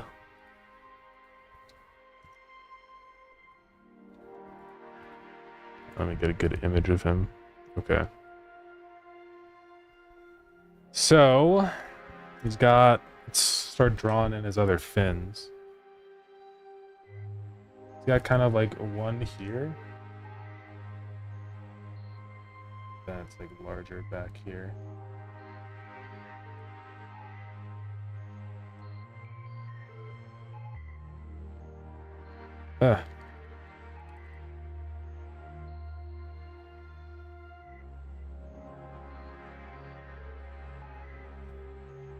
Spiky.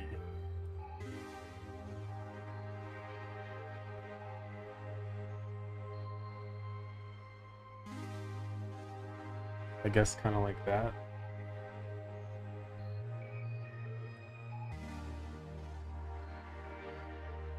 Feels too small though. But it is like on the top of his head or like it's not over here, so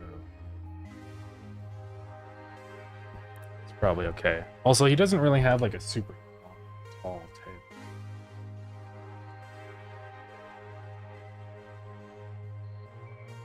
More like this, and it's quite rounded.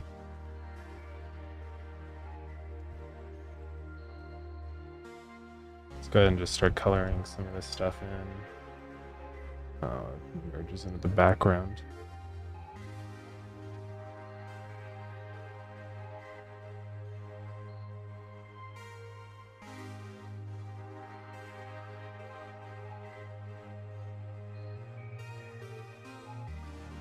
Let's see. Just buy one of them $1,000 streamer backpacks, couple service plans, yeah.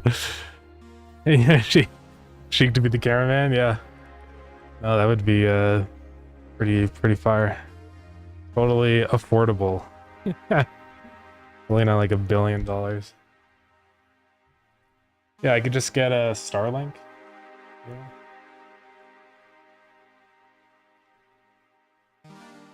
I can get internet anywhere.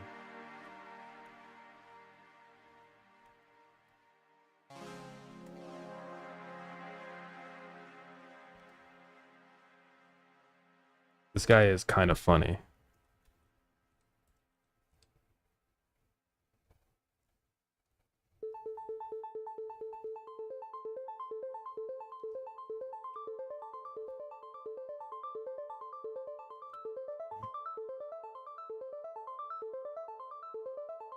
He is sort of fat. I need to kind of move his gill line a tiny bit, I think.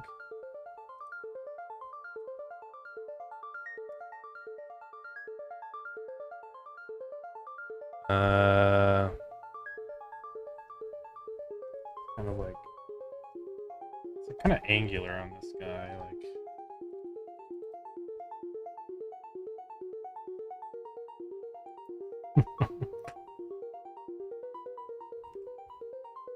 And honestly, these fish are pretty long.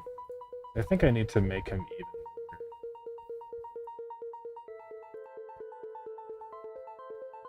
Kind of like really thin out the back near the tail.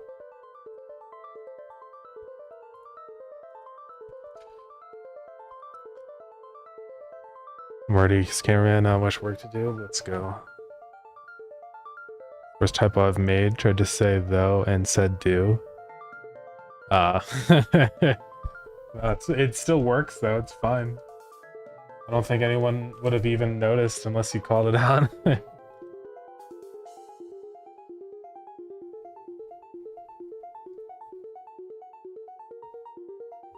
kind of thinning out the back here. I think that's a little bit better.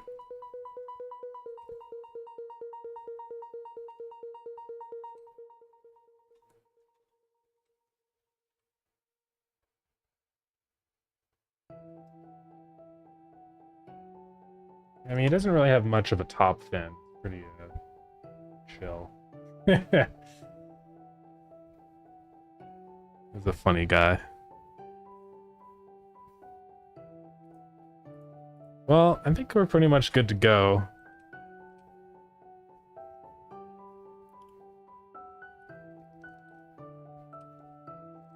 Let's go ahead and start coloring him in and stuff.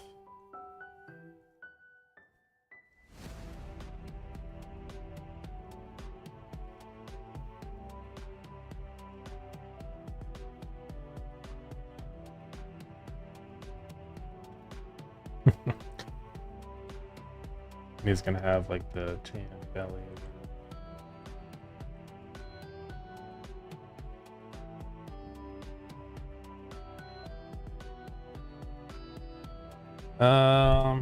There's some stuff up here.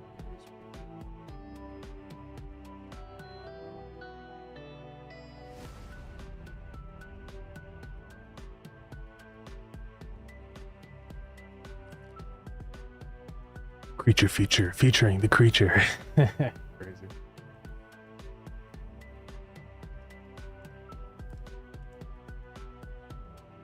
What else has he got? He does kind of have a stripe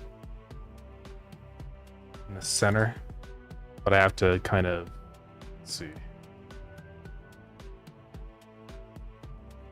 like, you know, our foreshortening.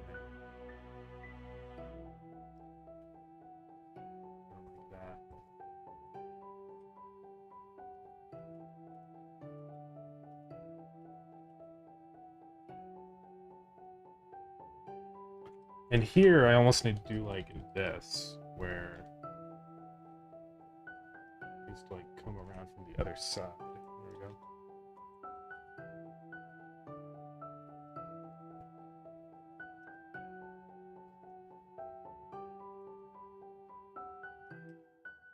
go. Okay. There's a lot of stuff going on here. He's got like a big bulbous thing.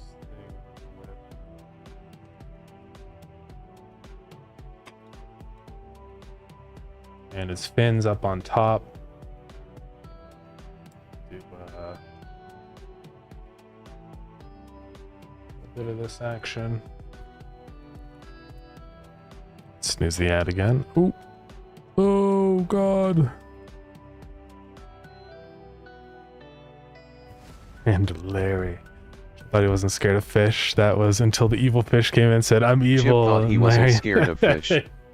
That was until the evil fish came in and said, "I'm evil," and Larry is here too. I can't believe that the evil fish and Larry came to get me. Okay,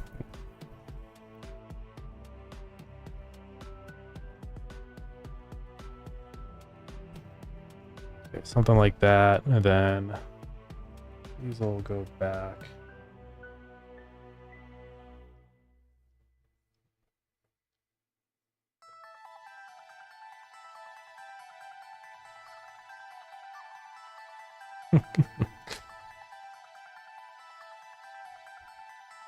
All right.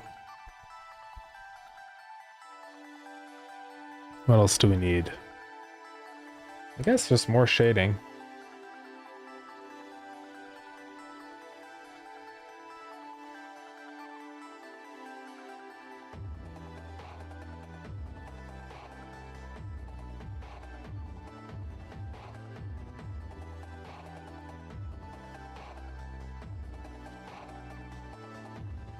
Like that. And then he's got a lot of scales.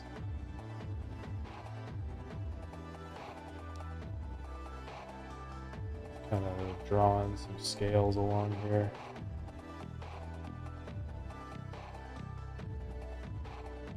And these scales need to be like big. These ones are tiny.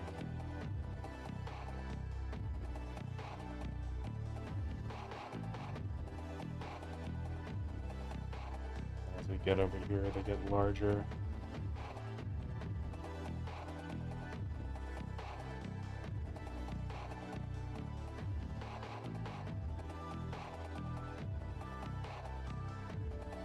There's kind of not a whole lot of scale action up near the face.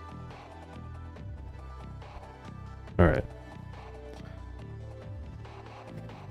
Larry just looking at me like, yeah. 66.6 BBB, let's go. Yeah, you're at evil big boy bucks. 82.4K, can't say what I want for a skin as I've already got Starground. Hopefully at some point we'll also start opening that stuff up to other games. One thing I do want to add into Lured-In is character customization. So, you know, if you have an idea for that also, that works too.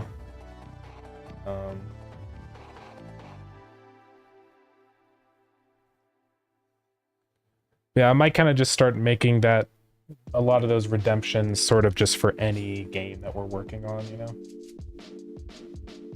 Obviously, there's no cosmetics in Deadlift, but for Lured-In or Starground, you can do a skin. Customer visitor for Lured-In redeem. Yeah, that would be pretty epic. Actually, I could totally do that if you guys like want. So. Let me know. But I'll probably make that a lot cheaper since, I mean, it's not that hard to do it.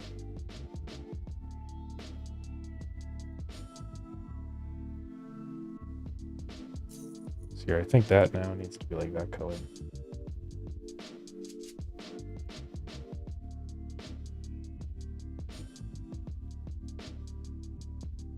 Okay, we just have this fin over here. This one's actually kind of interesting because it like has, it's bright then. Sort of like this.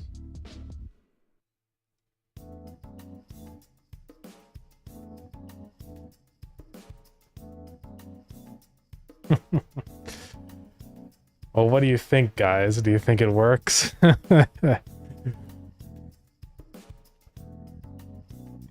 Think it's all right.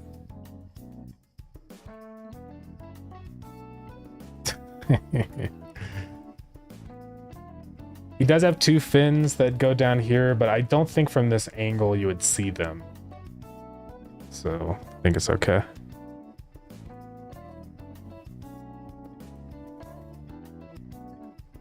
You should add, I'm not gonna say that. We gotta learn in or deadlift key at 100K. Yeah, I think anyone can do that. Right now, I will say Lured-In keys are free. Same with deadlift, because we're still in playtesting phase. If anyone wants a key, just like let me know and I'll give it to you right away. No redemption required. But yeah.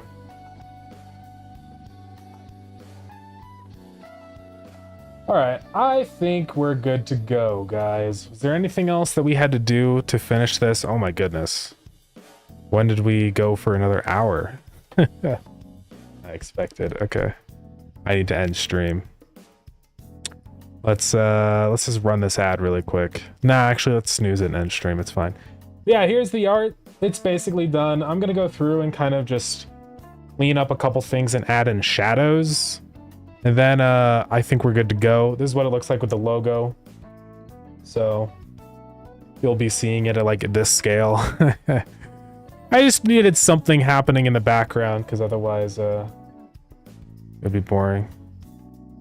Are you gonna do a 24-hour stream? Not today. No. I gotta get up early tomorrow to go hiking, so that's not gonna work out.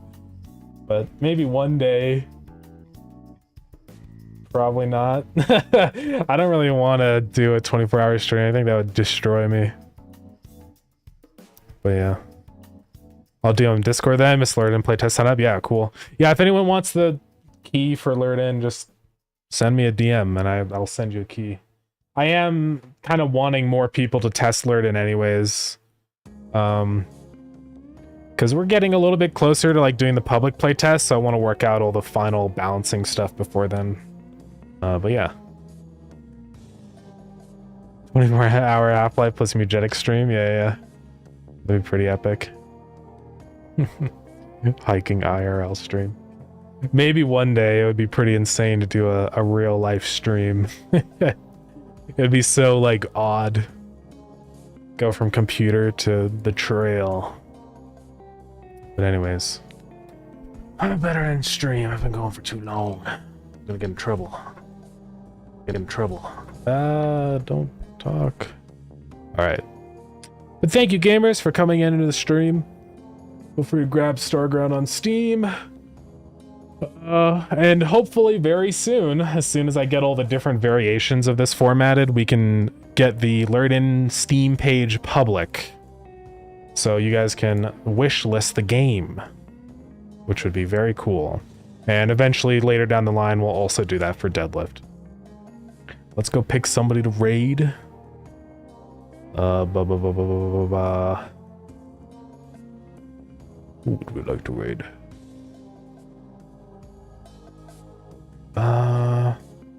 Let's look around. Let's see if there's anyone new.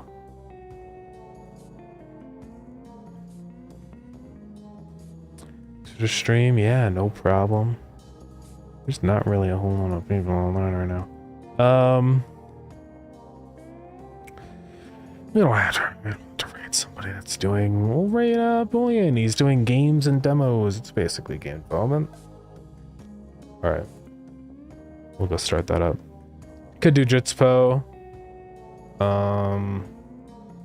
You guys decide. Next message decides who we raid.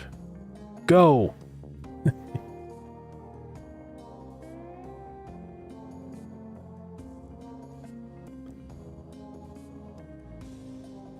All right, Scary Pastry it is. What is Scary Pastry playing? Ooh, Factorio? Let's frickin' go. Me, yo. Alright, we'll go start that raid. Thank you, gamers. We'll be live again tomorrow. Probably, I'll throw this in. There's a possibility I might not stream tomorrow because I don't know what's going on with the stuff I'm doing tomorrow with the hike. So I might not be back in time. So just a warning, we might cancel stream tomorrow. But I'll let you guys know, obviously, you know, if we're doing it. But yeah, I'll send that key over on Discord. And yeah, if anyone wants a Lured In key or Deadlift, just DM me on Discord and I'll send one. 24-hour hiking stream, I would die. My legs would be goo. Man, that'd be crazy. All right, thank you, gamers. Bye, everyone. Bye-bye. Join the Discord if you want. I forgot to say it, but I usually do. Bye.